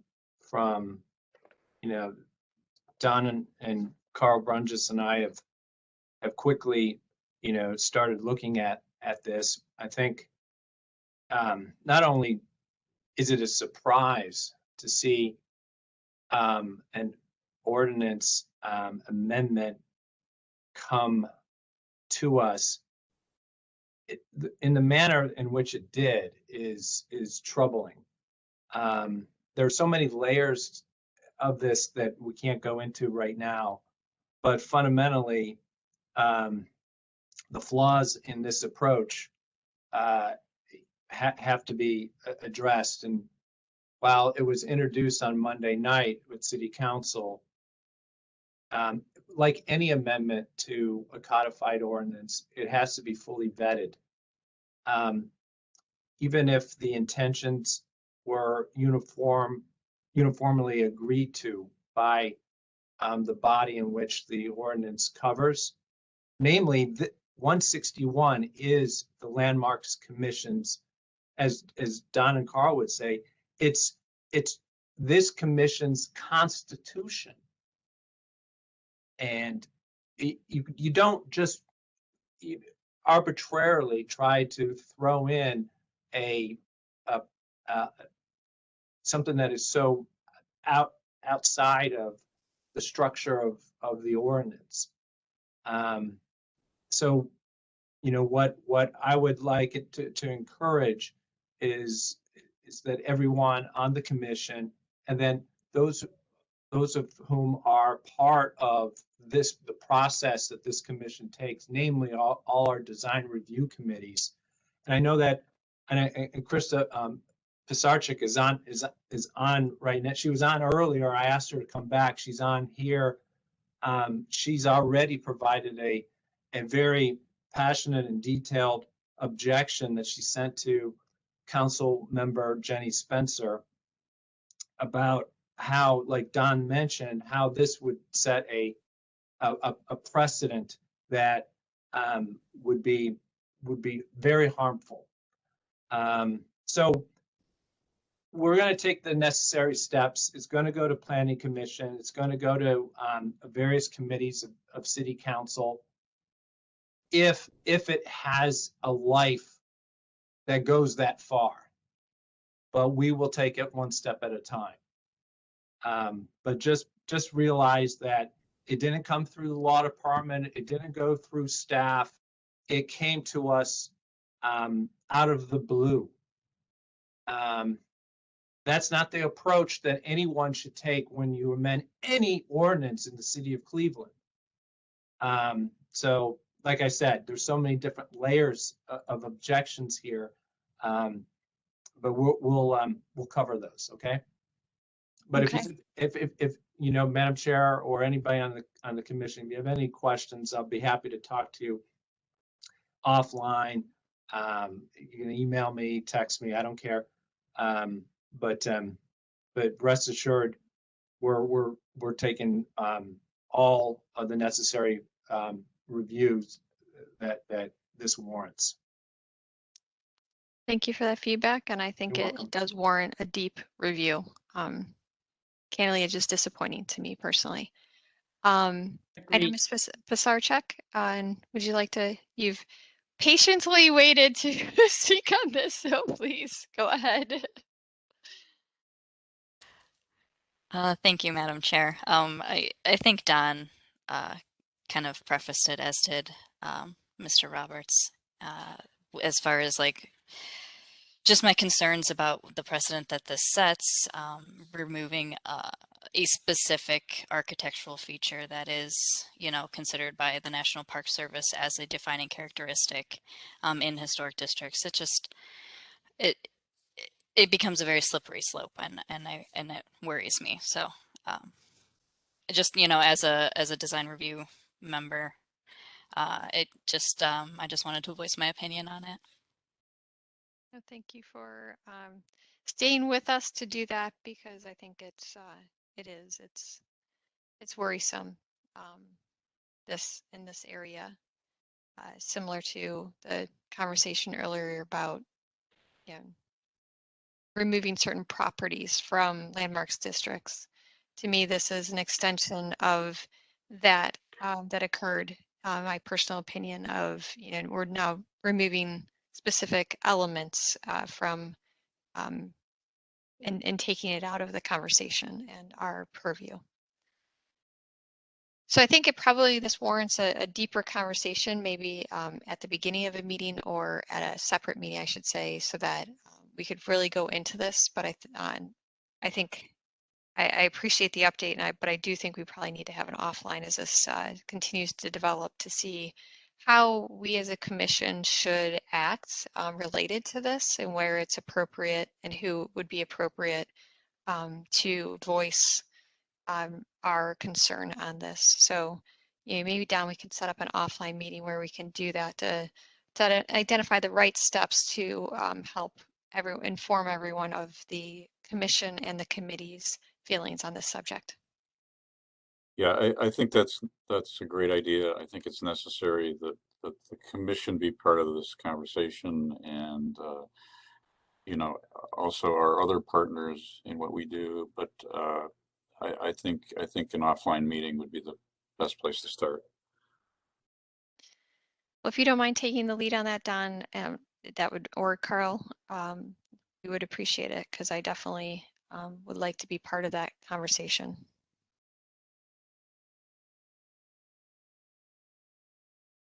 Any other administrative reports?